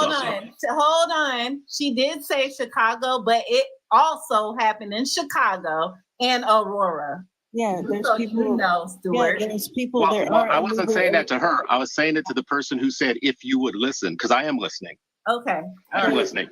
But it happened. There's no reason to be impolite. All over the country. There's no reason to be impolite about it. My question We can talk. for you, my question for you is, why are you so worried about Chinese buyers buying homes instead of the illegal people that are squatting in other people's squatting in homes and like not wanting to leave? Like, why are you not worried about that instead of worried about Chinese buyers? Well, I don't think it's an either or though. I don't think it's an either or because I do. How is it not? Well, it's not an either or because I do support anti-squatting laws. Do you support anti-illegal immigration? I absolutely support like lawbreakers being lawbreakers. It's a law, so yes, I support. And stick with this for a second. Don't leave this for a second because the squatting problem. You guys said anti-squatting laws are a thing. States should be passing those. Well, so if you're saying they're doing that, then I'm saying yes, pass that law. Then can I just tell you that's a step away from what the Democrats actually want, because where I do business at, I'm not a Democrat though. You must have got a phone call. You voted for Kamala. I haven't voted yet, but I'm going to vote for her, but I'm not a Democrat. I'll just, like I said, it's a step away from what the Democrats want. Well, you can roll your eyes if you want. I just told you I'm not a Democrat. I'm a lifelong libertarian. Right. I can't roll my eyes, and all I'm saying is you voted for Kamala. No, can I finish saying what I was saying? Because he keeps interrupting. Okay, what are you saying? I'm sorry. Go ahead. It's a step away from what the Democrats historically have looked at, because as far as anti-squatting, you have Democrat cities, particularly in the one that I do business in. We have a judge. We're actually filing a lawsuit against the city because of the moratoriums and also a lot of the things that they put in place that prevent landlords from being able to evict people over non-payment of rent. But I'm against that. So, well, I mean, that kind of goes along with squatting. A lot of I'm against squatting too. I'm against squatting. I'm I know you 100% are, but against it. So it's a far cry from what a lot of Democrats are actually pushing for, because a lot of them are more pro trying to keep people in the home, which is equivalent to squatting. People who have been evicted. listen, there was a woman Okay. in New York. There's a woman in New York who had her $1 million house taken over by two guys, and when the police came, they arrested her. They I arrested understand her that. in her own house. I understand Just what you're because New saying, but York I'm saying has the a Democrats terrible. are not doing that. I'm just saying, like, listen, it's insane to me as it is everybody else. Why not pass a law in New York saying that you're not going to get arrested coming to your own house kicking somebody out? Again, you're voting for the party that is directly contradictory to what you stand for. I agree with you, but I'm just saying your party is directly contradictory to that. Well, they push more for yes, they do. I don't think that. I don't think that the party. I think New York has some really dumb laws. No, I can name other cities. No. I can name other cities that have some really dumb laws Squatting too. Squatting rights are some of our oldest common laws. When it comes to landlord-tenant laws, Yeah. you It's will the see oldest that law. the most ridiculous laws are in Democrat-run cities. Absolutely, especially with the moratoriums. Essentially, they legalized squatting. And I during would the be moratorium. okay with striking that down and going after that. I would be. Well, I'm just saying, 100% okay. Democrats are pushing for that. I mean, what do you think is going to happen when they build all of these 3 million homes and then try to do DPAs with a default rate that's higher than a traditional buyer who comes up with a down payment? And these people end up defaulting on their mortgages. What's going to happen then? Are you really going to have a housing crisis then? Because you're going to have a bunch of people that are getting essentially thrown out of these homes after they can't afford them.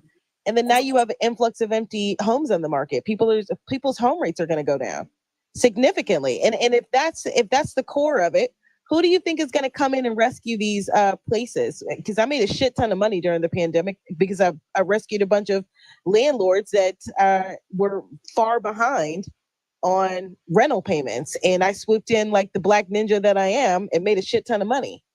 But I mean, that's the shark in me. I mean, that's what you call free market capitalism. But what do you think is going to happen?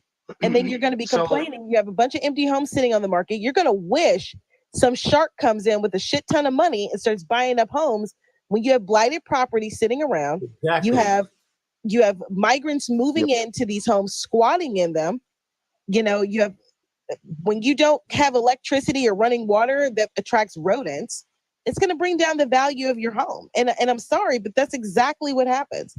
And just to push further into what you said, again, if there was a report that actually came out a while ago with the Chinese dominating the foreign purchases of U.S. homes. And what we saw from the report was before they went from investor to buyer. And it was because a lot of these people were traveling back and forth between the United States and their home country and investing in this market so that they could build the capital to buy a home here. That's smart. I don't have an issue with that.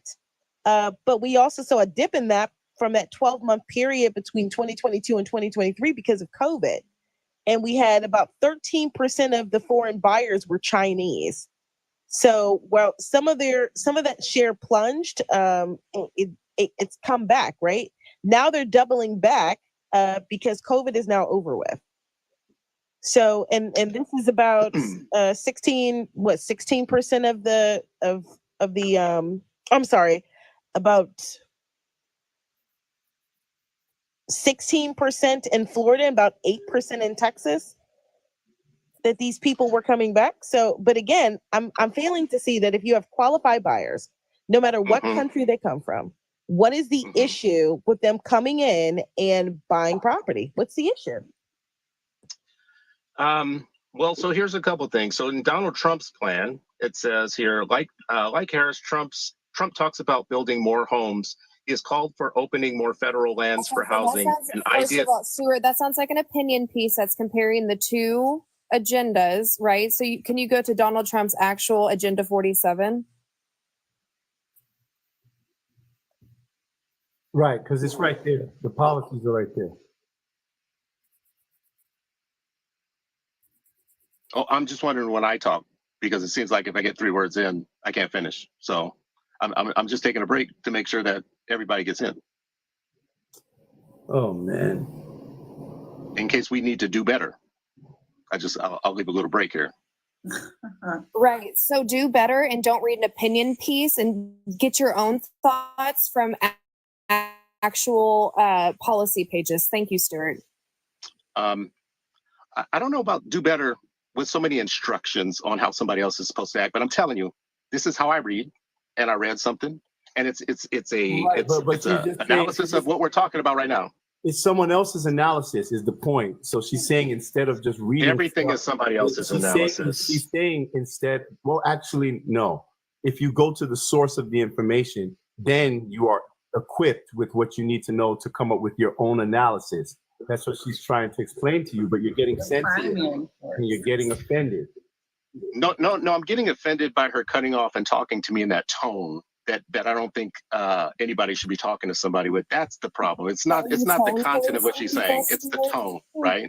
Do better. Please be nicer. Please. Hold on. Not nicer, just have manners. Basic manners. That's all. All right. Stuart, I think you're a little bit sensitive. No. I don't think I'm sensitive. I believe in manners. I believe in manners. I believe in manners, as do most civilized people. Civilized. So civilized people do have mannerly social behavior. Yes. They can self-regulate. Behavior. Yes, they can self-regulate. Okay, so can you look at the actual policy instead of someone's opinion on the policy? Do you understand why we're asking you to do that? No, I don't. I really don't. I feel like it's a red herring. It's just to throw something off to a different direction and pivot. But listen, if you don't believe anything that anybody writes, including if you don't believe anything that gets written, calm down. Hold on. I've been very respectful to you. I'm calm. And you're not, because you're monologuing, and I'm just saying quite simply. I'm monologuing. Wow. Jesus, this is what you guys do. Never mind. Go ahead. Okay, listen, you bring one person in. You bring. Okay, yeah, I blocked him. I'm sorry. Yeah, he was being rude to everybody. Hold on. I blocked him because people like him are the type of people who call police on Black people for walking in their neighborhood. Right. So me being here on this TikTok live and inviting this super hyper emotional male up here is only going to yield to the inevitable result of him trying to call the TikTok police on me. So in the interest of preserving the live, I had to block him. Normally I wouldn't block someone like that, but I have to protect the conversation because, as you see, whenever we talk to Democrat males, especially, that's the thing that's getting crazy now. The men seem far more emotional than the women. It makes it very hard to have these conversations where we have to tiptoe on eggshells just in order to get them to relax and just listen to what's being said to them. So I like them. I know you did. I didn't even realize MJ was still here. Shit, I should have just let MJ. Waiting. I was waiting. I just couldn't believe he said like Chinese people were like just coming over here buying up all the homes and pricing out. That was racist. Like what? I really think he was mixing up the information about the Chinese government no longer being allowed to buy farmland and conflating that with housing. Well, no, Ron DeSantis, he didn't know what he was talking about. Well, Ron DeSantis did pass a law recently to stop Chinese home buyers. I don't know the exact, and this was like recently, but I don't know the exact law. It was a law that I guess bars most Chinese citizens from purchasing homes. But I mean, that's just what they said. I don't know if that's actually. Oh God. Actually, I can read it. Hold on. Somebody said he ran out of tampons. Oh, damn. Wait, didn't he say he was from Tim Walz's state? He did. Yes. He said he Yeah. had to vote that way too He because had he to was vote for I him. promise you, he's got a steady supply. He's good. Y'all don't worry about him. I mean, I would have offered him one, but I would have probably been too aggressive in my offering to him. So it was agricultural land. You're right. Do better. You're right. Do better. You need to do better. Okay. I don't think you were disrespectful in any way. I think he came back a little aggressive or passive aggressive in his response. Oh, but I think you were fine. The only thing you were asking for was a primary source. That's it. He was a little sassy. You were right. It says right here that it's an opportunity. It says prohibiting the People's Republic of China, the Chinese Communist Party, and any other political party or member of the political party in the People's Republic of China, and certain persons and entities from purchasing or acquiring real estate property in this state or having more than a de minimis indirect interest in such real property. Yeah, I think Arkansas right. was the first state to do that, and then some other ones have started picking it up. I think there may be like 5 states now that have that same or are developing that same type of policy. But Sarah Huckabee Sanders was the first one to come out and really speak publicly about it and put some legislation out there on that. Amanda says, really thought Tony could persuade him to vote red. Yeah, but y'all went and pissed him off. Yeah. I think it was your eye roll that triggered him, Tony. Was he talking to me or was he talking to Neek? Because Neek was over there, eyes rolling, neck snapping everywhere. I'm like, damn, chill. Tony, I need a Tylenol. After I listen to him, I need a Tylenol because the legal immigrant bring the money to this country and spend it, and it's a problem. And the illegal come in here, and it's good for economy. They spend our resource and they spend our money, and it's good for economy. That's how Democrats they say. Yo, I need a Tylenol. My God. What about the illegal killing? Don't say anything about that. I think more like a model is what he needed. Oh, he was talking to me about rolling the eyes? It was me? I think so. Roll my eyes. I just went like melatonin, and he needed to go take a nap. He needed some milk. He said he needs some All milk. right. Well, there's 400 people in here. Everybody tap the screen, share the live. If you are undecided, please send a request and let us know in the comments so we can bring you up and hear your thoughts. And listen, Thank you. don't be, oh man, don't be, we're nice people. We're very nice people. You see, as long as it was a nice, respectful conversation, but then when, you know, their opinions get challenged, they start policing tone, then they try to find reasons to get offended. There are women up here on this panel who are really turned off by men who exhibit, you know, emotional female qualities. Behavior? I'll just say it. Yeah. Beta male behavior. I tried to interject in order to save the conversation, but there was just too much. There was really no. I mean, he okay. So I really wanted to ask him, like, are you trying to say that Kamala Harris is going to ban Chinese free people from buying properties in America? Like, is that what you were trying to say? No. Like, right. Because he didn't want to say that, though, right? That's what he was trying to go for. Okay, I'm from California. Okay, Kamala Harris from California. Okay, don't listen to any politician from California. They tell you this, but they do different way.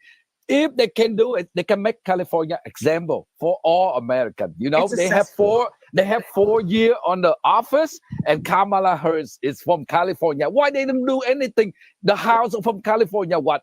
More than $1 million for if you buy from other state over $200,000-$300,000, same house, but you have to pay $1 million, more than $1 million house in California. So why they don't do the thing they're talking about right now for California, and they make example so people can believe on them? I think he was San one of those Francisco. intellectual. Oh, I'm sorry. No, you're good. I was just going to say San Francisco is their shining example. That's the utopia that they want America to become. So clean, so pretty, so all the money. I mean, they want it to be San Francisco all over the entire country. Thank you, Afro. he was one of those pseudo intellectuals, just kind of like, remember when I first got on your, I think you had a podcast, Tony. Remember we were watching, I think we were watching the debate, and the host got into it with the one black guy that was a Trump supporter, and then those black Democrats were just kind of like sitting there. They're like penny loafers on with no socks. Oh yeah, yeah. Watching. Figaro. Yeah, they're kind of pseudo intellectual. Like, oh, I went to college and got indoctrinated. Carlton Banks. Yeah, Carlton Banks. Yeah, he kind of reminded me of one of those like pseudo intellectuals, like, and I'm not diminishing someone's college experience or that they went to college and earned a degree in all of these things. I understand. Went to college and got the degree, but didn't really understand the work. Didn't understand the word exactly, and to me, like, I don't even think he understood what he was saying. Like, and that's why when they say that there's a housing crisis, it sounds much more sexy than saying housing affordability. That's so mundane, but it's more attractive to say we have a housing crisis. Like, oh my God, there's a crisis. But when you say it's housing affordability, if you throw that word affordability in there, it doesn't catch as much. Yeah, because when you go, well, you know, it starts to get you to think that maybe we have source of the problem. Right. That the issue is not necessarily anything that can be controlled, but other than the buyer. I'm sorry, I know my husband's snoring. Right in my phone. He's like right there. Steve, I saw Steve trying to come up earlier. How you doing, Steve? Hi, Steve. I'm doing good.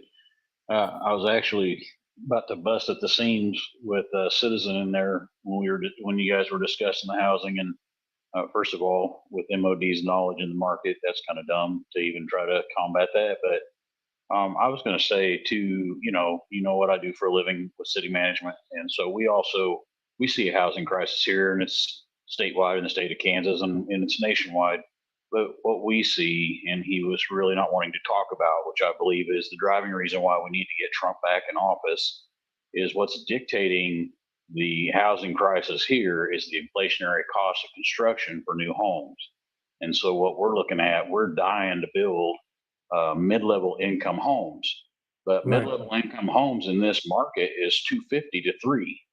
And I don't know about, I mean, in New York, I know you probably can't even relate to what I'm talking about here, but for in the state of Kansas, let's say 5 years ago, a $300,000 home was not mid-level priced homes, right? Mid-level would have been 180, 175, 180. Oh yeah. And that's brand new homes. I mean, in mid-level range. Yeah. So, so we're seeing now, and on top of that, so the state of Kansas, we have revenue neutral rate laws, which prohibit us from collecting any more property tax than we collected the year before. And so the only way we can do it is we have to do a public hearing, and we have to tell the constituents that we intend to collect more taxes than we did the year before. And if they choose to challenge that, they could stop us from doing it. All of that is based on assessed valuations, which I know MOD knows all about all this, but so our assessed valuations here this past year, and these are driven by the county, and our assessed valuations this past year went up close to $3 million. This is in a town of about 2,400 population. And so it's tax money. It's insane. And so, we, as a city administrator, I've been kind of trying to push back a little bit and trying to get my council to give back, a little bit on our taxes that we assess. And I haven't had a lot of luck with that, but mainly because we do neighborhood revitalization rebates, which also cost tax dollars out of the governing body's expense accounts, that we have to run the city with, because we give that back as tax breaks. So there's a lot that goes on behind it. That guy tried to make it sound very simple. It's not simple, and that's my side of it, which is a little different than what I think MOD's is, but she understands all that because of what she's in. That guy doesn't have a clue. I mean, clueless. Would you say it's more regulations and the cost of like the regulatory part, like as far as like administrative costs, like you said, the doing the assessed value, and then not even necessarily the because we do see inflation with the price of like the wood and all of that other stuff, but I'm more inclined to believe that it's actually more administrative costs, like more of the regulations are what's really costing home I see a lot. buildings. I see a lot on the administrative side. I also, in our neck of the woods, part of the problem is the number of contractors that are available right now is not the best in our market, and so the price of that housing goes up because basically it's if you want me, you're going to pay for it. You know what I mean? Oh, for And, sure. so that has a lot to do with it too. The one thing I think that drives me crazy is we're in a little bit of a unique situation in the state of Kansas. We have a Democratic governor in a Republican strong state. It's kind of weird. And our Democratic governor, in my opinion, and I've sat back and watched in my job, and she puts a lot of money out there in the form of state grant money and such for programs that I think our infrastructure is more critical. And in the state of Kansas, I don't know if anybody knows any of this, but they actually grade each state in the United States on what your infrastructure is. They literally give it a grade A through F. And as a nation, we're at a C range. The state of Kansas is at a C minus range, which means that we're barely at the average. And that means as a nation, we're barely at the average. In the state of Kansas, a lot of money goes into these programs. And instead of going into infrastructure like it needs to, it goes into some of these other programs, which they're using to drive economic value, and especially in the state of Kansas. And some of it works, but it's a little frustrating. And then on our side of it, we have, so my community that I live in it's old farm money, and it's a pretty well-to-do community. So what happens is, and I've been on the other side of it, I worked in a community before this where it was not. And so all the federal dollars that come out, they get this underserved population privilege. And so communities like this one where they have money, they keep saying, well, you guys don't need the money. You can afford to pay for all your projects yourself, but we really can't because we can't pay for everything without beating the taxpayer up. And I refuse to do that. So it's been a big struggle, and it's been interesting kind of to watch how this all unfolds. And I'll be anxious when Trump gets in there. Okay. All right. Well, Liberty is dope. Did Liberty speak yet? Hi, Liberty. Liberty is dope. Well, if you're talking about Liberty, there's no guess who you're voting for. Liberty? She was up here earlier. She was talking about her pastor and. She was up here? Mm-hmm. Hi. Did she just come back up? Yes, I wanted to address. Well, he was talking about the housing market in Minnesota, but the one thing that he wasn't addressing is what Walz did to small business owners during COVID. He and the DA targeted small business owners and actually destroyed their business and threw them in jail for up to 3 to 6 months. Wait, what? Yes, and For it was what? all over TikTok for a while, but they watched it. Why? For violating the lockdowns or something? Yes, but he kept, like California, he kept strip clubs open and all these other business. One of the ladies, she was all over TikTok. She was a small coffee and bistro business. They went after her venomously. I remember that. Yes, and she ended up losing everything. They threw her in jail for 3 months, but he did that to a lot of people. He also, during that time, had you report your neighbor if there had anybody over, had them arrested for that also. Not to mention, we watched what happened in Minneapolis during the BML riots, and he allowed that to happen. So those are 3 things against Walz right there in his own state. Didn't his wife say she could left the window open so she could smell the tires burning? Yes, she did. She's weird, man. I lived in Minnesota for 6 years, not far from where that happened. I have friends that live there. And they said that it looked like World War III, but he allowed that to happen for months. They burned down a police station. They I mean, it was crazy what he allowed to happen. So when he says that he's concerned about the housing, he lives in the state where he actually saw that happening around him, and he still wants to vote for that when they could take the power away from you at the stamp.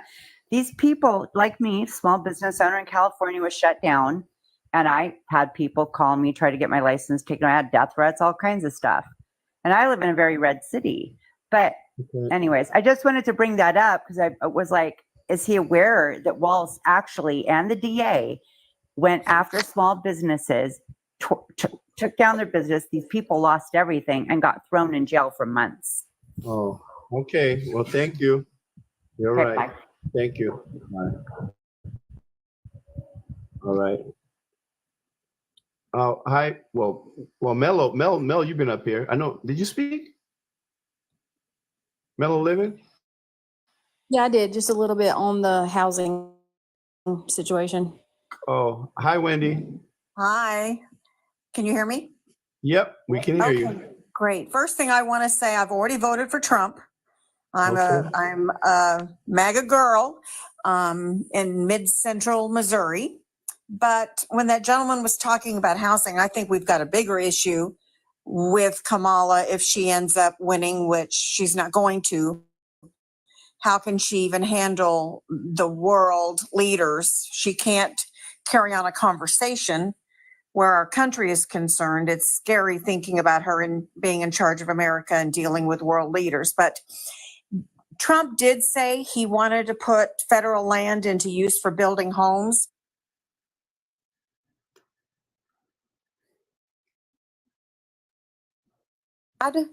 And I saw it on some, either Tucker Carlson or somewhere, but he did say he wanted to use federal land. He didn't really go into how, but he wants to use federal land for housing. And also 60 Minutes did a show back in 2022 about how investors from countries are coming into the United States and buying up housing and turning it into rental properties. And she was talking to a young man from Toronto, and the company he was with had already purchased over 30,000 properties in the United States to turn into rental properties. And they were interviewing a young couple who said they wanted to be homeowners, but every time they went to put a bid on a place, they lost it to an investment company. Yeah. And then she interviewed the investment company who said, well, Americans and young people really don't want to be homeowners anymore. They just want to be renters. And that's kind of, if you follow the World Economic Forum, that is kind of one of the premises they have, that we will own nothing and be happy. We will not own cars. We will not own homes. And God forbid something happens to this country. They're trying to suck us that way. And I do believe that the liberals will suck us that way. Yep. I think there's a lot of danger in creating this permanent rental economy where, people aren't even thinking about buying a home anymore. I don't think it's that they don't want to buy a home. I think it's just that it's just financially unattainable for them. So there's some other options. But yes, Wendy, thank you very much for that. We appreciate your perspective. And wait, where's this Audacity guy? He's requesting to come up, but he's not making it up into the box. I don't know. Hi, Special K. Hello. How are you? I'm doing good. On the renters thing, I know in my state, I live in Oklahoma, we've noticed a difference in the past 4 years. Like, we're considered like a low income state. You could used to get like a 1-bedroom house for like $400 a month. Now they doubled up to like $2,000. I mean, $200. My bad. Wait, I'm sorry. Wait, say that again. I live in the state of Oklahoma, and we noticed like a big difference in home renting in the past 4 years. Like in 2020, we were able to get like a 1-bedroom house for like $400 a month. Now it went up to like $200, extra $200, $600 a month. $600 a month. Man, good. I mean, that's probably because it was priced way under market. Like, so here's the other thing is a lot of times like people think that like when your particular rent goes up, you do know that if you don't renew your lease, when they re-rent your home, they're going to increase the price anyway and get someone else to rent it. Mm-hmm. So either way, like if you haven't had a rental increase in a long time and you're long overdue for it, I mean, $600 for a 1-bedroom is still pretty cheap compared to what it is right now. I mean, yeah, and a lot of homeowners probably didn't find the need to actually increase their rent. And then all of a sudden the pandemic hits, people stop paying rent. Well, then they go, okay, well, I'm just going to up the rent and force them to move out rather than get an eviction moratorium, while the moratorium was in place. But I mean, you also have homes that have probably never been on the market as a rental before. You do have new homes because a lot of people moved out of the city and decided to buy property elsewhere and decided to put their home on the market for rent.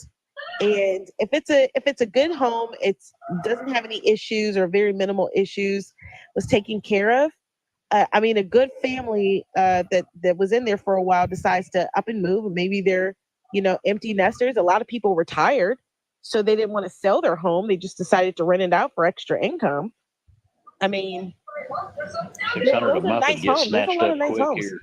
Yeah, for sure. And somebody's gonna rent it. But new homes coming on the market doesn't mean that your rate is going to be the same as theirs. Right. Yeah. That's just the thing. Yeah. All right. But like in 2019 and 2020, it used to like only raise up each time somebody moved out to like $25 more. And then they ended up like doubling it to like $200 more versus what they used to do before. Yeah, it's probably extremely outdated too. Probably. Well, and a lot of things increased, like homeowners insurance and the taxes, like we were talking about earlier. And when you have a mortgage, you have to consider those increases when you're collecting rent. You've got to cover your costs and have a decent margin. I did have a question for Maud when she comes back up about, hey, Maud, I've got a quick question because we own a couple of Airbnbs, and I did see a lot of talk about how Airbnbs were affecting the rental market because people have those properties now as short-term versus long-term rentals. What's your thoughts on that? So in order to do comps, you have to know. So you have a comparable home in the area, and let's just say 3 or 4 of them that compare to your home are short-term Airbnb rentals. Think about it. If someone's willing to pay for a home on a monthly basis, like $800-900 a week, and someone's willing to pay that for that home, and you have something comparable, do you think that it would be more likely that someone would do a short-term rental with you for 3 months at the same rate without having to go through Airbnb? Oh no, but I just mean they were talking about how so many people had taken advantage, like you were talking about earlier. You took advantage of the opportunity to scoop up a bunch of homes, and say you had turned all of those into Airbnbs versus turning them into regular long-term rentals. They were saying that was affecting some of the availability. Yeah, that's what I'm saying. That's how it affects the market, because people are, if you have to compete with an Airbnb, people might offer the same rate at a short-term rental for their home, which that definitely depends on where you're talking about in this country. And that's something like that is something that is extremely hard to quantify, because in many cases there is absolutely zero impact, and I can tell you that because I'm literally writing legislation to undo some of the damage that was done to the extremely restrictive short-term rental laws that are happening right here in New York State, right in New York City, and a lot of they're doing a lot of scapegoating of the problem of like there's a lot of issues that contribute to housing stock shortage, right? Like warehousing. You know what warehousing is, right? Is that No. a New York term? I'm sorry. What Does is that that, happen in Tony? New York? I haven't heard that before. Oh, sorry. Like warehousing, where you have like rent stabilized apartments, like in larger buildings, like the big gotcha. buildings that have a whole bunch of apartments in them, where they're rent control, right? So you have these landlords. They might have 50 apartments here, 20 apartments there, 100 apartments there, but they will deliberately keep these properties off of the market in order to artificially inflate the rental. You understand? And there's a huge amount of them. It's gotten so bad here that the governor had to actually write into, like, she had to sign legislation that was going to fine these people like $300 or $500 a month for every month that they're not registered, because when you have certain types of properties, you have to register it. But the problem is there are so many different factors that contribute to the housing stock. You do have a lot, like Wall Street is coming in. They're buying a lot of the single family properties, the residential properties. Like they're buying like dozens of properties in certain neighborhoods, sometimes 100, 150. And they're converting those homes into permanent rentals. And they're charging like astronomical amounts of money. And then you also have the factors of all the multimillionaires that are moving into cities like New York and in California. So that changes things, because it changes like the AMI and the area median income, right? So there are a lot of factors. But what they chose to do is say, oh, because there's some people now, there were some people who were like doing, what do you call that, Airbnb arbitrage, where they're taking like a whole bunch of apartments, like dozens of apartments across the city, and they're using them to create like these little hotel situations. Yeah, you had those. But there's data, like there's actual studies that show that the impact to the the rental market, it was only like an increase of 1.5% in the rental. So, but long story short, like STRs are not really the problem. There are a lot of other problems that contribute to the rising cost of rent that we're ignoring. I think they're more helpful than anything. To be honest with you, I think they're more helpful than anything. Right now, because the cost of living is getting ridiculous. So most of the people who do STRs, they do it in their own homes where they reside. So to automatically assume that we're somehow a part of the housing stock is insulting and ridiculous. I'm not part of the housing stock because I don't want to be a landlord. So we use our homes to share it. It's home sharing. So it's a big war between the hotel industry and Airbnb, because the hotels are losing money because people are coming and staying in our homes and we're making some money. And they're forced to compete. And they don't like it. They don't want the article that I read. But hold on. But here's the most disgusting part about it. The hotel industry here in New York City alone, you know how much in profit they made over the last couple of years annually? They clear more than $1 billion in profit. Guess how much money was made on Airbnb? I'm not even talking about profit. Just how much was made on Airbnb from the 45,000 hosts? 85 million. Yeah. That's it. That's good money. But no, 85 million money, but they're forced to $1 billion in profit. Oh, I'm sorry, I heard that wrong. Shit, my bad. They want to take everything. You understand? So they want to take everything from us and continue and create a permanent underclass. So I'm here in New York City literally fighting for the middle class and working poor homeowners who have been disenfranchised by this law.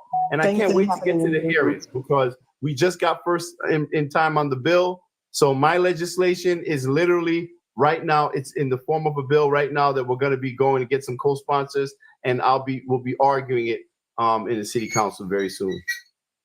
So aren't there only like 5 hotels left in New York City?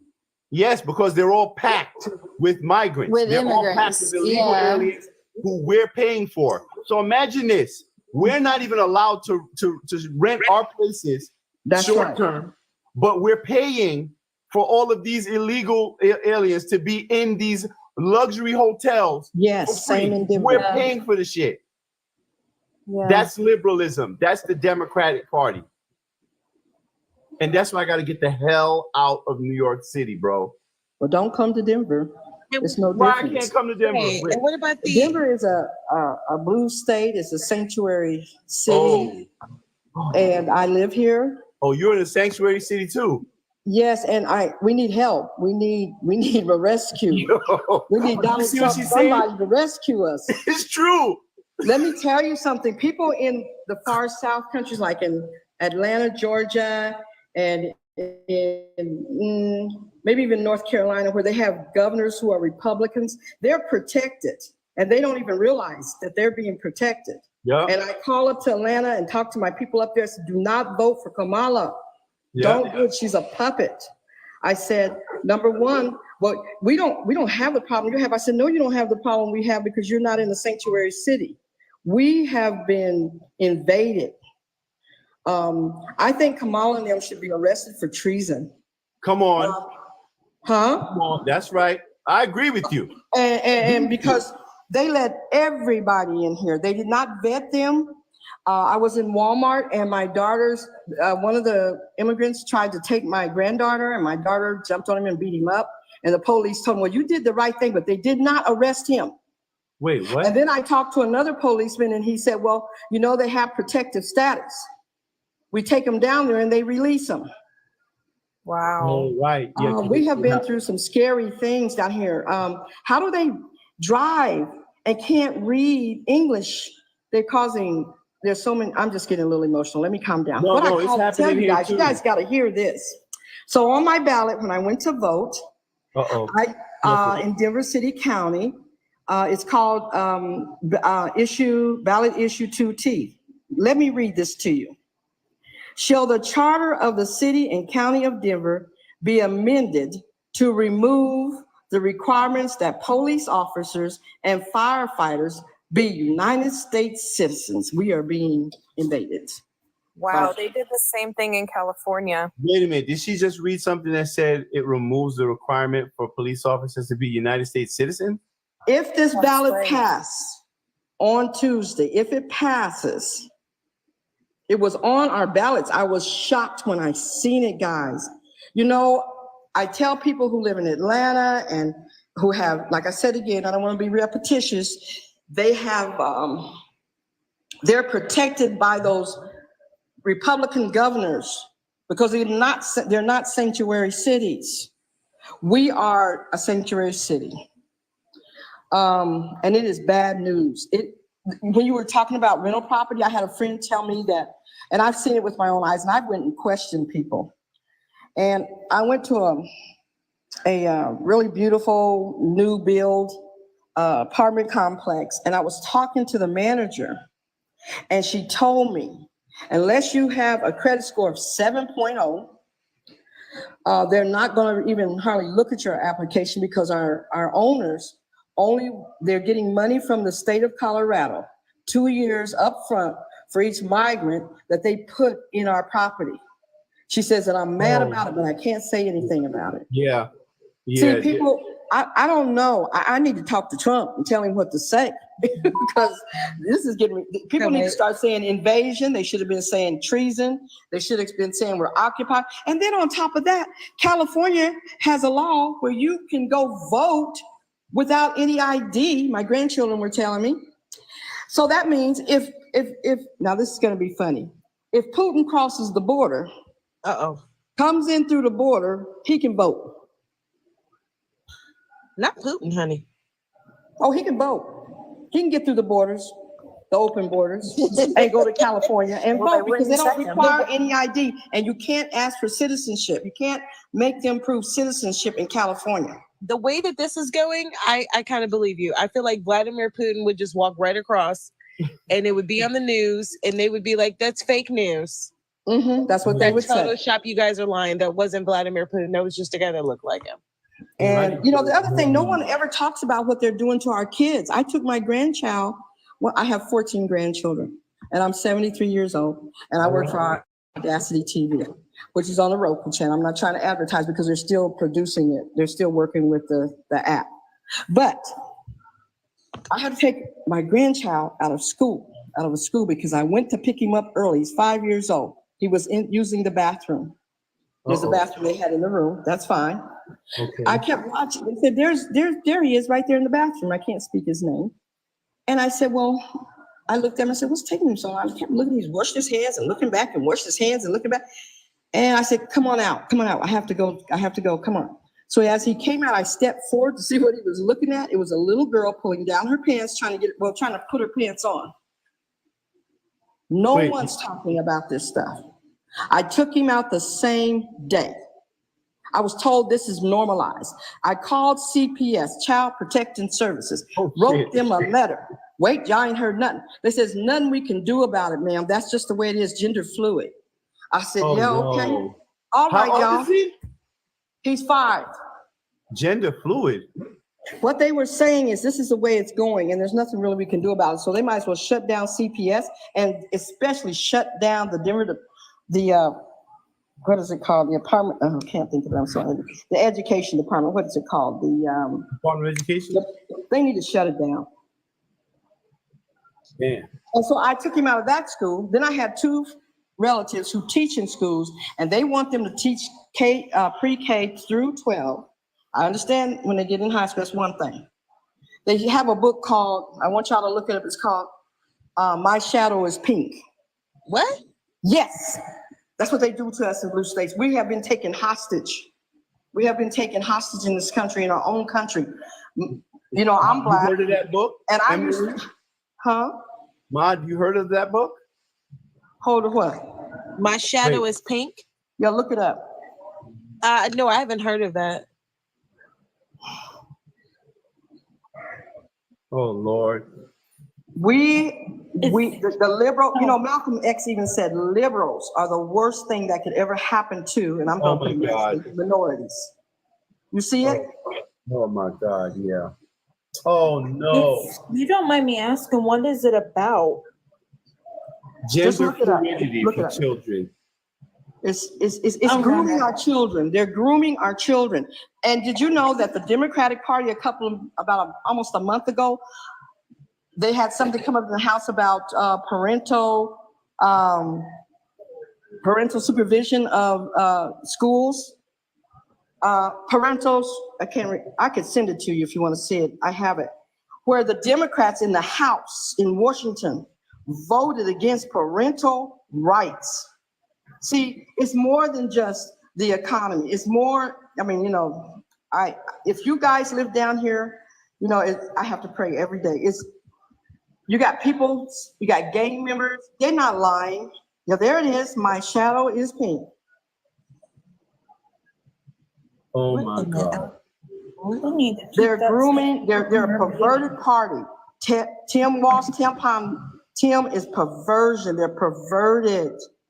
And it's scary because when you fight them back, then they want to arrest you. They want to label you as a domestic T word. Terrorist. Yeah. What are we going to do about this, guys? And you know, in Denver, there's a low percentage. Democrats, I'm living in Democrats. Democrats. I'm living in an elitist Democrat city. They want to use these migrants for work, and they don't even know what they've done in the past. And then, you know, people should think about it. Biden and Kamala gave them protective status. These are criminals. They gave them, okay, maybe there's a good mama and pop that came over the border to live a better life. But then you got trailing right behind them the bad ones.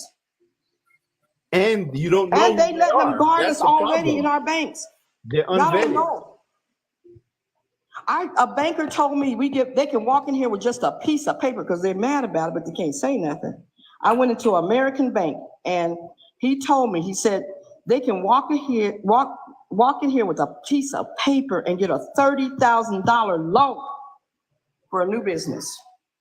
What? And everybody need to wake up. Maybe this will bring black and white folks together in America, because this is ridiculous. This is America. I am an American. All right. And did you know, if you go on the NAACP site 2 years ago, Biden told the NAACP, he was at a meeting on a Zoom call, I can send it to you if you give me an email, where he said, you black people are going to have to learn to get along with Latinos because they're going to outnumber you pretty soon. Yeah, I played that. I have the video of it. Is that not racist? Is that not division? Is that not divisiveness? Yeah, he also said to hell with y'all. Yes, he did. He did. He said, and he even said, y'all make it worse. Call too. Huh? Al Sharpton was on that call too. And there are no more leaders. There's no more leaders for the people. And this is supposed to, and we're a Republican, and I hear people say, Republic. Well, they want democracy, and I ask them, do you know what democracy really is? That means the majority gets the vote. So if they want to put us all back in slavery, the majority could vote us back in slavery. Is that right? That's what it is, mob rule. But listen, it's mob rule. That's right. Any Thank questions you very about much. Denver, I can answer them for you. I'm going to follow you, though. I'm going to give you a follow. What do we do? How do we flip? I tried to flip Denver. I worked with some Republicans. We couldn't do it. Mayor Polis, you know, he's a mess. He was on TV tonight on Fox this evening, and they tore him a new one. Okay. You know, we're really under siege here. And I go in the store, I was in Walmart, and they're already allowing them to guard us. They don't know, when you don't vet somebody, you don't know if they were a serial killer. You don't know what they about. Somebody said, well, would you feel the same way if it was an American that did that to your granddaughter? I said, certainly would, but at least I can trace him. He got a fingerprint. You got a video where you could maybe find him. Right. They're just who let the dogs out? And I'm not referring to people per se, but I'm just saying, who did this? The Democrats. I stopped voting for the Democrats. I didn't vote for Harris and Biden. I was a Democrat for ever since I could vote. This is not the same Democratic Party. It isn't. In the last couple of years, these folks went back to their old ways. See, what people don't understand, they're actually showing their true colors. And you got Al Sharpton's up there, and all of them sitting up there, oh, vote for Kamala.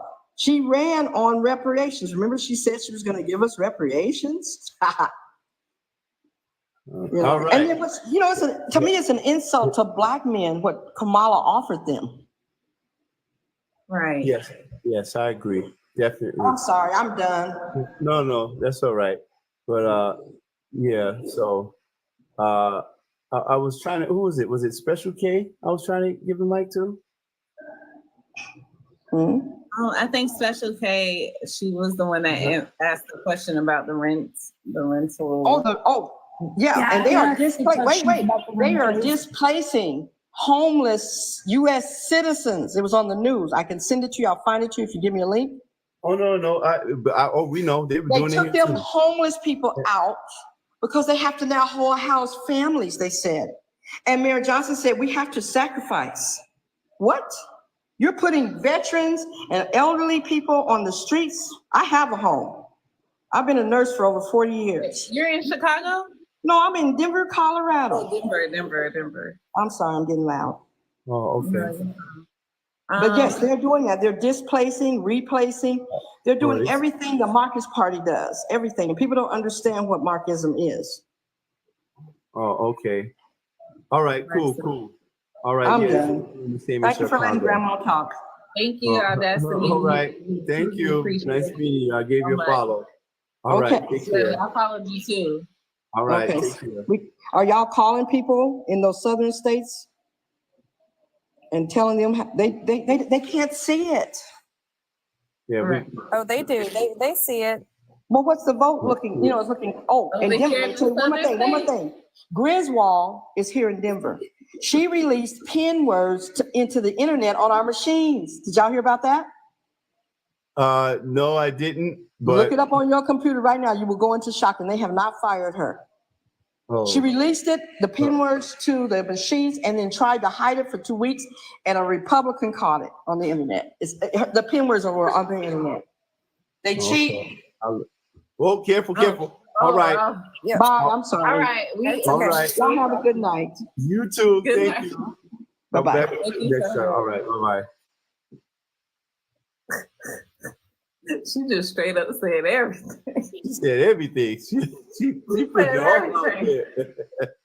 I like her, but But she was just. She said, I'm getting it all out. I'm getting it all out. Yeah. Oh, I gave her a follow though. yeah, me too. Hey King 73. Yeah, she did not hold back. King. King,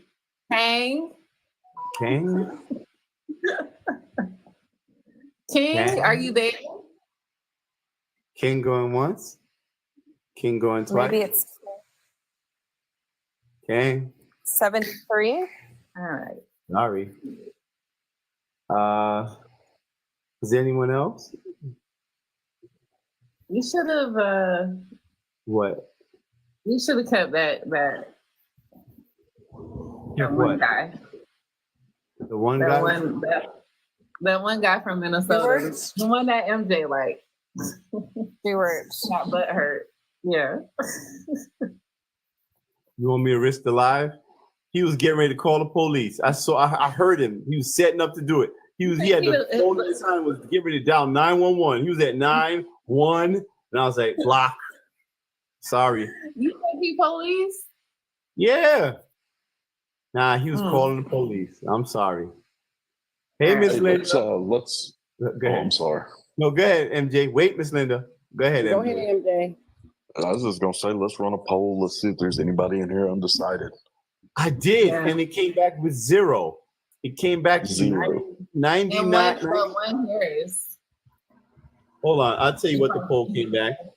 It came back as 99.05% Trump, 0.95, not even 1% Harris, one person. 0 undecided. Damn it. Let's try another One poll. person. Are they still in Probably, here? probably it was the dude, the emotional man. Look at everyone. That's the people who come up here. We were kind of. That was Citizen. That was his name, Citizen Stewart.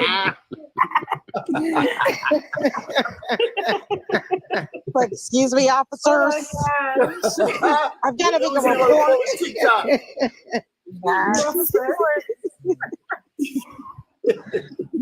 Yeah, it's 3 of them. Tell the truth. Isn't that what you saw during that conversation? One of them needs to do better. You better Yeah, but please, why don't you watch your tone? You know, this is what you guys do. You know, No, but did you hear? Did you hear the other guy that was like doing all the word salad that was going back and forth with Goon? He tried to correct somebody for saying like Kamala or Kamala. He was like did? Kamala, like under his breath. I was like, stop! Like we're not doing that. I heard him say that. I thought somebody might have missed that. I didn't hear it.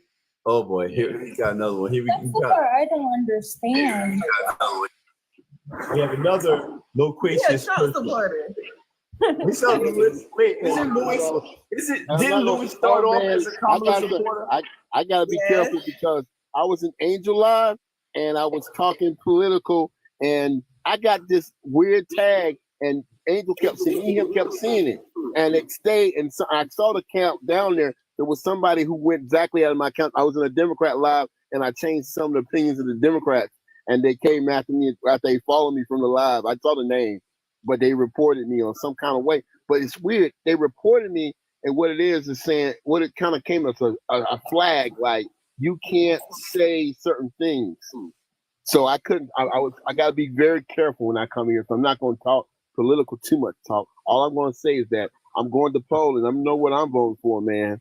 I'm Tuesday. I wanted to do it Tuesday, But I'm hoping everything plays out, and I hope he wins in a landslide. Because what I'm hearing on the ground here in Georgia is that this state's going back blue. Really? I don't think so. Probably because so much entertainment industry and so much. No, I mean, I'm sorry about the color for Trump. I'm sorry for Trump. That's what I mean. Yeah, that's what I mean. I'm sorry. I went blue. I was like, Look, for a minute there. I'm filing my I bills mean, off. red. It's going back to the where it was, and I think a lot of but I'm gonna say something. There's something going on with New Mexico because Trump went there twice, and a lot of people were trying to figure out why he went down there. So there's something about New Mexico too that they know. You know about that? It's from what I saw, it's projecting blue, but maybe that's what I saw too. But you never know. I don't pay attention to these polls anymore. I just can't. I can't. They're all over the place. And they are worried. I mean, they're worried. Harris' campaign is worried because you're hearing a lot of things. And I heard her inside polling was abysmal, and that's why they're like in emergency mode. Right. Definitely. So I mean, that's all. But I'm just trying to stay thing. But as far as everything else, man, I just hope we can see. I hope y'all can hold y'all live to first. Because I don't want to see y'all live. I want to keep you live. So I'm hoping everybody come up here. We gotta stay clean. We can't go into anything really, man. We gotta stay clean. Brother, Hanging on by a thread, Lewis.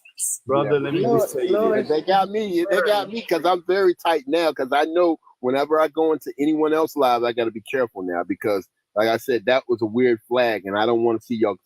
I don't see it now, but I hope it don't pop up. Bro, at the end of the day, if they gonna come get me, they gonna come get me. Like I can't. You doing God work. Look at me face. Look, I'm just saying. At the end of the day, I'm a man. You know what I'm saying? You're not gonna have me tiptoeing around here acting like no wussy. Acting like no what's his wussy. name? Citizen Stewart. I'm not doing all that. I'm not doing all that. Wussy, Tony. They ain't gonna have you act like no wussy. That's right. So y'all can find me on X at Tony L Talks. That's it. I gotta sign up for that. But You Lewis, still didn't sign up for X yet, Miss Linda? Come on, Miss Linda. y'all know my I'm so God. I be at work all day. I be at work. That's why I'm here tonight. Okay, when I disappear, don't complain, and you can't find me. Oh Lord, I look for Nick. Nick will tell me. This is my last account.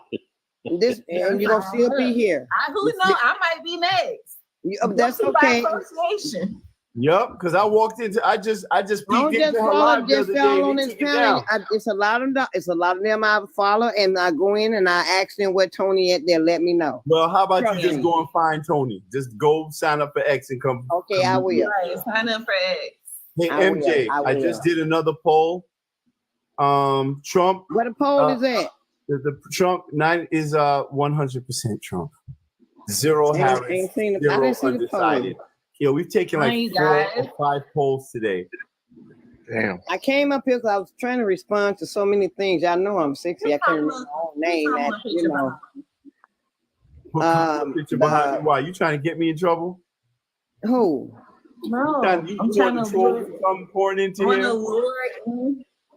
I don't want to lure in. them in here. Why? So they can take down the live? They can report me? Or to the police? don't you have a picture of Trump and Kamala, like facing each other, like Listen, you we go either way? got 370 something people on TikTok and probably a lot more on X. I don't know. Can anybody see how many people? Whoa. Oh Is that yeah, right? I'm sorry. What's There your was handle 900 on on there X, when I Tony? was on there. There's 1,000.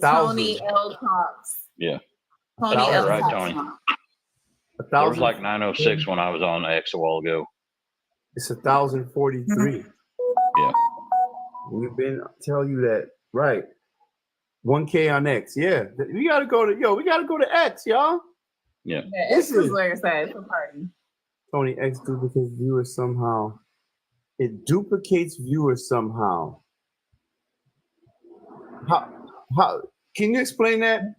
I don't know how that could be. Can Aftershock come up here? So does that mean there's 500 watching? Is that what you're saying? Yeah, I'll There's a drop. bug on Edge of the viewer account. Yeah. I didn't. Did How you know long has that happened though? Lyra Logan follows you? That is awesome. Who? Lyra Logan. She's an investigative journalist. Where? He She follows you. He don't know. You don't know who that He don't know anybody. Yeah, she's an No, wait. investigative, a big investigative journalist. I didn't know that other guy. I just looked. I was like, "Shit, Lyra Logan's following you." You about to go prime time, Tony. Cool. Some conservative comedian kid. What's the guy's name that shared me on Facebook? Terrence Howard? Oh, No. Terrence Williams. Terrence Williams. The Katie comedian. Williams. Terrence Williams shared his video on Facebook. Oh, that's awesome. Yeah. Like, look for this guy or something. Terrence Williams from ABC. Terrence Williams, the funny guy, the comedian for Trump. Okay. He's the black. Didn't he like do a video with like he was like eating or something? Yeah, like watching it was people the talk about fried Trump. chicken. The fried chicken. Oh God. Tony, just know you badass, okay? Bottom line, you badass. Dude, Lyra Somebody Logan said follows you. You're and big. You're Terrence- big oh, shit. Terrence That's a big deal. I barely have followers on Twitter. I don't use it that much. Yeah, I just started using my X like maybe a couple weeks now. Well, really actually cool. using it maybe 2 weeks now or a little less. I think I'm gonna start using it more. You should. I was like heavily involved in my local politics, like more or less. And I'm starting to get back into that. It feels like I feel like I've been away from it for so long. So like I did the poll work and then I'm going back to do it again because I did it in the last election. I feel like I don't know what I'm doing. So I'm kind of nervous because I'm like, I've done this before, but it's been so long. What? Yeah, so I'm getting back. Yeah, I'm getting back into local politics. I'm gonna probably run for office in this county again in 2026. So Damn, I wish I was there. I'll vote for you. I was heavily involved in it before, and like I would help with campaigns and stuff like that. I just haven't done it in so many years because I've just been hyper focused on my business. But now I kind of miss it. So I'm gonna run for the county official. So can Maybe all I of you move guys- down there. so- Maybe so I move down MOD. there and vote for you. So Mod, you should come meet me over on X. All of y'all need to go to X. I keep talking. Yeah. Do y'all know how long I've been on this TikTok? How long I've been on TikTok? And I always keep telling y'all, go to X. Remember I said we need to migrate elsewhere because they're coming for us. And I said this, as we get closer to the election, they're going to get more aggressive until they eventually silence us. They have banned all of my accounts. I put it up today. Like I tried to log in to all the backup accounts, and everywhere I looked, all I got was this. Boom. Wow. There's That's another crazy. one. Have you Look. contacted TikTok legal at all, or got with an agency? No. Because my main account, like I'm waiting on my agent to get back with me on my main account, and that's how I get my accounts back. Because this is my backup, but you need to get with an agency. Maybe you can talk him into that. Yeah, Well, like they don't. Y'all know that they completely going to officially end it January. Remember, I 19th. gave that guy my information. Well, you don't have to. No, And the I'm agency still you banned shouldn't have to give them everywhere. anything. Hold up, I'm not even using those accounts, and they banned them. This is what I'm saying. There's no violation. They just were like, "Oh, it's him, banned." That's what I'm saying. You know what, Tony? When I first got on this live back in 2020, it was this one guy named Freedom Speak.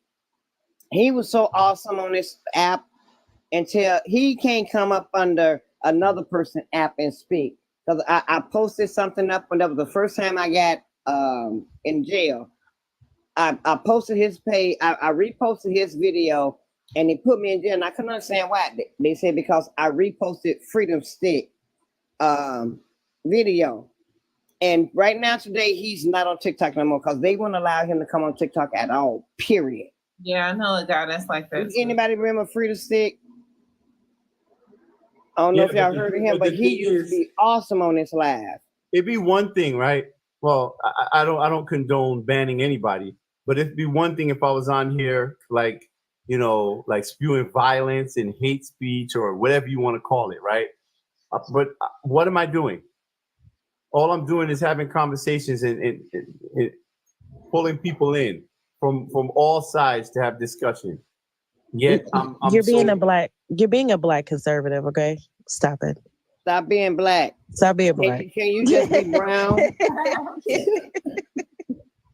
Tony, you Stop it come right work up now. underneath of my profile picture. Nobody Knock will it know the off. difference. Say it again. You come work up under my profile picture. Nobody cares. You know what? That might actually Listen, work. I think I gotta take my Listen. face off of this. I did try. I tried to get in like Parker's live or something. There was like 25 people in there. But I went like and changed one of my profile pictures to a white person to see if he would. I'm still testing that. I'm still testing that theory that he doesn't let black people on his panel for some reason. Oh, really? Not you going white, Mod. Yeah, I'm gonna go undercover as a challenge white black woman. person, right? Except for Not Tony, you right? going white. Yeah, I'm going. I have to test. I still have to test this Tony, you're theory. the only black person up there, like to ever go up in that panel, right? Yeah, What panel? and he doesn't let black people up in his Against panel. Parker or Harry, you went Yeah. up against one of them, right? Chris Mowry.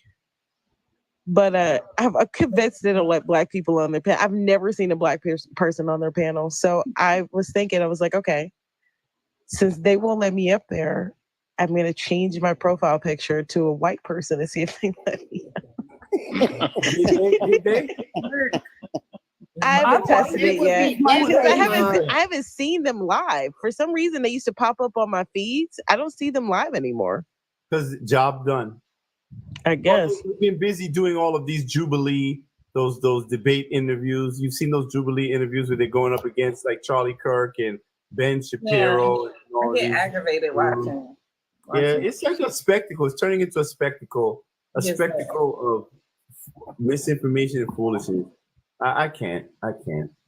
They probably got their Tony. final paycheck on the, Candace on the Owens first. ever done that? Who? No, I don't think so. I think they Oh, probably got their Aftershock. final paycheck on the first. They Hold got on, their final Aftershock paycheck. is up here. Aftershock. Hey, What's up, bud? That's who need to do the Jubilee debates. yeah. How are we tonight? How you doing? I would love to see Aftershock on a Jubilee thing. What was the other guy's name? Remember we said we need to introduce him to Aftershock? Have them both on the panel? He was like the left version of Aftershock. Oh my God. No, he was on the right. He was? Yes. And we thought he was Aftershock. Remember? Oh yeah. Yeah. What's his name? I Damn. forgot his name. Because I was like, is that Aftershock? Did you get banned? He was like, who? Aftershock. No, Who's I don't know what you're talking about. But this guy was so freaking smart. He was so, yeah. And was so he smart. sounds just like you. But Yes, like, Really? I forgot. No, I have to meet this guy. Yeah, I was saying I really want to just sit back and have the two of them have a conversation on the panel. Whoever you are. It wasn't just- lumberjack, was it? Nah. No. Before Nah, Chuck. it definitely wasn't Lumberjack. I feel like it's something with an S. I just can't remember. Dang, what was his name? And he's a I liked conservative? him. I followed him. He's a too. conservative, yeah. And I followed him. I just don't remember. Oh, Is it shit. Slayer? No, Who? not Slayer. Not Slayer at all. No, not Slayer. Slayer. I know Slayer. It's You not know Slayer. Slayer. Shocker? No. Who said I'm Angel's little brother? No, it's not Shocker. Oh, but you know what? I'm not following him because he came into my backup account that just got banned today. I'm following him. Hold on. Yeah. They took a lot of money from me. I'm going to tell y'all, I'm going to be honest with you. They took a lot of money from me today. Damn. I think that's what makes me the maddest is to know that happened. You know, it's one thing to ban you, which is bad enough as it is, but to me, to take something that, you know, not like you said a while ago, it not only affects you, but it affects all the people that contributed to you and the time that you're putting into this and the effort you're putting into it. And to me, it's wrong on so many levels. Yeah. It's well, I don't even want to think about it. But Aftershock, what's up? So what were you saying with Twitter now? Yeah, there's this there's like a glitch on X where like if you I'm not sure on if it's specifically if it duplicates the viewer count just like on a general basis, or it duplicates the viewers that you had from previous streams. So like it's either one of those two, but I believe it's the latter. Where like if you stream and then you get like 40 viewers or 30 viewers, the next time you stream, for some reason it keeps that count and then multiplies them. So you'll have like 30 times 5 and stuff. Yeah. It's like a weird it's a weird glitch where like it's like, oh, this streamer had 30 viewers when they like ended their live last time. Okay, 30 times 10, and like it's like a weird glitch that's going on, right? But actually it's been going on for a long time. Yeah. So in other words, you're saying I won't know actually how many people are viewing. Yeah, pretty much. Unless they fix it, but yeah, that's been a thing for a while. Yeah. So how do you have any idea how many people are watching? I have no clue. Yeah, maybe they fixed it. Like, well, like let me ask you, are there a lot of people commenting on that stream? Yeah, a good bunch. Most of the comments are coming from X. Okay, I mean I may be wrong, but yeah, that's been a glitch for a long time. No, it's mostly X and Rumble. Yeah, it's X and Rumble a lot. Yeah. But I mean, okay. I think I may be wrong, but that's. I think I found the guy that we were talking about. I think his name is Mark. Did you see my comment? But because I can't see the comments. I'm sorry, Nick. No, you're fine. His account is banned now. Oh shit. Yeah. Did I see your comment, Maud? Where? Was Maud talking to me? Yeah, Christine. Yeah, on X. I was trying to see if you could see my comments because I can't see, and I see the viewers, but I don't see the comments. So I was trying to figure out why the hell I can't see exactly. comments. That's probably because it's like skewed. It's like the numbers actually inflated for some reason. That's probably the glitch. Yeah, but I don't see her comment. I can see Maud's comment. Maud, are you kitchen lady? No. Why would she be kitchen lady? No, it's Mother of Dragons. It's the same. No, I don't see anything. Wait, where are you streaming on X? I'm on your page right now. I don't see it. Yeah, I'm streaming on X right now. Tony L Talks? Yeah. I don't even see you streaming. On X? Yeah, oh, there we go. Never mind. Yeah, now it shows up. That's weird. I see Rick Mack. I see Rick Mack comment, Ray Henderson. I don't see that. All kitchen ladies comment. Oh yeah, I see that kitchen lady and Sabrina. I don't see anything. Here, let me this is what I'm seeing, Tony. Okay, Nick just put testing. Oh, I don't see any of those. I see Lasanda, I see Brenda, Amanda. Now I'm starting to see comments. Seeing it. Now I'm seeing Now comments. I'm starting to see it too. Maybe because y'all wasn't commenting. I started out over on that site, Tony, whenever you dropped the first time after you made your announcement about being blocked out. And there was like 20 or 30 on X to begin with. And then it gradually, I mean, it wasn't quick. It was a matter of time, but it crept up to about 9:06 before I jumped back over here. Right. It was gradually increasing. Yes, that is true. It was the only thing I didn't like about the X platform is you can't jump in and talk, and there were some things that I wanted to jump in on. So that said, if you guys want to drop me down, let somebody else up, you're more than welcome to do that. Be happy to bow out. All right, we don't have anybody yet, but okay. Oh, there I just saw Mother of Dragons. Hi. Damn. I want to ask y'all, what do y'all think about the Ron Paul pick up the Trump? Because that's for the independents. What y'all think about that? What? Ron Paul just joined Trump's administration.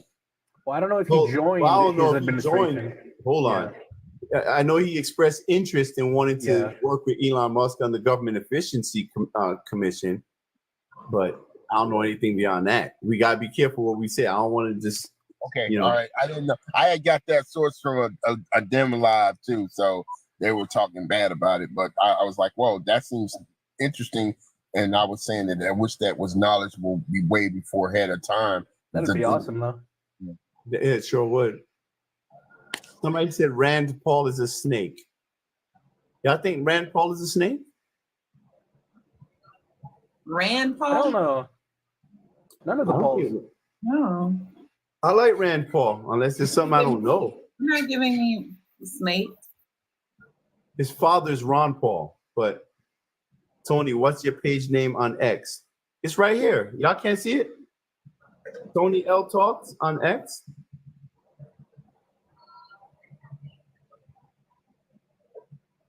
I would put him more in line with Jim Jordan. Probably not perfect though. Let's talk about how Tyson's gonna take Joe. Nah, I mean, we ain't talking about that right now. Rand Paul is awful. My daughter's first time to vote, she voted for Trump. All right. Okay. Yeah. Okay. So listen, folks. Look.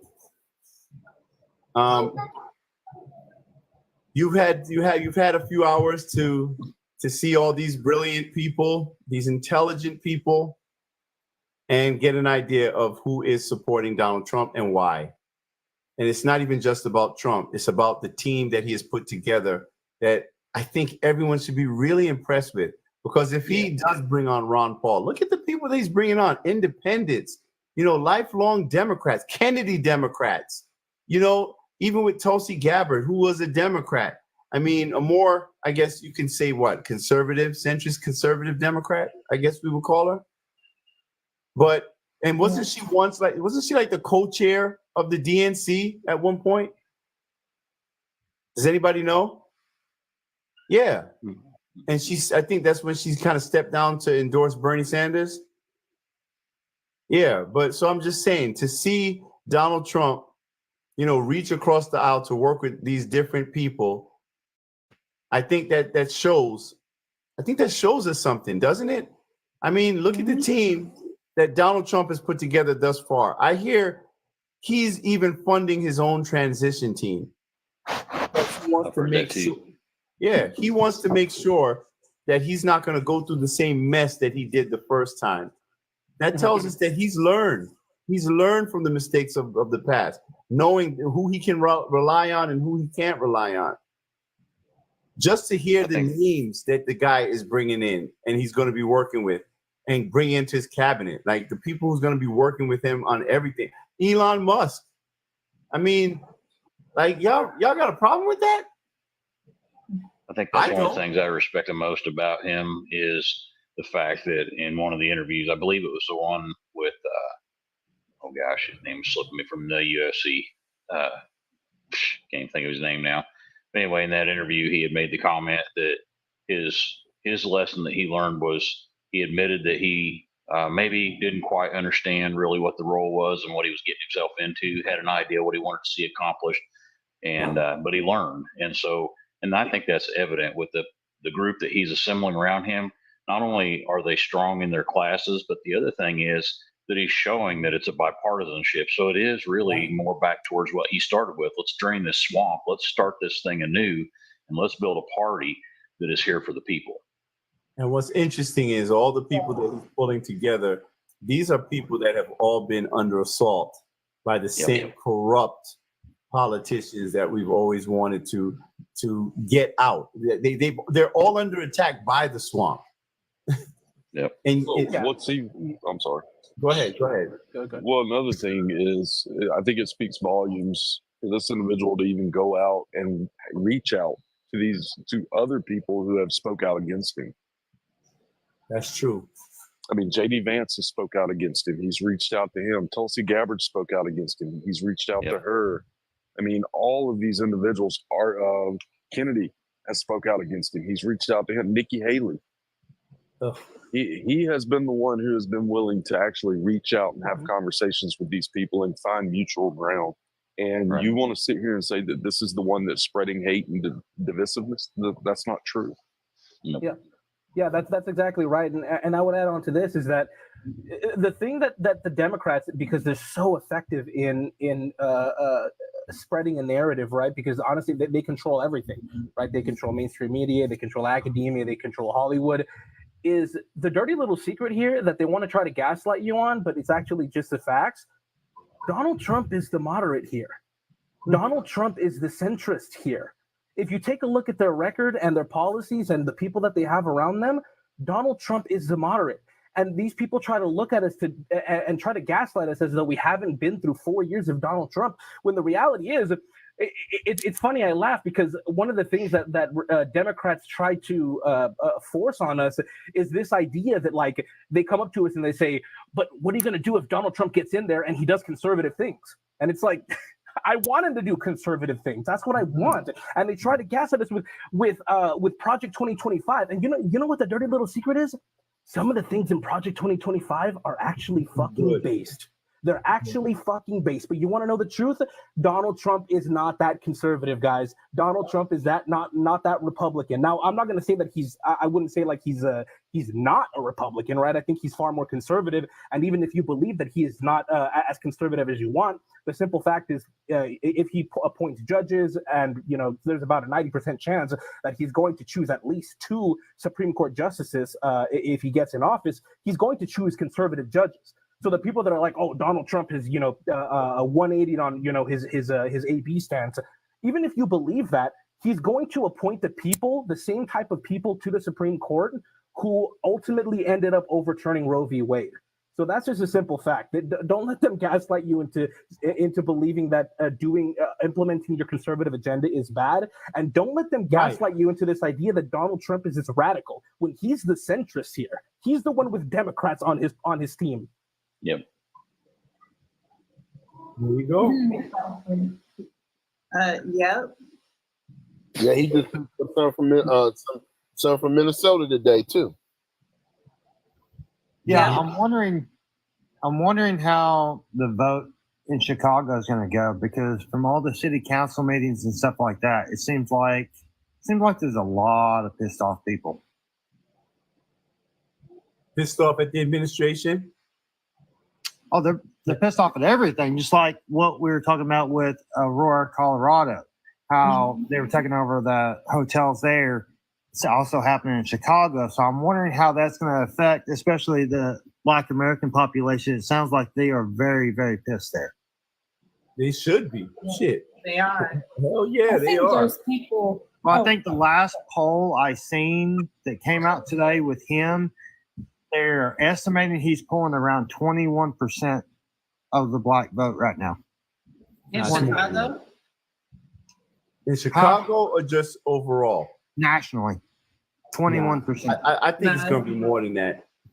I think it's going to be more than that. They've said all along, even Megyn Kelly herself has said, if he gets anywhere close to 22%, it's over. Oh, he's over that. I think it's going to be way over that. I'm going to go as high as maybe 45 to almost 50%.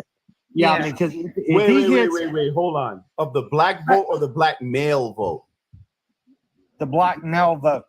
I would say for the black male vote, he's gonna get somewhere around 40%. I'm thinking. Well, if he's gonna get 40% of the black male vote, it's over. I think if you're talking about the black vote, because of black women, you're gonna get probably maybe 28 to 32% of the black vote. Well, even if you go with the black vote, it's black women only. If he gets over 22% overall with the black population total, it's over. I hear you. They've already said that. I believe in us sisters. We can I don't know. It's the sisters who's attacking all these brothers. So I don't know. Yeah, I love y'all, but I don't know. The wrong side of history, bro. You're on the wrong side of history. That's what I be hearing. That's all I hear. You know what I'm saying? That's not what I hear. I don't know where y'all algorithm is, but mine is showing nothing but strong, beautiful black women voting for Trump. Period. I've been seeing a lot of black women supporting Trump. You know what? I've been seeing a lot of black women. Where are you out of? I'm in Florida. Oh, you're okay. You're in the Free State. Yeah. Okay. I'm in Arkansas. I'm also did in you the have Free a State. band? Yeah. Did you have a band account or something? Like, is this a new account? No, it's just I got on. I was totally against TikTok for a long time, and now that I've seen it, it's going to be eventually bought by an American company. I'm like, okay, I'll go ahead and get it now because I know eventually American companies. I can't remember his name. he's on Shark Tank. He's actually going to be buying TikTok. Who? Mark Cuban? Cuban? I heard Huh? Cuban. Cuban? That's Oh, who I heard. hell no. Hell no. No, Kevin. no, it's O'Leary. Oh, it's O'Leary. O'Leary. O'Leary. Yeah, okay. O'Leary. Oh, He's Mr. been Wonderful? going around to so many different companies trying to get enough money. So many different countries trying to get enough money to buy it. Yeah, Kevin O'Leary. Yeah. I hope He's it gonna works buy it. out for him. He's How do already I write out a poll? How do I write a poll in order to get a gauge on what percentage of black men are going to vote for Trump or the black women? I wish I could do it. Black men, are you voting for Trump or Kamala? Well, I mean, obviously, black men here. black men are obviously going to vote more for Trump. I mean, that's a given. But All right. Now let me ask y'all in the chat. How many of you think that black men are going to vote for Donald Trump to the tune of more than 35%? yeah, if he gets anywhere over Everybody watching. 22%, How many people it's think over. that black men are going to vote for Donald Trump to the tune of more than 35%? I think he's gonna get. so. I think he's gonna get a Yes. little bump Yes. in black men, but I think the overall percentage of blacks and black men in particular are not gonna vote. Well, I'm saying of voting black men, of the black men who vote. Yeah, and I had another theory about that too. 55%. Shit. Yeah, with Chicago, I thought Yes. that a majority of them, if they just couldn't bring themselves to vote for Trump, they just weren't going to vote. Period. But Okay, I have they're one more so question. upset with what is going on there right now because of the mayor and everything, it's terrible. Okay, hold on. I have one more. 32. Who said 32 to 45%? Mr. JT. Mr. JT, you got banned? I think 56% or higher. Damn. MJ thinks it'll be under 30%. Damn, MJ, you have no hope in us, huh? Damn. I would agree with him. It says that. Oh, go ahead. I do, but I agree with what Aftershock said just a second ago. I think the majority of the individuals that have flipped are going to be unwilling to actually go to the poll and vote. I think that they're going to go and vote. They're just not going to talk about it. So that's definitely possible. Yeah. I hope so. Because it says here that he received 12% of the black male vote. I would assume that's probably going to go maybe to 15. That's what I would say. Yeah, he needs to get at 15 least as opposed to 20. 12. Yeah. Wait a second. I'm trying to hear what Aftershock said. What did you say, Aftershock? In 2020, Donald Trump got 12% of the black male vote. I would assume that he's probably going to get maybe a 3-point bump, up to 15%. And I think black men overall and black are going to vote less because they don't they're kind of disenfranchised or sick of the Democrat Party. But there's a difference between blacks voting for Donald Trump and not voting for Democrats, because they can not vote for Democrats in the form of voting for Trump or just abstaining altogether. And I don't think I agree with you. I agree with you. But I think that's where you're going to see the difference. I'm seeing a lot of traditional non-voters in the black community who are suddenly motivated to vote. What do you think is motivating the black American population to vote for Trump? If you had to narrow down the top two things, what do you think it would be? Me or Tony? Probably Tony. Anybody. Well, I mean, if you had to ask me, I think there's this in the black culture, but black male in particular. I think there is this culture of liking Trump based off of the fact that he's very successful, that he's rich, that he loves money, and also there in the black culture, I think there's this really strong emphasis on male dominance, on male badassness and not taking any shit. I think that's very, very heavy, and I think that's why they'd vote for Donald Trump. Why don't Tony answer that question? I think it has to do with the money. I think they understand they have more money in their pockets under Trump than they do now. Yeah. And I think that's affected a lot of them. I think if you look at the wealth in the bottom 50% of incomes. It actually rose faster under the Trump administration than it did under the Biden administration. I think that's a huge thing. And, you know, it's the talking point of the left to sit there and say that all Trump did was, you know, made his rich friends richer. That's actually not true. If we look at the distribution of wealth across Americans over the last 10, 12 years, the greatest jump that we saw in the bottom 50% of incomes actually came during the Trump administration after the tax cuts. However, inflation has eaten into that. And I think that's going to be the main driving point for the Black community is the money. Yep. Do you want a Black man's perspective, anyone? Yeah, go ahead. Yeah. Please. I'm sorry. I got my sister is texting me. I'm sorry, y'all. I'm not engaged to this guy. I'm sorry. You didn't miss it. Okay. Hey, Louis. Hey, Louis. Louis, Louis? are you there? Yeah, my thing. Okay, I had to do something. Yeah, I'm here. You're a Black man. Let me ask you. I'm Black man. Why you voting for Donald Trump? Well, I'm gonna tell you the reality where I say, and this is my reality, and this is probably most of the North and South, and everyone in California, everybody is basically what the young lady was saying earlier. It's the migrants coming in, and they're not seeing opportunities with benefits, and people not being able to get help with the high prices of inflation.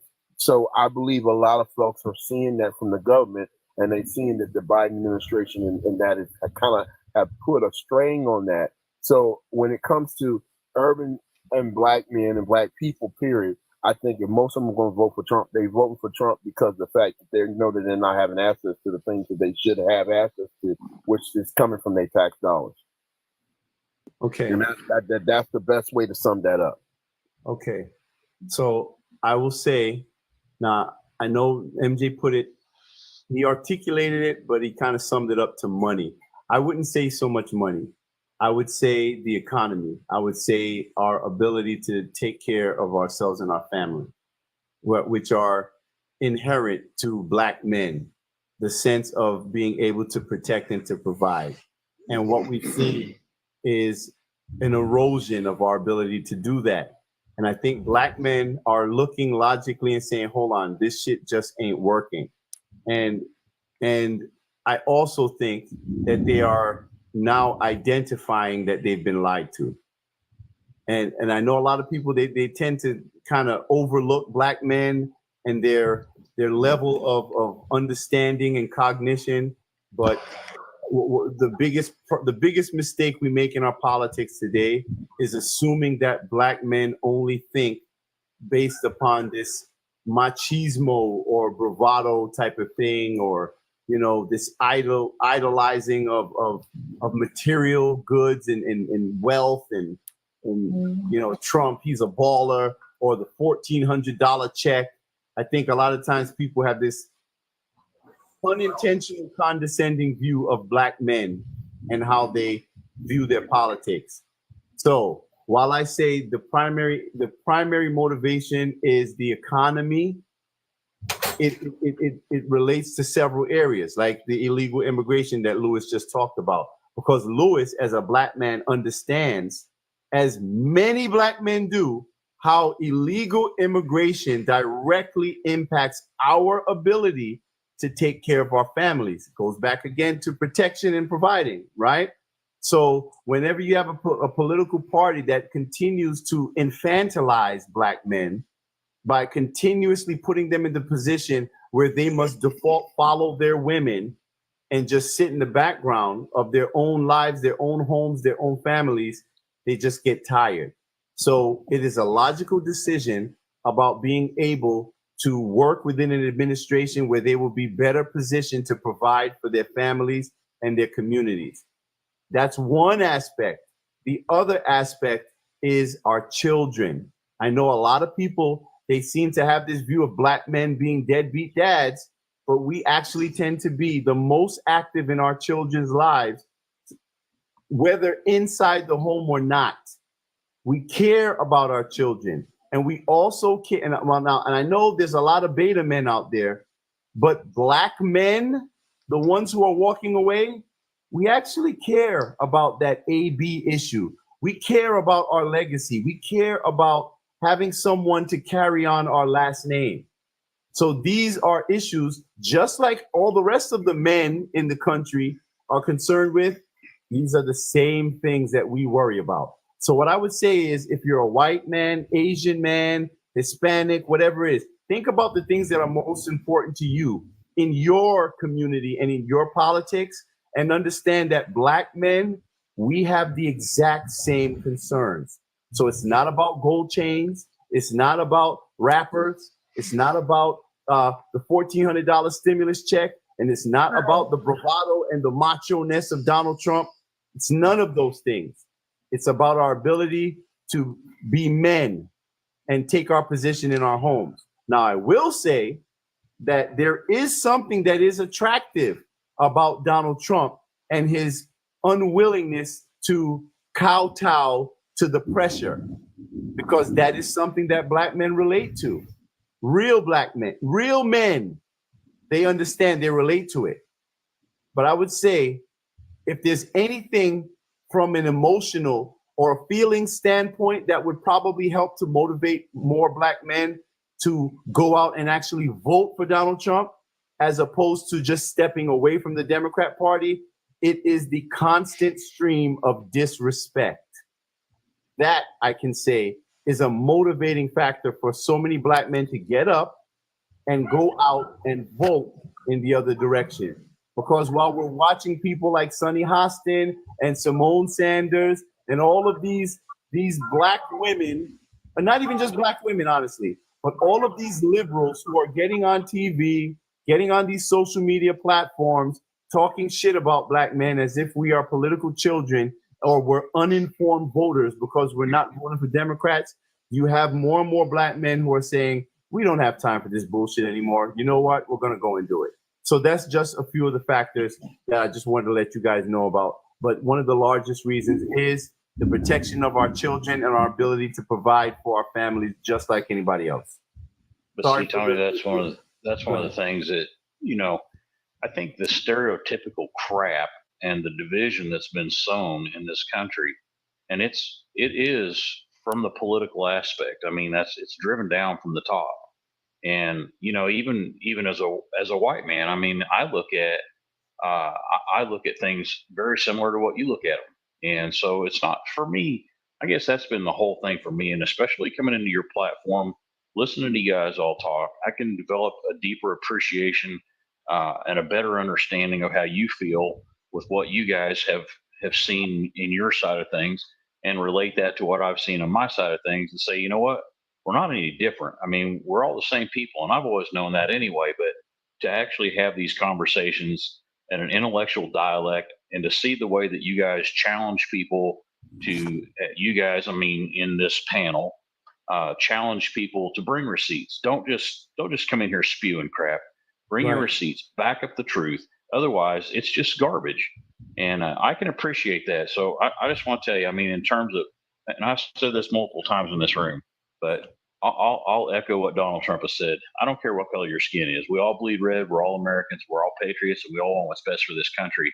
And we got to get past this idea that the color of our skin has any bearing on what type of people we are or what we see as impressive or not impressive. I too am impressed by Trump's candor. Do I think that some of the things that I think he could filter himself, right, and do a little better job there? But you know what I do appreciate about him? He says what's on his mind, and at the end of the day, when he walks away from you, you know where he stands. That's how I run my business too, and that's the way I like. Just like with you, I listen to you. You know exactly where you stand on these issues when we walk out of these lives.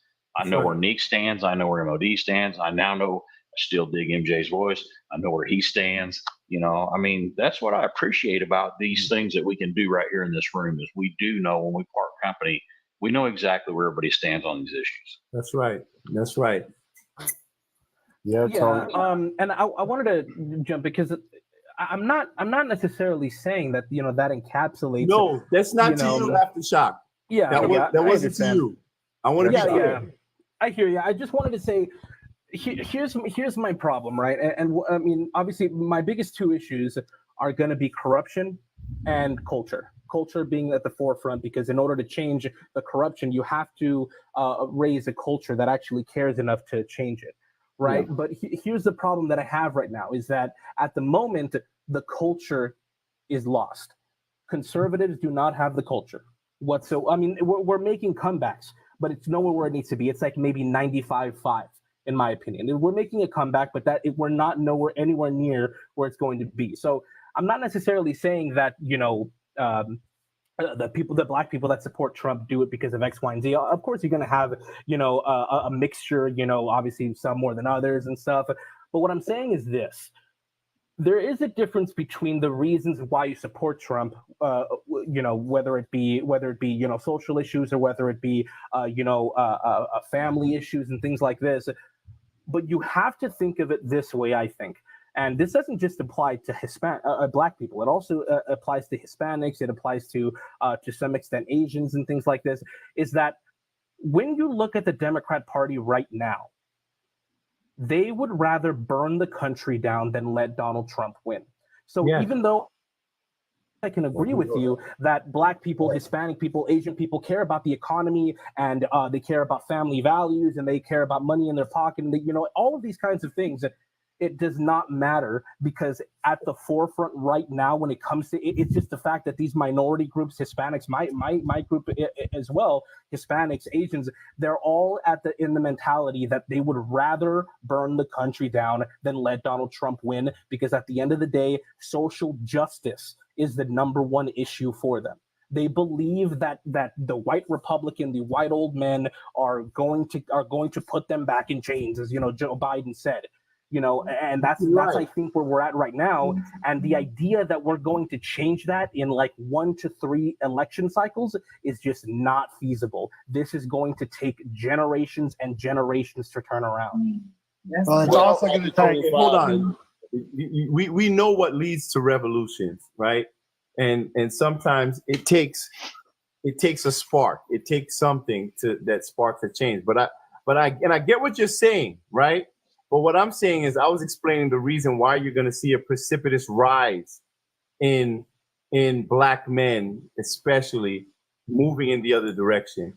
And I'm just saying this based upon everything that I see on the ground. I think social media has created this false perception of reality, because what we're seeing, and this is why I really believe that we need to find a way to truly secure our elections.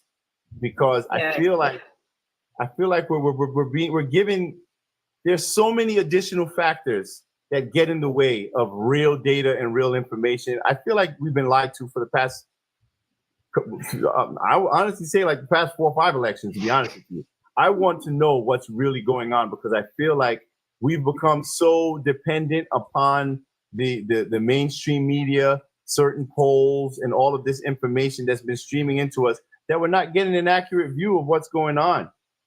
Because on the ground, I don't see everything I don't see this end result that keeps happening. I don't want to say things a certain way, but I hope you kind of understand what I'm saying. It just doesn't match. And I understand culture, this culture of victimhood. I agree with all of that. But I think when it comes to, I see a dramatic shift. I'll put it this way. I see a dramatic shift that is not being reflected on any of these news platforms that you look at, but I see it in the real world. I think what do you think the split's going to be? What do I think the split's going to, I think, all right, the last election, what percent of black men voted for Donald Trump? Was it like 12? 12. 14? It was 12? Yeah. And it was up how much percent how much was it up from the previous election? I think it was up like was it like 50% from the previous election? No. It wasn't up that high. I think he gained a point, maybe 2. Oh wait, no. I'm saying percentage wise. Yeah, I think it went up like 2% from 2016. I think he gained 2%. So he went from 10 to 12. He went from 10 and 20. He verified that it went from 13 to 12. Actually, it shows that he went down. He went down. Sorry, yeah, he went down. Can No, I I can't offer another perspective real quick? All right. Because I know it doubled for black women. But go ahead, MJ. Well, I mean, it's just something that I've kind of brought up a few times. I'll be honest with you. I think Donald Trump may be the reason that, and it's not just the black community, it's all communities. Nobody would be on here talking about politics if it wasn't for Trump. Let's just be real. Trump was a very polarizing individual, and he brought a lot of attention to politics. Honestly, I think if it wasn't for the Democrats' push to actually go after him so hard, you wouldn't see a lot of these minority groups actually invested in going in and doing this research and looking at all this stuff. I think Trump was the best thing to happen to American politics, and people may disagree.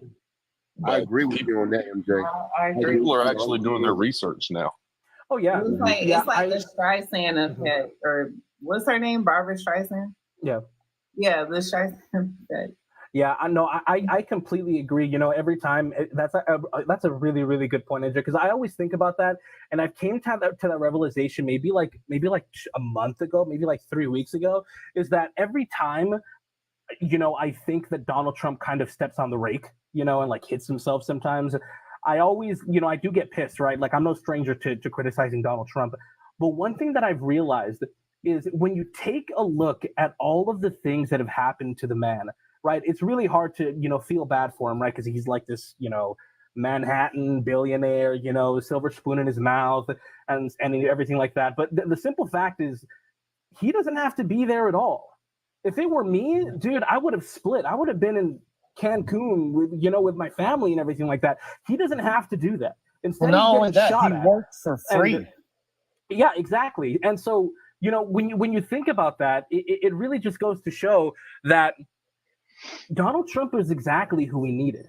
We needed a very strong, very egotistical man that will get hit by every one of these kinds of things and get back up and say, you know, is that all you have? Is that it? Because the fact is that all of these attacks that happened to Donald Trump only made him double down. That is a simple fact. So yeah, I mean, yeah, I completely agree with you. I completely agree. Well, to go to your culture argument, all right, which I do agree with in a way, and the one piece that I really do agree with on that whole argument would be the fact that if we're talking about minority communities compared to the white community wants to hear what makes them feel good. Minority communities want to hear what's real. They don't give a shit if you're offensive. Just be real with me. All right. The son of a bitch that can sit there and tell me the truth and be real, those are the ones that they respect. The white community is different for some reason. They want to hear the shit that makes them feel good. Has anybody been watching his rallies? Let me give you guys, according to Gen Forward poll release about a week and a half ago. They said that if the election were held today, 26% of black men between the ages of 18 and 40 said they would vote for Trump, compared to only 12% of black women who said the same. Damn. Yeah. I mean, here's hoping. I don't think they're going to manifest. Yeah. Has anybody watched his rallies today at all? The man looks I need to fact check that. I need to fact check.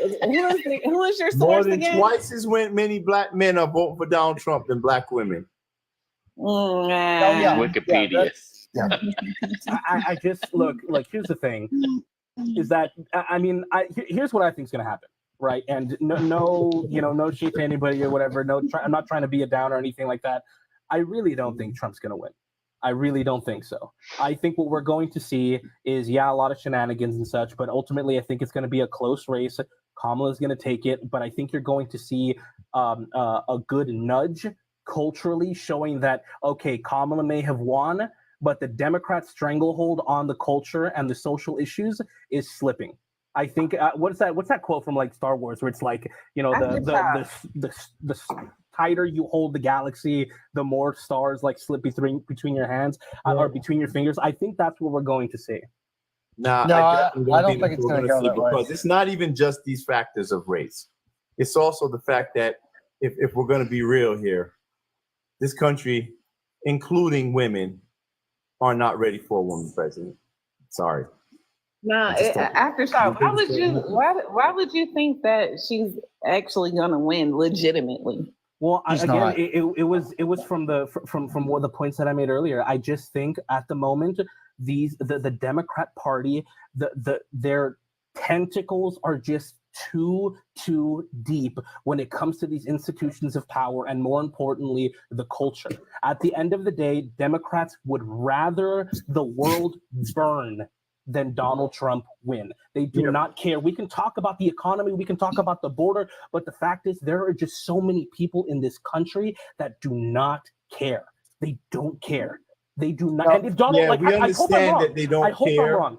But if Donald Trump wins, I'll give you this though. If Donald Trump wins, there will be a mental illness epidemic in this country like you've never seen before. There already because is. the Democrat Party. We already Okay, I'll give you that. I'll give you that. But I think it'll get worse. We already there. Guys, I hope I'm wrong. now. I We there hope I'm now. wrong, but that's my prediction. I know you hope you're wrong, but We already there. you're wrong, bro. So I I'm sorry. actually agree with you just a little bit. But Aftershock brought something different. Stop. But Aftershock is saying something very strong. There is, the powers to be, all of them are behind Harris. And again, there was a secret board meeting, and I saw it on I don't know where, I got to figure out where I saw it because somebody shared it. And they were talking about something. If Trump had win, that they can try to figure out how to disqualify about something. If Trump had win, that they can try to figure out how to disqualify. No, you're talking about. Hold on, you're echoing. Somebody's echoing. You're echoing. Yeah, you got to like swipe out and come back in, or drop it, come back up. But That's what I was gonna say. Go ahead. I agree. I think Trump will win, but I don't think they will ever let him walk into the White House. I think they will do whatever in their power to stop him. That's what I was saying. I think Trump is going to decisively win, to be honest. But I think they're going to do everything that they can to stop him, and which is what I said earlier. And Aftershock, and I'm not saying it to be what the hell. And I'm not saying it to be like misogynistic or anything like that, but I honestly don't think this country is ready. I don't want to say ready, but is willing to gamble, their first woman president on Kamala Harris. I don't see it. Not right now. Definitely not right now. Not when we got 2 wars going on. Especially not right now. Go ahead. Look what Do you think there's a possibility that? Yeah. Do you think there's a possibility that we could see something that we invoke the 25th on Joe Biden? She loses the election, becomes That the will definitely 47th happen. president of the United States. Trump wins the election, but she's president for that short time period. That will definitely happen because they are never going to give up the chance to have the first woman president. Hold on. And then try to. I didn't understand. Yeah. You're saying because that was something. I think you're basically saying what I was predicting. I actually thought they were going to do it earlier. I thought they were going to. So basically, so they invoke the 25th Amendment. Trump wins the election. Let's say he wins, right? They invoke the 25th, which would make her the 47th president. Correct. Right. And he would become the 48th. Right. And then he becomes the 48th. That's if Congress doesn't decide, maybe we already have a new president. Maybe we should just keep her. I'm not worried about him losing the election at this point, just because he has to win so little and she has to win a lot. I am worried about Jamie Raskin because he has been talking about invoking Article 3 of the 14th Amendment, which is the insurrectionist clause. Yeah, we talked about that.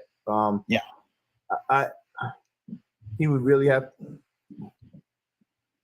That's not something that would be an easy thing to do. No, he'd have to have all of Congress. That would be a vote in Congress, and I don't think that would happen. But Well, also, I just wanted to say really quickly, because I don't want to come off as though I haven't done the research, because like everything that I've seen, right, all the logical arguments and the data point to a Trump landslide. They really do. Whether it be C-19 mail-in voting not being a thing anymore, the early voting that we see right now, the polls historically underestimating Trump by at least 3 to 5 points, and right now, and historically, Democrats at the very least need a 3 to 4 point national lead in order to win the presidency. Right now, they have Donald Trump tied, if not leading nationally, which is insane. Actually, if he's insane. tied, he's winning because he constantly outperformed. Let him finish. Let him finish. Go ahead, Aftershock. Oh no, I was just gonna add that the economy, right?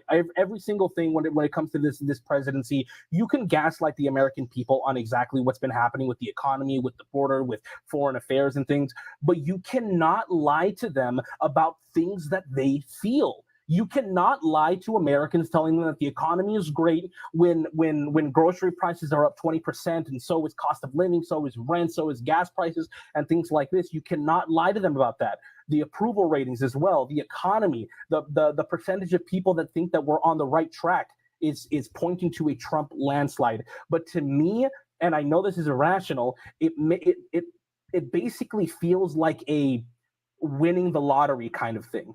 Where, okay, yeah, of course it's like possible, but there's just no goddamn fucking way that they let Trump back in, man. There's no way. There's no way. Listen. How about this? Think about this. Oh, I'm sorry. You go ahead, Tony. I'll speak after. No. It's not that. What if the military gets involved? I don't like.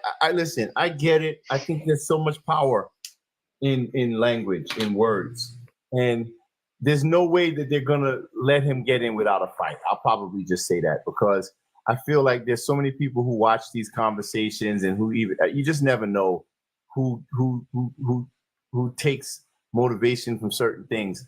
Like I don't know. I just feel like I don't like it when we sound like this. To be honest, especially defeated. Yeah, and I'm not saying he's trying to sound defeatist. Hey Tony, we gotta say something. They are taking into account on this. Louis, let me finish, please. I'm sorry. I'm just saying that I just want to be careful in the way that we say certain things, especially when you know this is the type of things that they thrive on. This is what they want. So I just feel that they need to know that we're not falling for that bullshit. And we know Donald Trump is destroying her, and we're not gonna have it. I know, now y'all could try, but you're not going to win.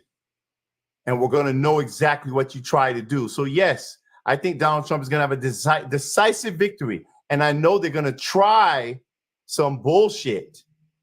But I'm not going to say that they're not going to let him get into office because, unless they're looking for a civil war. But go ahead. I mean, but maybe that's what they want. That's what they want. Yeah, that's exactly where I was. That's exactly where I was going to take the conversation. Where, that set aside, right? You want to know the secret, right? The dirty little secret about the Democrats is that the reason why, if you see them right now, right? When I talk about all these institutions of power that they have, right? The mainstream media, the intel agencies, all these kinds of things, social media. They are basically, this is the kind of way that I see it, is that they have all of these chips right now, right, playing poker, and these chips are in the form of the intel agencies, the mainstream media, Hollywood, all of these things, and they are basically putting them all down and saying, okay, we are literally just going to do everything we possibly can. We do not care if we have to outright lie. We will say that Trump said he wanted a bloodbath if he loses. We will literally say that Donald Trump wants Liz Cheney lined up against the wall when it's completely false and anybody can see it. But the reason why they're doing that is because they know if they lose, they will all engage in the very things that they have been screeching about for 4 years. If you want to talk about election denial, that is going to ramp up 10, 100 times. The political violence, these insurrections that they talk about, all of that will go down tenfold if Donald Trump wins. And that is why they will not let him back in. That is why they are pulling out all the stops to stop this man from getting in. That's the truth. But let me there's where the 25th jumps in. What Mob was talking about after November 5th, if that takes place and that happens, they have conditioned their followers to the point to where they are tribal. They will do this shit. They remove Biden, then they invoke the 25th. Kamala takes over, and I mean, could she implement martial law? Could she? I mean, theoretically, yeah. If they invoke the 25th, yeah. Doesn't the president have the authority to do that? Only in wartime. The commander in chief. No, but under what conditions would there be martial law? Only wartime. It has to be that's a good wartime point. on our Wartime is- soil. yeah, But y'all wartime is forgot- Y'all is forgot the determined by DOD Congress. directive? Yeah. Well, they've been. I hear y'all. I get it. I hear you. Well, they've been getting ready for it. But because everything that you just said, aftershock. What is that telling you about the left? All of these attempts, all of these, he's calling for the assassination of Liz Cheney. He's saying this. He's doing that. Bloodbath. Blah blah blah. It shows desperation, doesn't it? They're desperate. Yeah. Right. You can Yeah, tell they're that losing their scared. grip. Yeah, they're losing their grip. But that doesn't mean that we're going to win. That's what I'm saying. I'm not saying that. I'm not saying that. But what it does show is that it may not be as calculated as you think. Right. Because it Sure. is desperation. Oh, they're definitely preparing. What they've been doing this week is they've been reinforcing the wall. Yeah. Listen, I don't think he knows the protocol. He Yeah, probably knew. let me just tell you, yep.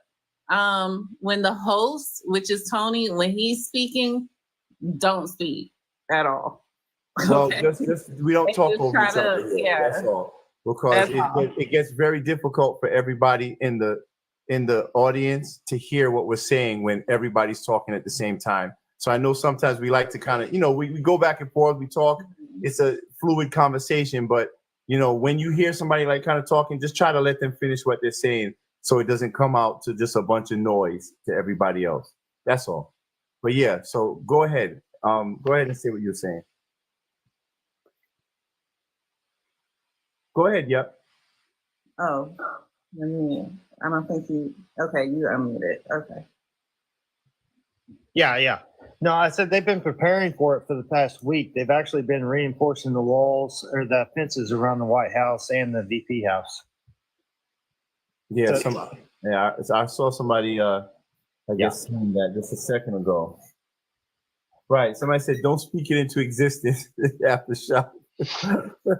Yeah, and I mean, also is somebody else got. I'm talking too much. No, you're not. But listen, I'll say it, and I don't give a shit. I'm sorry. MOD and I have had this conversation multiple times. We have gone through every document that was ever produced out of the Mar-a-Lago raid, every motion for discovery, every FOIA request. There's a reason they were going after him so hard. And there is a specific document that they are looking at that he wanted to expose to the American people that exposed the entire intelligence community. Right. Yeah, I'm just going to leave it at that. It's definitely plausible. Yeah. Yeah. What document? Crossfire Hurricane or what? Oh. Okay. I'm not sure if I heard, but Yeah. I mean, yeah. Oh, okay, yeah. I silence figured should be deafening. Silence should be right. I'm Yeah, like, I mean the thing. I mean, I don't know if it's worse on the underground, but I mean, we already know about Crossfire Hurricane is despicable. It is pure evil.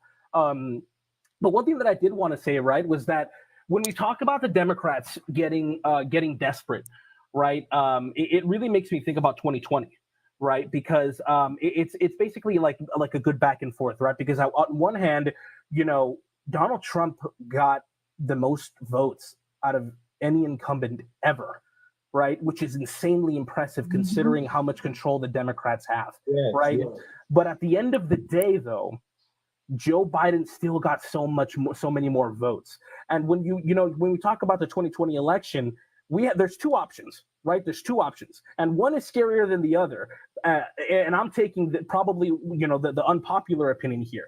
The first one is that there were shenanigans, right? There were shenanigans. Things happened. C-19 was the reason why all of these rules changed and everything like that. But I think the latter is the next thing that I'm about to say is far more scary. What if there were no shenanigans? What if it was clean and kosher? There were no duplicate votes or anything like this, and a collaboration between the intel agencies, the mainstream media, the government, things like this, was enough to sway the outcome of the presidential election. And Professor Robert Epstein, you guys should look into it. Robert Epstein did a study on this. He said that Google and their parent company Alphabet would have enough power to sway 15 million votes. Now, as liberals that should be looking at this, I don't feel comfortable with these kind of private corporations and things like that being able to sway the outcome of the election. That's Exactly. right. But instead, they've locked arms with them because they don't want Donald Trump to win. Right. So the latter is far scarier. I hope there were shenanigans because at least that we can see it, prosecute those people. That's more prosecute those people. digestible. Exactly. Than the But latter. what's not is that the American people were able to be manipulated so easily. That is the scarier option. Well, I mean, look at the fact of what happened with Crossfire. Yeah. That whole thing.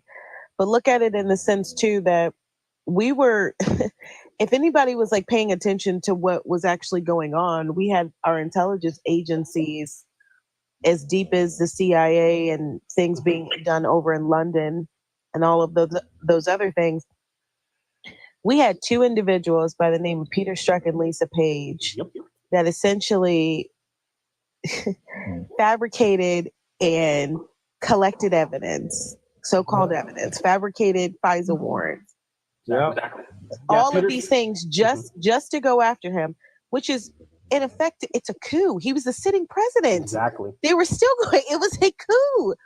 And this was based off of the fact that Hillary Clinton didn't win the election. Exactly. Yeah. Peter Strzok texted Lisa Page saying, quote, "We want an insurance policy to stop Donald Trump." And Kevin Kleinsmith, they fired him. Yeah, and they fired him. Do you know he just won his lawsuit? He won? Yeah, he won his lawsuit. Interesting. Yeah, Lisa Page and Peter Strzok just won their lawsuit against the FBI for wrongfully firing them. What does that tell you? Wow. It tells you right there that they're up to something big now. This is no joke. This is very big now.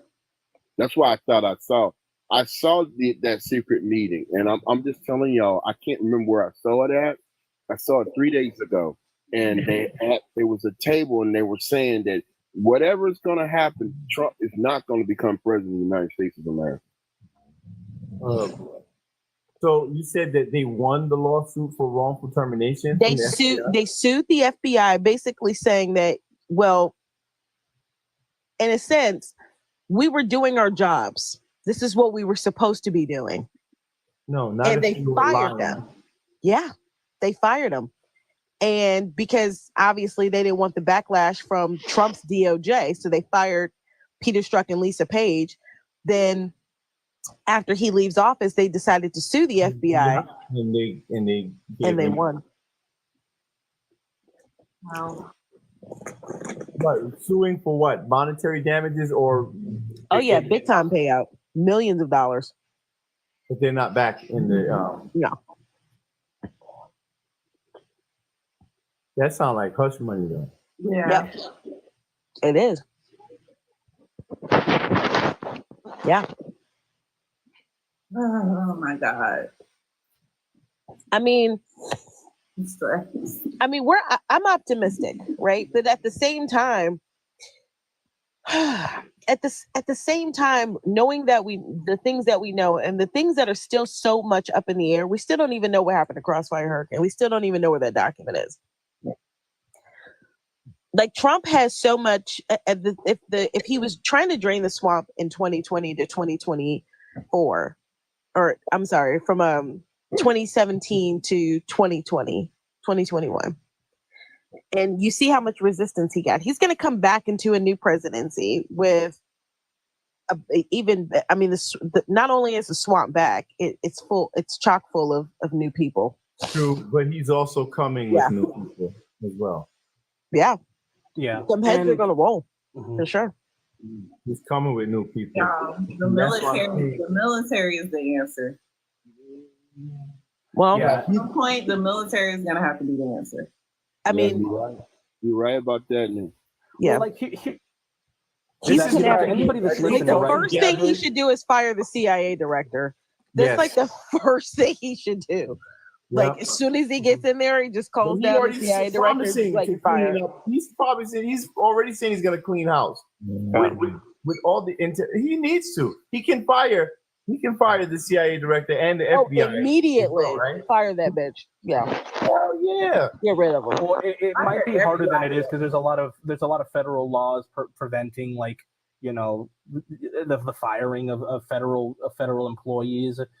That's one thing that Vivek was talking about, that like it doesn't necessarily cover blanket firings, which is one thing that Vivek was toying around with. He was saying that like it pertains to specific firings, but if you do a blanket firing, like Vivek was joking and saying, like, you know what I'm going to do? I'm going to say anybody with their last digit of their social security being an odd number, you're out of here. And then maybe like 2 years later, he does, okay, now everybody with an even, you're out of here. That's what he was trying to do, because there's a lot of red tape when it comes to firing federal agents. He can get rid of the CIA director. I mean that. he I can? mean, they do Oh, have okay, to be okay. Senate confirmed, but Yeah. Biggest And like mistake. one thing that I was gonna. Sorry, go ahead, Timothy.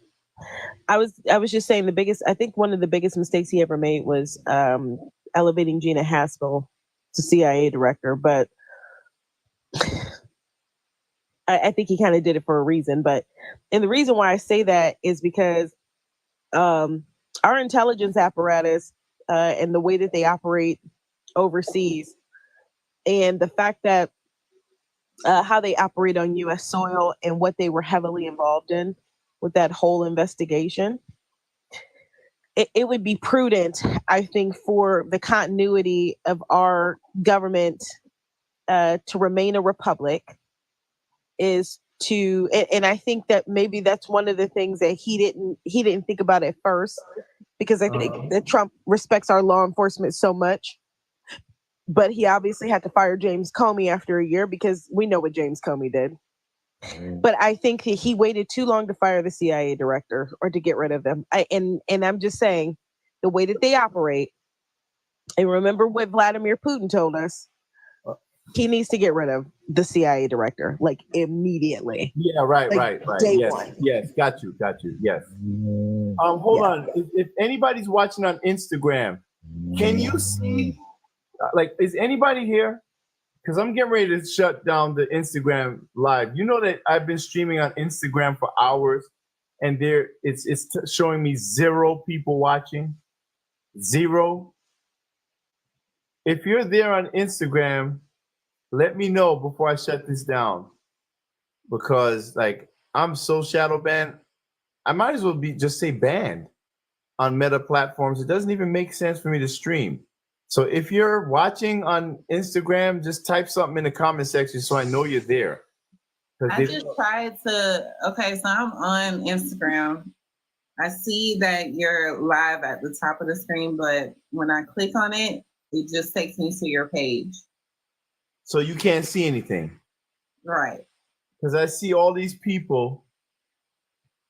It says all these people joined.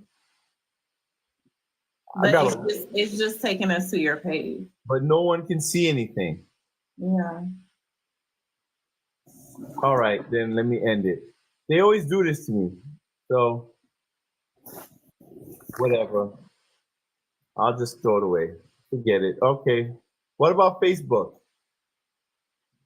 Am I still live on Facebook? Is anyone even watching on Facebook?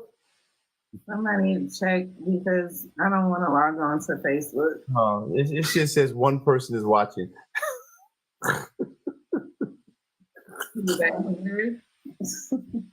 Yo, Mark Zuckerberg, boy, he really must hate me. They have the Tony Task Force ready to shut me down. Damn. This is crazy. Anyway, listen, folks. Donald Trump is going to win. And he's going to bring in that team to clean up this government. You guys, we finally have an opportunity to see real change in this country, and we need to fight for it. Period. I get it. We know We know that the majority of people are supporting Donald Trump. We know that the left is trying their hardest to stop him based upon all the desperation, all those desperate attempts. But what that tells me is that you know you're losing. Right. That's why we see all of this. Exactly. So I get it. Yeah, they're gonna try everything, but the devil ain't gonna win. Yeah. Well, I do need to get going, but I did want to say one thing before I just head off, because like we were talking about, and like how MOD was who explained it there. That's why my biggest issue is corruption, right? But if for anybody that's in the middle, right? For anybody who's thinking about it, I don't see it. I don't think anybody's there at that point. I think everybody's made their mind. But per chance that there is somebody out there that is thinking about, well, is this corruption like actually as bad as it be? You can hear people like MJ, people like MOD, people like Tony, people like me who are talking about these kinds of things and these kinds of corrupt institutions that have taken over this country. Right. But obviously, you can basically say that there's a lot of bias there. Right. Well, maybe there's some missing context and things like that.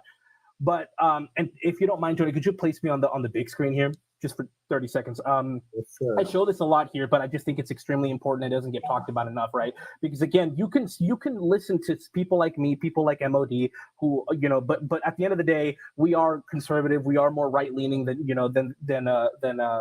most liberals and Democrats and such. But who I'm about to show you here is a Democrat. Is a Democrat, right? This is Chuck Schumer. This is Senator Chuck Schumer. No fan of Donald Trump. He was on the Rachel Maddow show the day that Donald Trump was getting inaugurated, and Donald Trump was criticizing the intel agencies. And this is what happened. Then this is what Rachel Maddow had asked this man about the intel agencies and how Donald Trump was criticizing them. Right? Take a listen. But he's taking these shots, this antagonism, this taunting to the intelligence community. You take on the intelligence community, they have 6 ways from Sunday of getting back at you. So even for a practical, supposedly hard-nosed businessman, he's being really dumb to do this. What do you? That is a lifelong That is a lifelong Democrat outright saying that if you criticize the intel agencies, they have 6 ways from Sunday at getting back at you. The people that Donald Trump should be in charge of, the people who are under the president in the executive branch, are the people that Donald Trump should be the most scared of. That should have been a historic moment where we all look at each other and say, what the exactly? Where we all look at each other and say, what the hell is going on? Why are these people the people that the president should be scared of the most? Right? But instead, we had the Democrats and progressives and some liberals that haven't been disaffected from the Democratic Party lock arms with these people that they used to hate. The military industrial complex. They used to hate the FBI, given everything that happened with MLK and JFK and things like this. But now they have locked all of these entities of power because even though they are corrupt, they don't care. They are getting them the win. So to them, I say, sure, it may get you the win. I think it will get you the win this time. But what's going to happen when these entities of power switch? Because at the end of the day, they don't care. They are not left or right. They don't care. They care about monopolizing their power. They are not left. They are not right. They will say what they need to say in order to get the left, just like corporations, right? They'll put a Black Lives Matter sign on their window so you can leave them alone. But at the end of the day, they just want to be left alone so they can get to their, everyday things where they, they're corrupt or they suck money out of the American people and things like that. But at the end of the day, that is their power. That is their agenda. Stopping everybody who is going after their power. And this is the last thing I'll say. The Democrats run on this kind of systemic racism. That is one of their biggest talking points, systemic racism, right? Well, if you ask me, right, I find it far more plausible that entities of power, corporations, the intel agencies, these people, right, they are far more villainous to people who want to take the power away from them, as opposed to somebody who looks different than them. That is exactly what I would say. I think that they are far more scared of people who are coming for them instead of, oh, that guy's black, oh, that guy's brown, oh, that guy's Jewish. That is who they want to target. And right now, it's Donald Trump. But 8 years ago, when when Bernie Sanders was running, it was him that they were targeting. And they completely bent him over and then kicked him in the ass. And you guys took it because it was better than the orange man. Now, is that the path you guys want to keep going? I mean, right now it looks like that's what's going to happen. But when they turn on you, do not come running to us, because we will tell you to kiss our asses. Kindly, respectfully, kiss our ass. You know that. Yeah, but hey, thank you guys for having me. I appreciate it. I have to get going. I have to get up at like 7 tomorrow. So thanks for having me, guys. I appreciate Love it. you, I do want to add to what he said very shortly. The ODNI was just Office of Director of National Intelligence. It was an agency created by Bush after 9/11.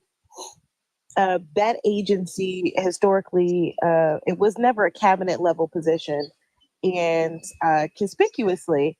Now, this agency would report to the president, but they were not over the national intelligence agencies. The director of the CIA was the head.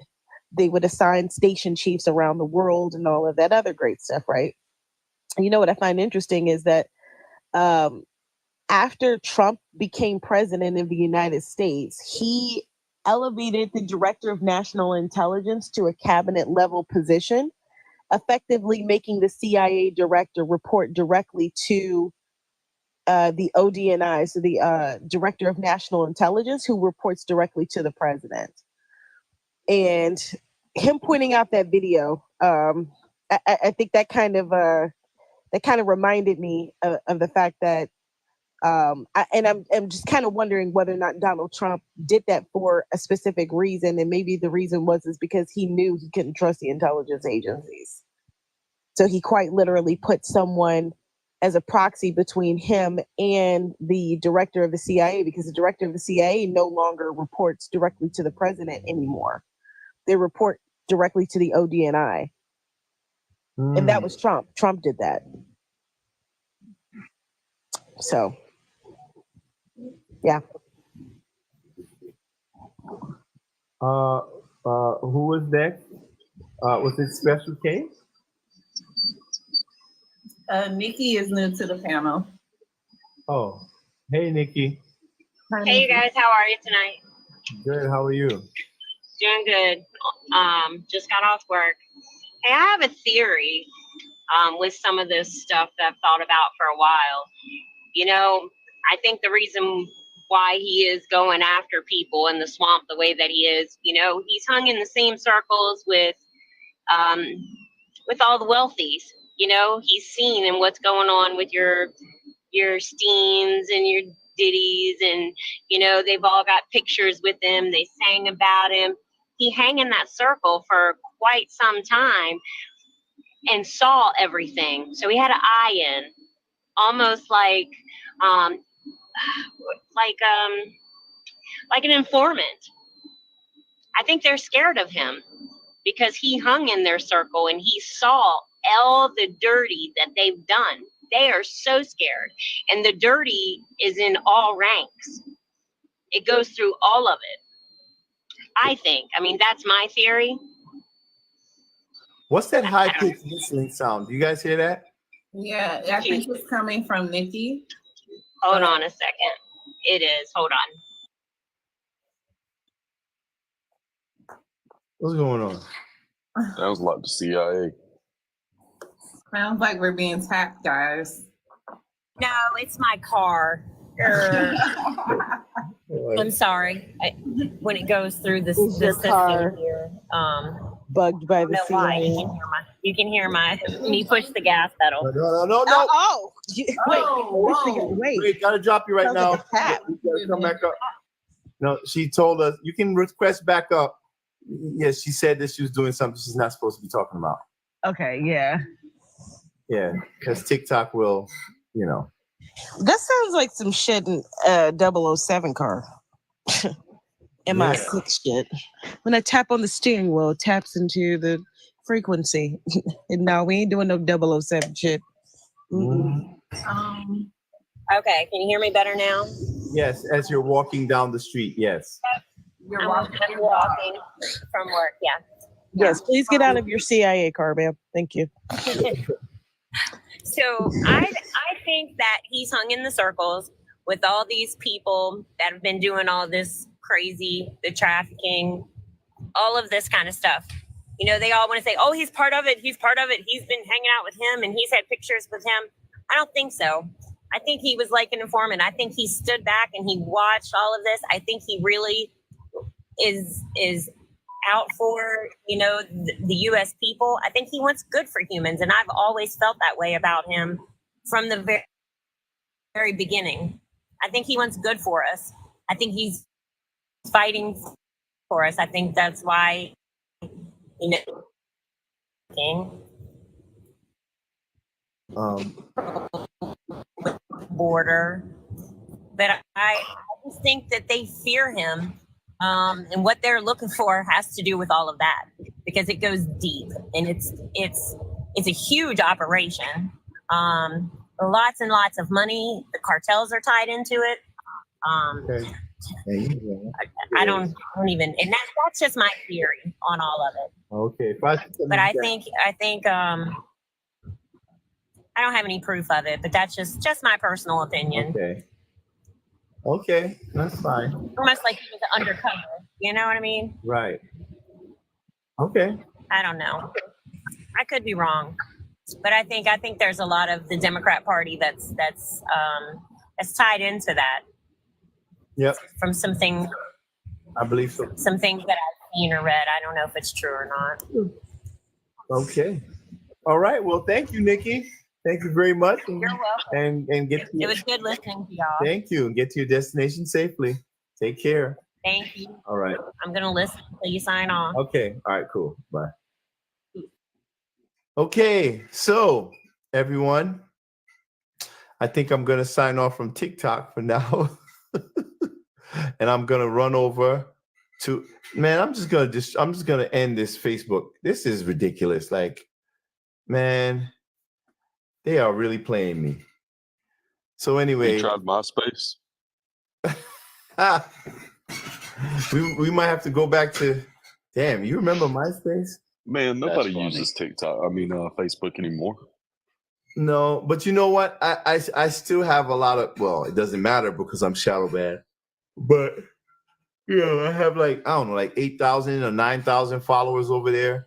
But they don't let them see my posts anyway.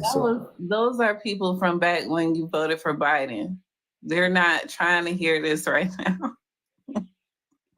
Those your Biden folks. And your Hillary folks that you.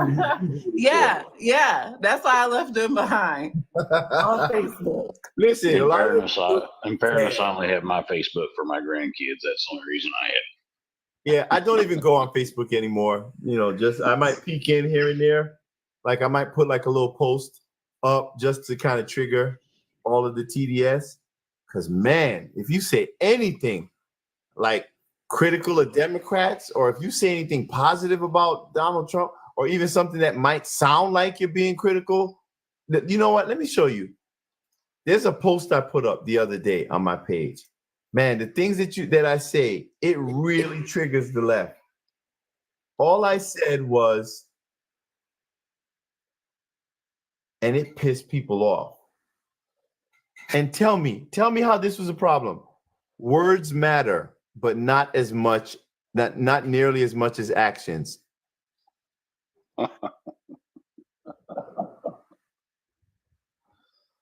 And That's here's all one. you said?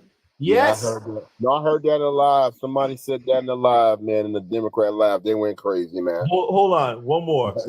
I said, you ever notice how some of the most successful, efficient, and effective people tend to be a-holes? Yeah, that's why I don't vote based on personality. I got attacked. I got dogpiled. You didn't even mention anything about Trump. No. Man, listen. They're demonic. And then the last post I said, well, this was deliberate. I said, if you want to cure your TDS, get off of Meta platforms. And then I ran. It's happening over on the LinkedIn platform too, because I had that happen the other day with I ended up in about a probably 30-minute back and forth conversation with a guy from Oregon because he got mad. There was a post up about Michelle Obama and something that she had said, and I responded to it. And man, I mean, it lit him up, and he came claws out, So I answered back to him. We went at it for about a while, and then I finally just said, you know what, you got your beliefs, I got mine. I'm not here to try to force mine down your throat, and you're not going to force yours down mine. So we'll just part ways. And he said, thanks for having a respectful conversation with me. I can't do all that typing anymore because I cook them. When I type out my responses, I cook, but it's too many keystrokes now. When you're dealing with there's like 50 Democrats jumping on you, and you don't want to, you feel like you want to respond to everything, but then by the time you're done, you're just like, what the hell did I just do? Wasting the last 45 minutes of my life. I can't do it. Same. Well, same here. Hey, Tony, at least y'all didn't have to pronounce Kamala. Man, they go in on everyone. You don't pronounce Kamala names right, they go in, bro. Don't let them do that. Yeah. Don't let them do that. What? Kamala? Don't let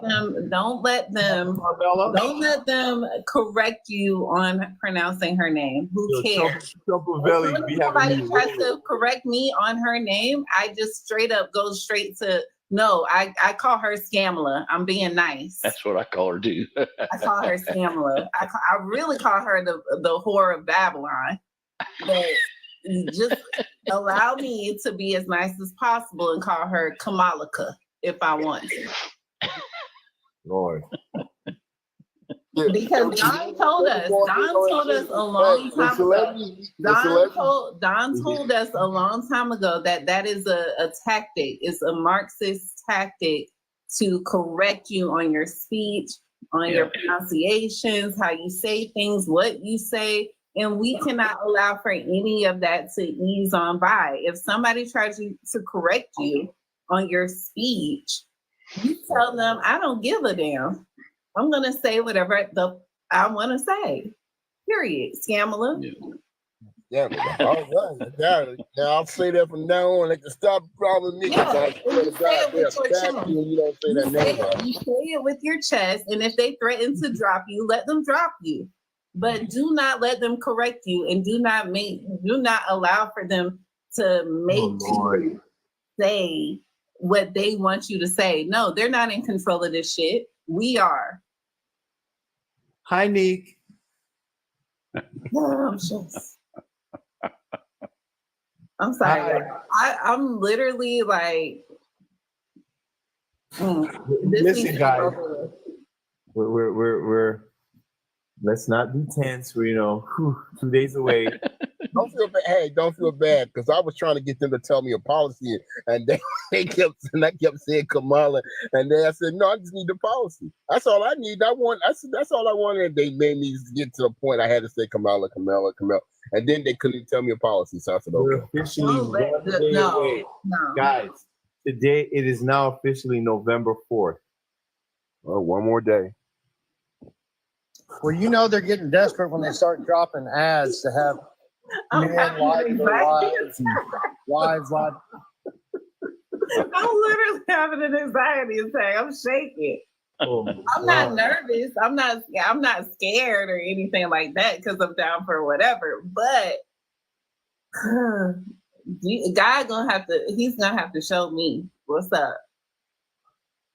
We're gonna have to pray and vote and do what we need to do. But no, I feel good about it. I feel good about it when they're dropping ads to try to get wives and husbands to lie to each other about who they're going to vote for. That's when I start feeling really good because they're desperate. Wait, what are they doing? Okay. So I don't know who does the man voice. So they got two different ads. One is directed towards the women and one is directed towards the husbands. So Julia Roberts is doing the voice of the women ad that's showing women going into vote with their husband, and they go over there and they vote for Kamala, and they tell their husband that they voted for Trump, and then they're doing it also for the telling men that men should just go in there and act like they voting for Kamala and just go ahead and vote for Trump. That's Yeah. right. Don't Yeah. argue. Don't fight. Yeah. Just go in there and do what you got to Just do. vote and don't say nothing to them. Don't even say nothing. No. Men, No, if they're doing stuff everybody like needs to that. stand on 10 toes. Stand 10 toes But down. you know, these beta men are not going to do it, and they know what's That's the problem. Well, I'd rather have them go in there in this moment, just vote for Trump, deal with it, because you know their wives' boyfriends are going to be voting for Trump, so they might as well go ahead and vote for Trump too. Get it over with. Gosh. Put some hair on your chest. How they getting cheated on right now as we speak. Too big to rig. That's all I gotta say. Oh man. But we gotta stop speaking out loud about these brilliant plans that the left might have, that these damn criminals might have.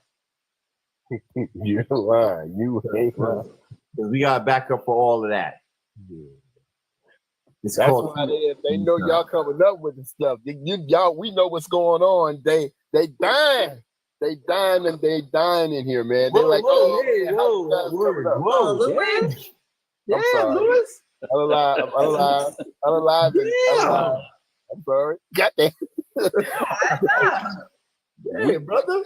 We coming up with the stuff. That's what I'm saying. They say we coming up, but they dying about. I mean, unalive with that.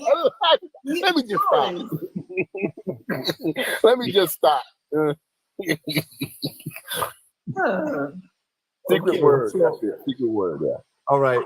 Word. It's like, yo, bro, chill. All right, bro. Listen, everyone. I'm going to continue for like maybe 5 more minutes, 10 more minutes over on X and the other area there. Damn, it says we got 1,380 viewers on X, so let's just go over there and chat. All right. So You going in spaces, or you talking about you're going to continue this? Oh no, I'm sorry. I'm not doing spaces. No. Okay. I'm gonna do I'm just gonna finish off the live because I'm live streaming. Yeah, so like again, once again, anybody wants to contribute, thank you for don't give me any roses. Well, maybe they'll let me take it. I don't know if I'll be here tomorrow. They might ban my account, but you know, if they do, you guys gotta follow me on X at Tony L Talks. That's where I'll be. Or you can find me on Rumble, and we need to talk with Tony Lindsay. That's where I'm going to be. All right? You Because should put that other account in here real quick. Are we going to have a watch party tomorrow? Tuesday? Yeah. I mean, if I'm allowed, if I'm still here, if I'm still on TikTok, but if not, I'll just do it on Rumble. Yeah, I'll do it on Rumble. Yeah. Matter of fact, I think. Well, everybody just go to Rumble or X anyway. I'll be on X. We're trying to migrate from here in the first place, right? I haven't set up Rumble yet, so I probably need to do that. But I definitely got X. Guys, so right here, this account right here, this is my back. This is another account. Yeah. For somebody. You don't know whose account that is, but you guys, we suggest that you follow that account. Yeah, I suggest Whoever you follow that account may belong to. Yeah, whoever that belongs to. He seems incognito. Why don't you go over there and follow that guy or girl? Very smart person over there. Follow that account. Make sure you follow. The more follows, the sooner that person will be able to go live. Yeah. Yeah. No name, no face, but I'm sure it's a very smart person. You don't need a name. You don't need a face. Yeah. You just need a voice. Right. So there's no need for TikTok to bother. Motivation matters. And they have the best motivation for all. They have the best motivational videos. Greatest motivational content. Motivation in the world. What's the name of the account? Can you wait? What is it? It's Motivation Matters. Check him out. I suspect he extremely motivational. So does that mean the videos that Motivation Matters has to post, they have to have like no face on it or something? Yeah, like AI videos or whatever. Damn. You see what they're doing to people, Steve? I see it. It's horrible. What's killing me though is you're getting more followers in that short amount of time than I've got yet. Everybody go follow Steve. Come on, don't do him like that. Follow Steve, y'all. Follow Steve. Come on, man. Steve has been a great participant on our panel. Follow Steve. Steve is awesome. Go Motivation. They went from 1 follower to 126. Yeah. You guys really want to be motivated, huh? Yeah. Some real motivational content there. That's funny. Listen, get it done. So that's right. Get it done. All right. Has everyone followed? I don't think enough people followed. I see on TikTok here, there's 250 people right now watching, and I only have 125 of you. Half of you have followed. Come on, let's go. Can I say one thing? Can y'all get him in the car? Huh? Wait, what? Who are you talking? Can y'all get him in the car? Are you talking to somebody else? Hello? I'm talking to you, Tony. I said, can you get him in the car? Mm-hmm.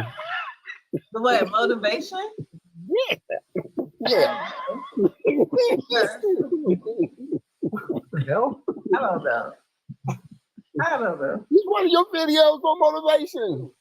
Oh, yeah, you can watch it anywhere. Oh.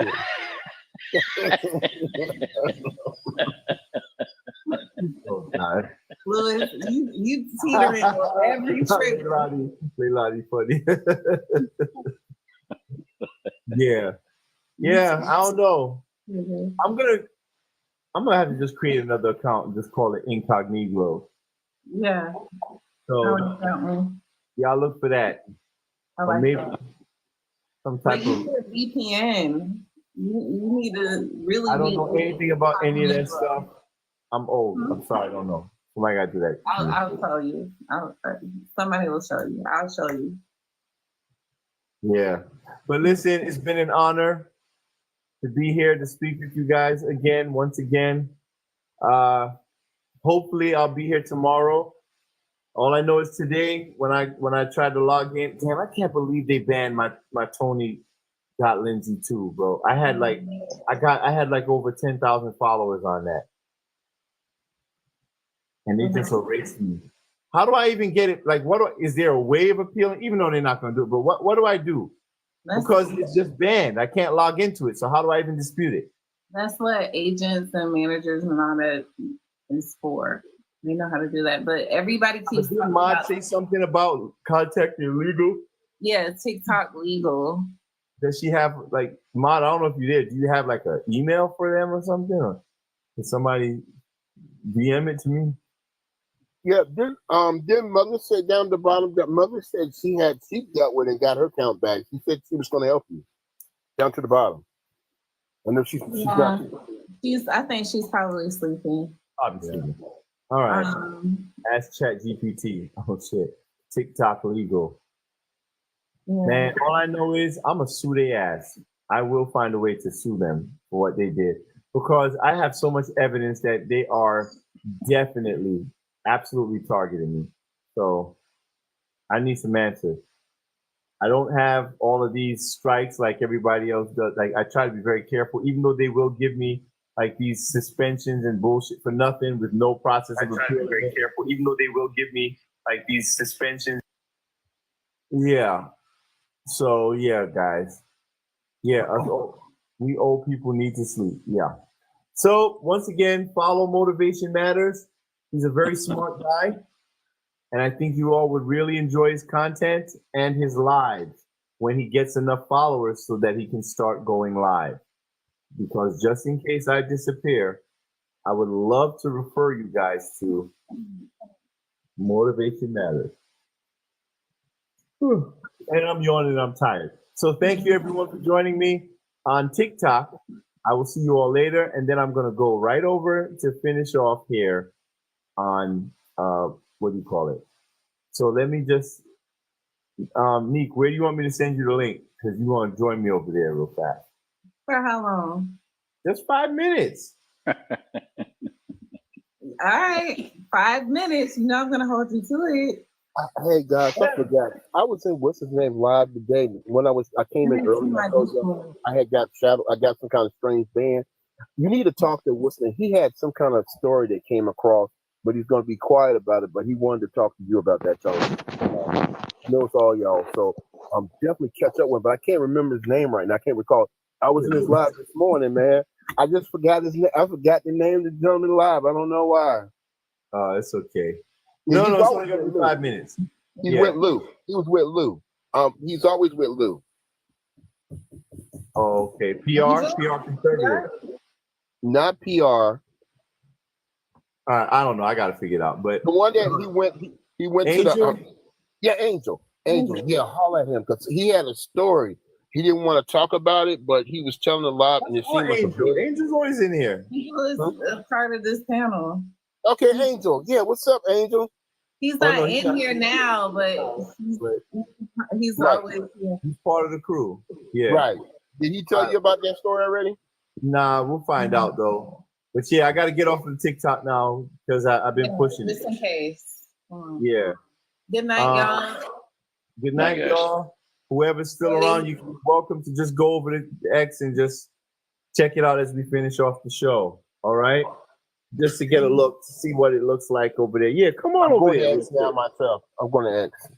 Yeah, just come on over there. All right. Yeah, go to X or Rumble. Good night. All right. I'll talk to you guys later, and I'm going to go on. Did you send it to my Discord? Yeah, I sent it to you in Discord. All right. Wait a minute, you already know. Wait, you. What? It's the same. All right. Yeah.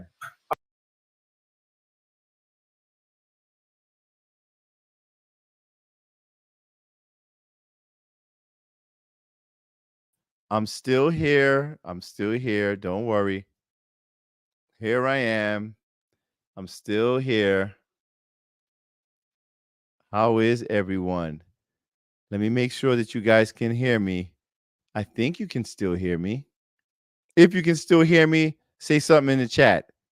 If you're still here, say something in the chat. I got off TikTok and now I'm back here in my little studio, my little living room studio. Can you guys hear me? We can hear you. Okay, good. Good. Yes. So, oh, wow. Oh, hear the messages? They're coming in. All right, cool. So, once again, folks, please don't be discouraged. Don't feel like it's hopeless or anything like that, because honestly, I think Donald Trump is going to win a decisive victory. I think it's going to be, let me not call it a landslide, because, you know, some people, they don't like that type of language. But I think Donald Trump is going to beat her handily, easily.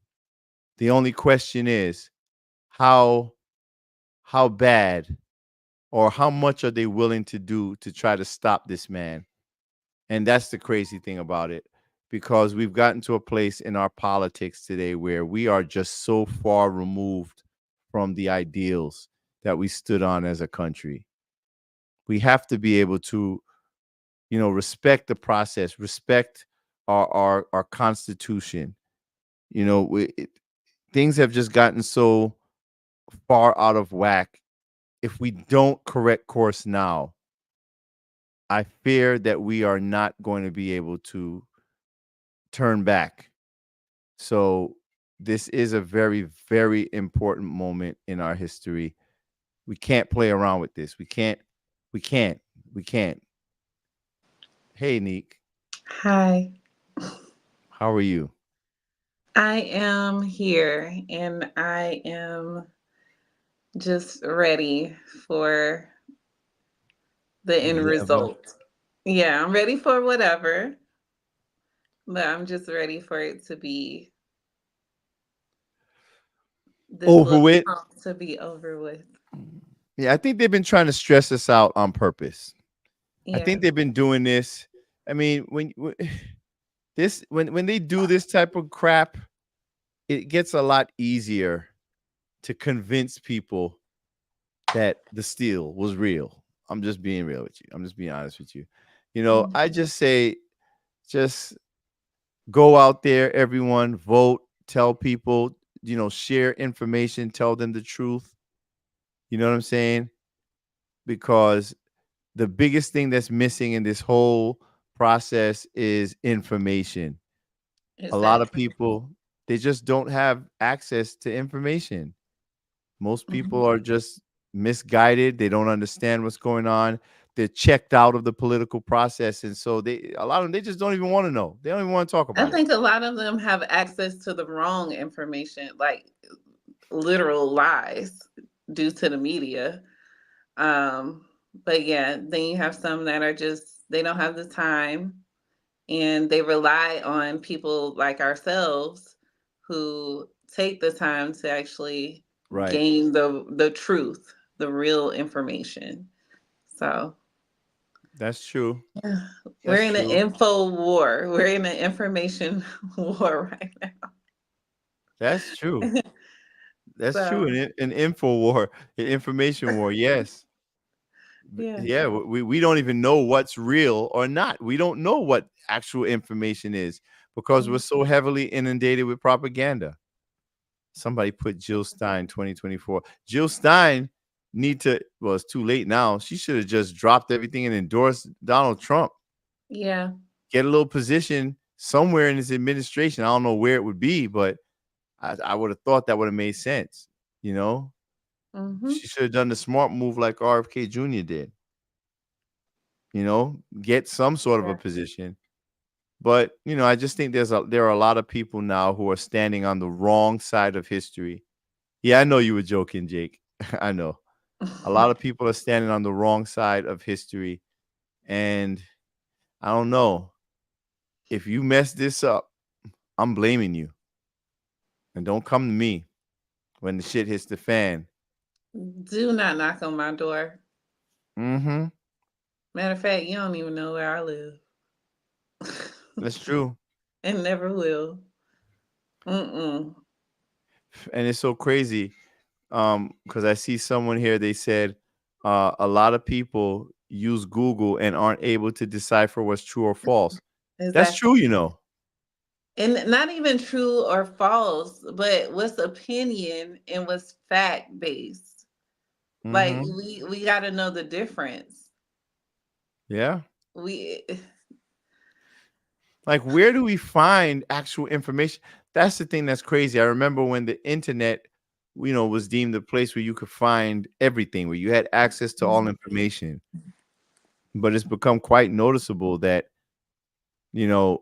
articles are disappearing. All references to things that I used to look up years ago, they just disappeared. All I get is the 404 error. They're because scrubbing of the Google. internet of information. Mhm. They are. I That's why it's see. important to, archive whatever you can find, whatever's left. Mm-hmm.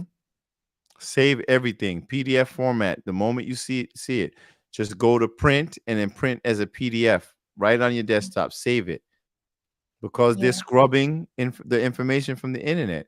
That's why I've always been a firm advocate to say, for buying books, keeping your books. Don't throw away any books Mm-mm. because we're going to get to a place where books are going to be a thing of the past when we become so over reliant on technology.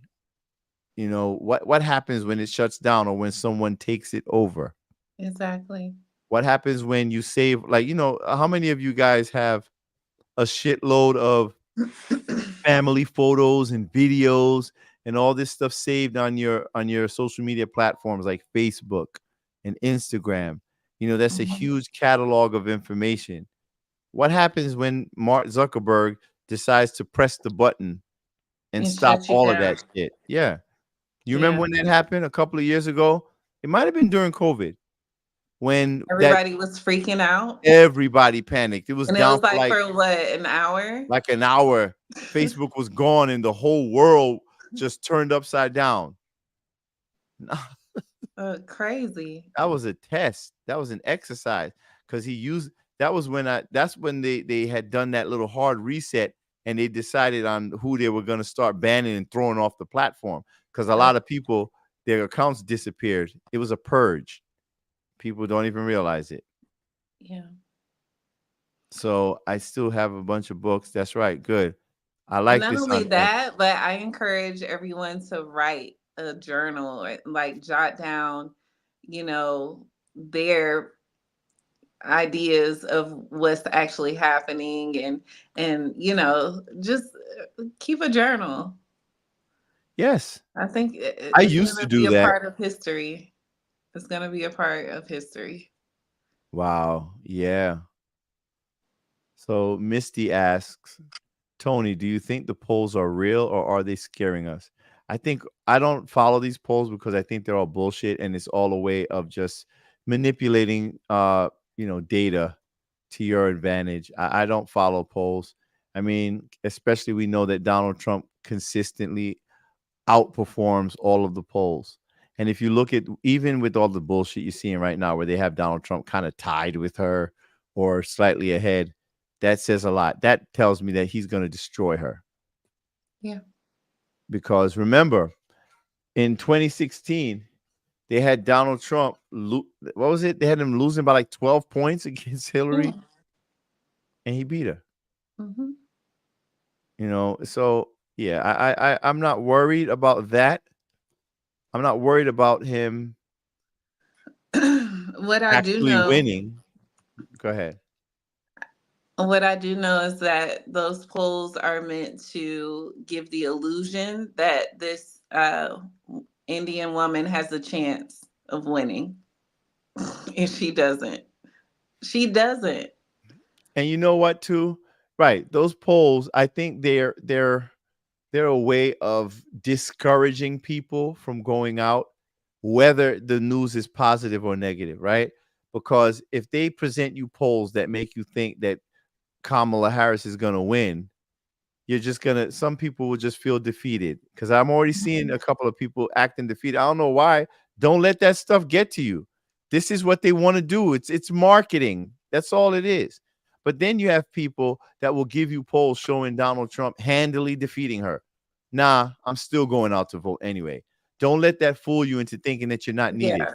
Get your ass out there and vote. You should still vote regardless. Mm-hmm. For Trump. Yeah. For Trump. For Trump. I'm praying for Trump to get back in office, and I know me and 23 people are going to vote for Trump on Election Day. Excellent. Excellent. Okay. I actually think he is going to win the popular vote. Yes. Do you think he will win the popular vote? Yes. I totally do. I think. You think so? Yes. Yes, I do. He won without winning the popular vote back in 2016. We know that he actually well, you're not on TikTok. No, I'm not on TikTok. Okay. We know that he actually won. You wanted to say what you wanted to say without getting banned. Yeah, go they ahead. cheated in 2020. So we know that. We know he's going to win the popular vote. He gained 12 million more votes in 2020 than he did in 2016. And we know he's only getting more popular. Now it's trendy. Yeah. To support Trump. It's a thing. Like you're a loser if you're not. That's Sorry. true. So he's definitely going to win the popular vote. I'm trying to figure out how they're going to try to finagle and cheat. Oh God. You think? Oh Lord. I'm trying to figure out how they're going to cheat. Is it the illegals? Because that's not working. No, that's not going to work. But it's just so many things are wrong under this administration. I don't understand how anyone could just vote for it in good conscience. I mean, it's so easy. Ask yourself, like, are you satisfied with the state of the country now, the state of your life, the economy, and do you want it to continue? No. Very simple. Doesn't matter if the delegates vote for her. He can win it and lose. Let's be real. Mhm. We have such a screwed up system of government. I don't think it's the So system that's screwed up. It's the people. he's so are we under the impression? Hold on. Ash says, so are we under the impression that the media will lie about it? Yes. Yeah. Yes. Absolutely. Yeah, we can't trust the media. We all know we can't trust the Even media. Fox News called it in 2020 before any other news station. Oh, I remember that. And we were Man. pissed. This is bad. Look. You can't trust anybody. You Listen, can't trust nobody. we need citizen journalists, right? Yes. We need new media. That's something that we desperately need in this country, because let's be real. All the number one source for news now in the United States is X. That's where all corporate media and independent media is getting their news from anyway. This is nice. Look at this. Tony News is the only one we can trust. That's Wow. good. Yeah, I would love get their to. news from watching From your us. lives.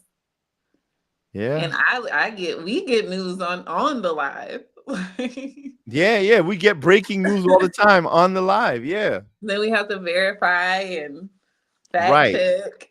Yeah, see, we actually verify and fact check.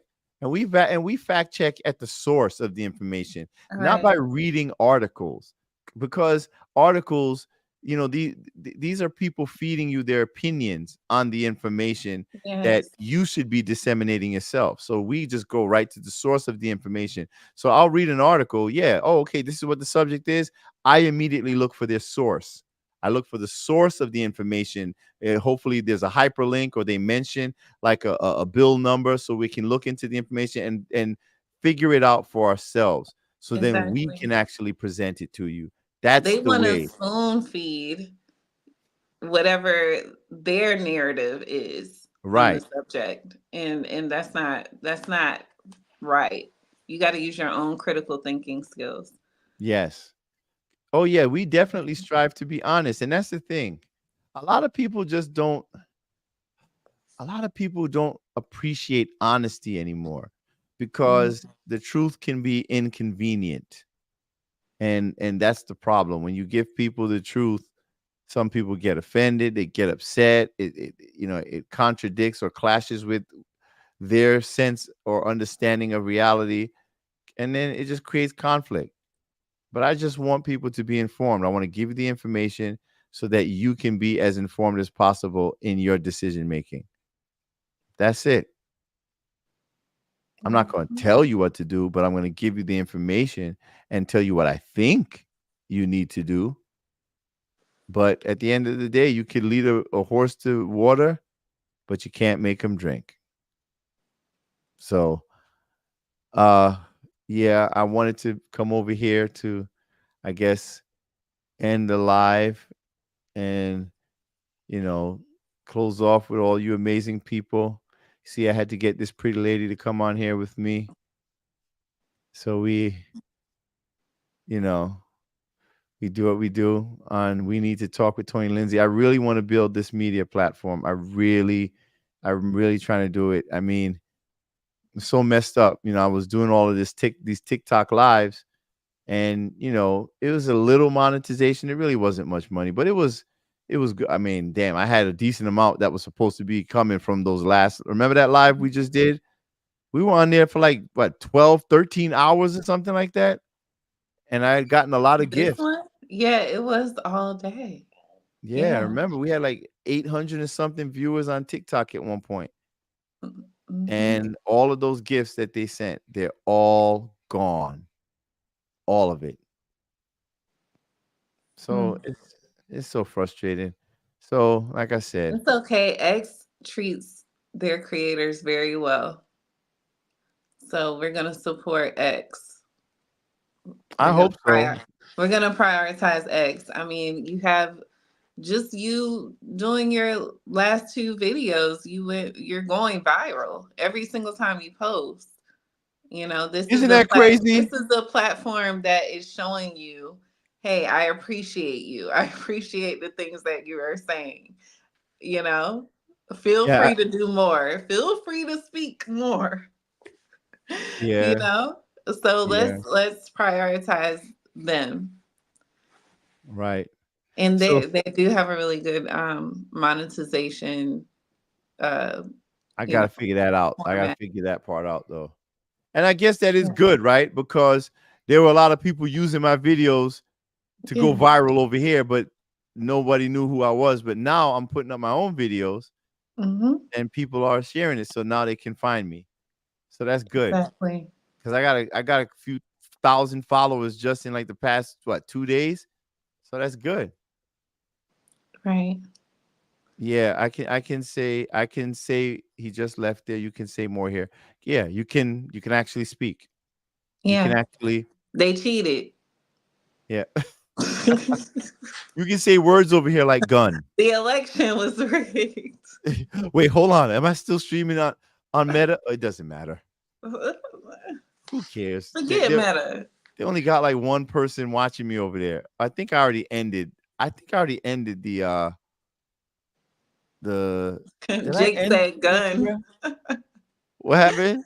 Jake said Jake said gun. gun. Yeah, you can even type it over here, Jake. Gun. Murder. You can say dead. Oh, I can say words. And guess what else you can say? Abortion. Abortion. All of these words we just said are trigger words that would get me banned on TikTok. It feels so much better over here. Mm-hmm. Teresa says I'm still on YouTube. Yeah, and you know what's another thing that's going on? Yeah. No one is viewing any of my videos on YouTube. What's going on? Am I shadow banned on YouTube as well?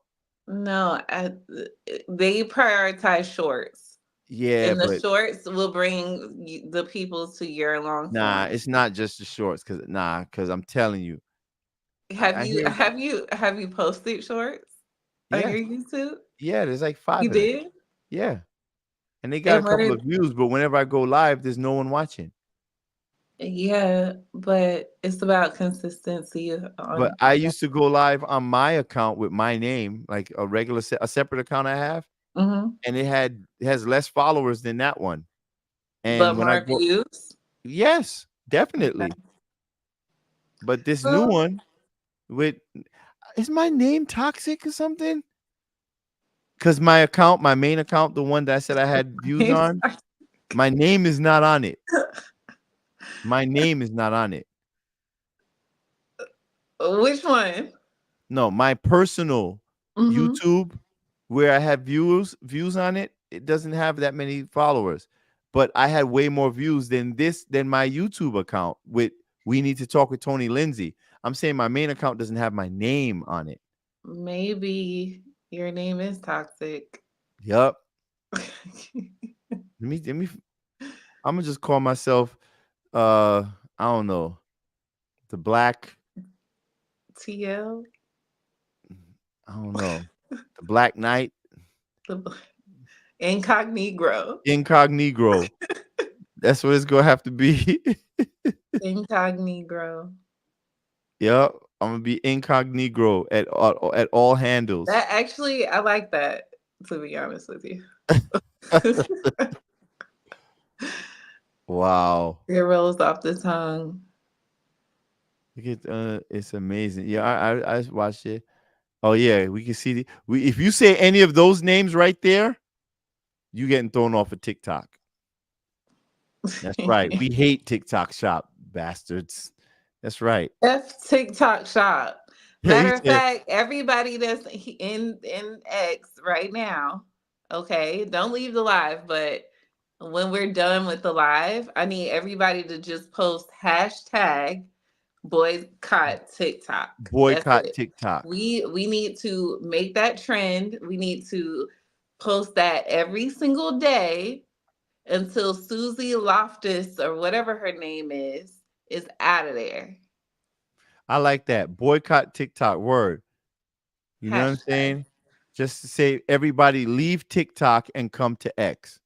Boycott. Hashtag boycott TikTok. We Word. need I'm to gonna make do a that post. trend. I'm gonna do a post saying that. Yeah. I'm And gonna make that go viral. Yes. Do it there on X. Mm-hmm. I'll do that shit everywhere. X, Yeah. Instagram, Facebook, wherever. On TikTok itself. Yeah. And TikTok. I was doing it on TikTok. Yep. Boycott. There we go. That's what we need to do, y'all. Yes. Boycott There you TikTok. go. That's right. Mm-hmm. Everywhere. That's right. Every day. Everywhere, every day. You know what? You're right. Yeah. Yep. Mm-hmm. Boycott TikTok. They steal our money. They shut us down. They try to shut us up. They got too many rules. And they're creating new rules as they go along. They're moving the goalposts. Yep. No. That's literal communism. That's dictatorship. We're not standing for that. That's right. Boycott TikTok, period. And you know what? Period. Fuck them. I'm talking about divest. And this is why I'm saying we got to learn. Like when we do these movements, when we want to punish people for violating us as consumers, this is sometimes you got to just walk away.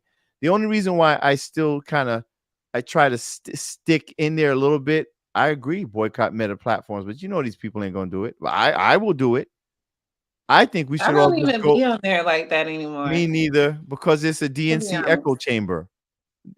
Think about it. I don't do Facebook. It's just that type of stuff is like a distraction. You know, right now it's information is way too important. I'm usually on X or I'm live on TikTok, but X is literally the source where you get your news. You need to get on with the Hodge twins. It'll build a channel fast. I think I've seen them before. 2 black guys, light skin. Yeah. I got rid of Facebook in 2018. I barely use Instagram. Yeah, meta platforms are trash. Yeah. It's DNC echo chambers. It's weird, but I still see like a significant shift. If you look at all of the the platforms, all of the influencers that dominate those platforms, you'll see that they're getting ratioed all the time. Yeah. You look at their comment sections, man, they be killing them in the comment section. They have to either limit their comment section or completely just turn it Yes. off. Turn off the comments. That's what they do. Now they just post some bullshit and then they turn off the comments because they know everyone disagrees with them, their own followers. Yep. That's how you know we're winning. Even the shade room, I'm telling you guys. Oh man. And the shade room, when I first saw it was nothing but TDS and leftist nonsense. But now it's nothing but Trump 2024. And then you got the little stragglers. How can you guys vote for that racist, that white supremacist? I'm so tired. And then they get ate up like underneath their comment. Yeah, I don't even have to say anything. Right.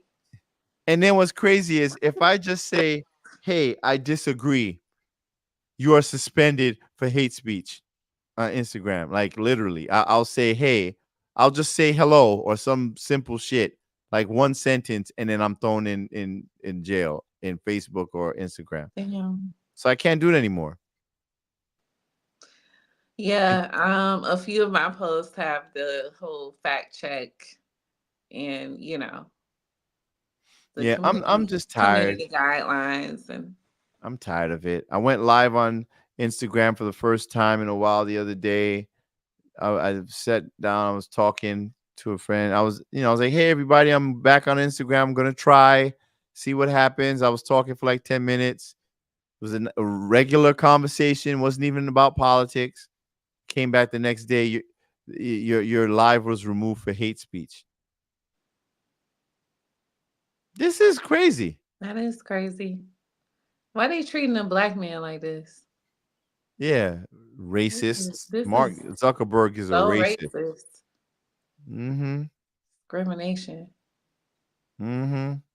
Look, I really believe Big Mike when he say he's gonna do Oh whatever. man, Mike is pissed. He is so mad, and I think we all should join. Yes. And sign whatever petition we need to sign, and you know we need to give them hell. We Yep. need to give them hell. Yep. Yo, Because Elon if Musk. you don't, then they're gonna think that they can continue to do more, and they can, continue to ban more people and silence more people. I agree. But we got to make this a big, big deal. Yeah. And it's crazy. You see how you have your TikTok name, like you have your social media handle under there? Mm-hmm. It's like I don't even know what social media handle to put anymore. Like, because I'm banned everywhere. Except for X. And I'm streaming on X. So it is what it is. Whatever. Damn. Well, folks. It's not damn. It's good because X is bigger. X is better. And we have to protect it. Yeah. Yo, Elon Musk, where you at? Elon, yo. Got your back. You know what I'm saying? You got some people over here who have a real audience of people who are really invested in real change. You know what I'm saying? Hit your man Trump up. Let him know that we're trying to help him create like I don't know. I think it would be wise to come up with like like you see how they did this government efficiency commission. I think Donald Trump, he has a unique way of communicating. Ah, damn it. Hold on. Did my battery Camera. Hold on. Camera died or something happened. Oh, there we go. Okay, we're back. Is it plugged in? Yep. Yeah. I think Donald Trump has a unique way of communicating with just the everyday person. And I think, and one thing I noticed, the difference between him and Kamala Harris is Kamala Harris, she likes to show up with rappers and celebrities and doing their little twerk fest and all of that. But Donald Trump, like while she was doing the Stallion thing, he was talking to business leaders, you know what I'm saying, in Atlanta. And so Donald Trump has consistently been talking to the people. So I think we should try to talk to him, see if there's any way we'll work with him on creating some type of not a commission, but some type of I don't even want to call it like community outreach, but like some panel of people who are tasked with serving as a liaison between the Donald Trump administration and the working class people out there, regular everyday people from the middle class or working people who can actually speak to the concerns and communicate with the people on the ground so Donald Trump can remain connected to the people in a tangible way. Not through just all of these, these damn fakers. You know what I'm saying? All these elected officials who go out there and all they do is ignore the American people. At the end of the day, I know we were all uncomfortable with the dogs and the cats and all of that crap, but Donald Trump was simply repeating what he had heard on the ground from people in that community. You understand? I know people frustrated, sounding this, racist, but it was a black man that actually was talking about it at a town hall. Vivek Ramaswamy went to that community to talk to the community members who were sharing those concerns. Meanwhile, their elected officials were afraid to come to the town hall meeting. Why is that? Because they're not listening to their constituents. Exactly. That's the problem that we consistently have from these elected politicians, not just on the left, also on the right too. But it is a huge disproportionate amount of ignoring your constituents, which is happening on the political left. So what are we going to do about that? So, look, I don't know. Anybody know how to get in touch with Trump? Let him know that we here, we ready. We want to get to work because I want this country to get back to some degree, some semblance of normalcy and prosperity so that we can really start, building things, build a better future for our kids, man. I got 2 grandchildren now. I'm trying to leave the world better than I found it. And Yeah. if you want to do the same, do not, under any circumstances, vote for Kamala Harris. At all. Well, you know what I just thought about? Trump is so for the people and he's so with us, like with the people. We are literally 2 degrees from separation from, tapping him on the shoulder. Do you understand? Like he is reachable. He's Yeah. accessible. Like I have a better chance of actually sitting down and being heard, like being able to actually speak to him than I would Kamala Harris. Yeah. You could never. You like what? It's so crazy. Unless you're Beyonce or Megan Thee Stallion or You Cardi ain't getting B, into no and you're conversations getting with him. paid to, promote her. You're not gonna. She don't want to sit down with you. You remember what happened when Ice Cube tried to present the Yeah. contract for Black America. Only Uh-huh. one side actually reached out to him, and that was Donald Exactly. Trump. But just even in her mannerisms, she don't like us. No. She doesn't. Like when I watched the when she finally went to go sit down with the National Black Journalists Association, and she did that little interview, and she was sitting on this side and Oh all of the yeah. journalists were sitting on the opposite side. Yeah. Let me And see. she was very snarky, very short. She used Yeah. her little gnarled finger and had it all up in their face. And then when it was time to leave, she, shook their hand real stern and just waved like this to the crowd, to the black crowd, waved her hand like Yeah. that and walked off Yeah, I saw it. civilly. Hey, and you saw the journalist just kind of standing there They like, were like, "Oh, yo, okay." what the hell just happened? That's how she feels about you. That's Yeah. Yeah. Yeah. yeah. Damn. I don't know. I'm just tired of Ugh. people always taking us for a joke. Like why do we have to always be the butt of the political jokes, man? Come on. Because black people keep being chumps. Yeah. And the thing is, we know that Kamala Harris had like a 92% turnover rate with her staff. Like nobody didn't want to work for her. Yeah. 92% of her staff quit. I would have quit. Yo, that's crazy. I know you would. Yeah. I Oh would have yeah. quit the first. Mm-mm. The first, I would have got like 2 or 3 paychecks, and then I would have quit. I don't know if I would have even made it that far. Trump is one of the first presidents to actually listen to the American people. Actually, I believe that. I agree with that, to be Exactly. honest. I do agree with that, actually. How But many yeah. people how many people actually met with the president? We know a few, right? Yeah. Yeah, that's true. Not everybody can say that. Yeah. Well, support the show, guys. If you want to, you can support the show right there. There's a Cash App below. If not, it's okay. We love you anyway. Thank you for supporting. Thank you for watching. I will be on X way more often now and Rumble. I really got to build up the platform with Rumble. The name of the podcast is We Need to Talk with Tony Lindsay. That's me. I'm your host, Tony Lindsay. The name of the show is We Need to Talk. We're building that out. You can find me on Rumble at We Need to Talk with Tony Lindsay on Rumble. And you can find me on X at Tony L Talks. That's Tony L Talks. As a matter of fact, let me put it on the screen for you. This is where you can find me on X, Tony L Talks. That's where I am. And Once again, I want to thank you all for joining us. I know we were on here for a very long time, and I appreciate you guys sticking around. I can't wait till tomorrow. Someone asked earlier, are we going to live stream the election? I guess the answer is yes.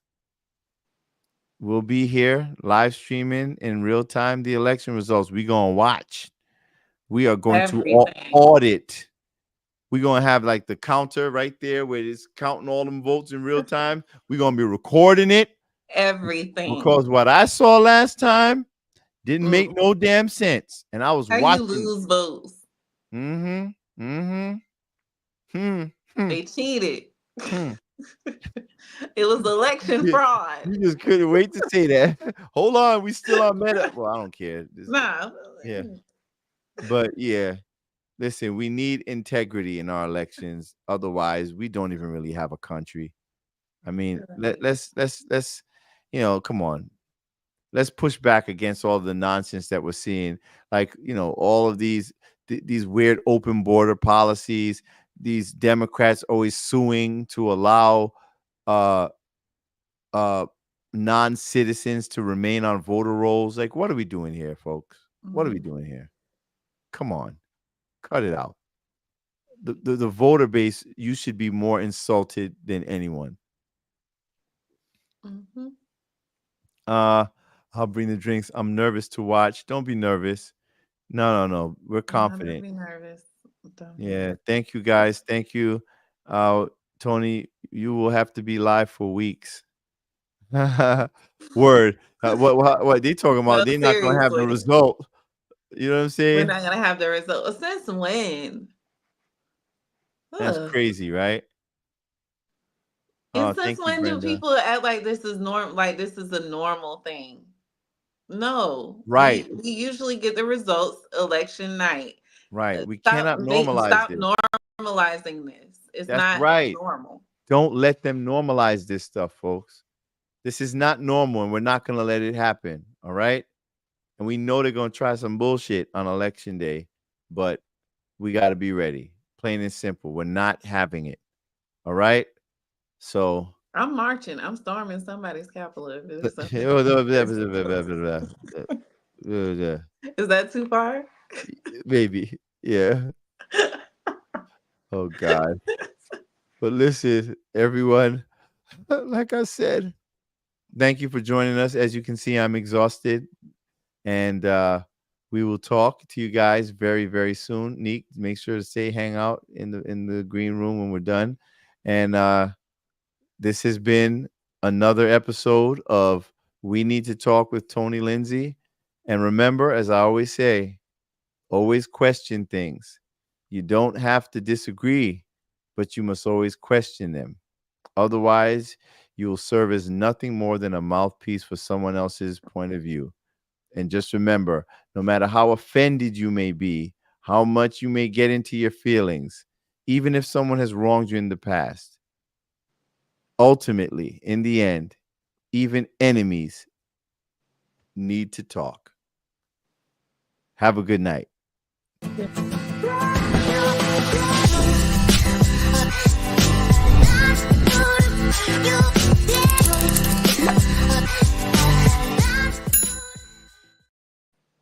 Wait a minute. This says we're not even streaming anymore.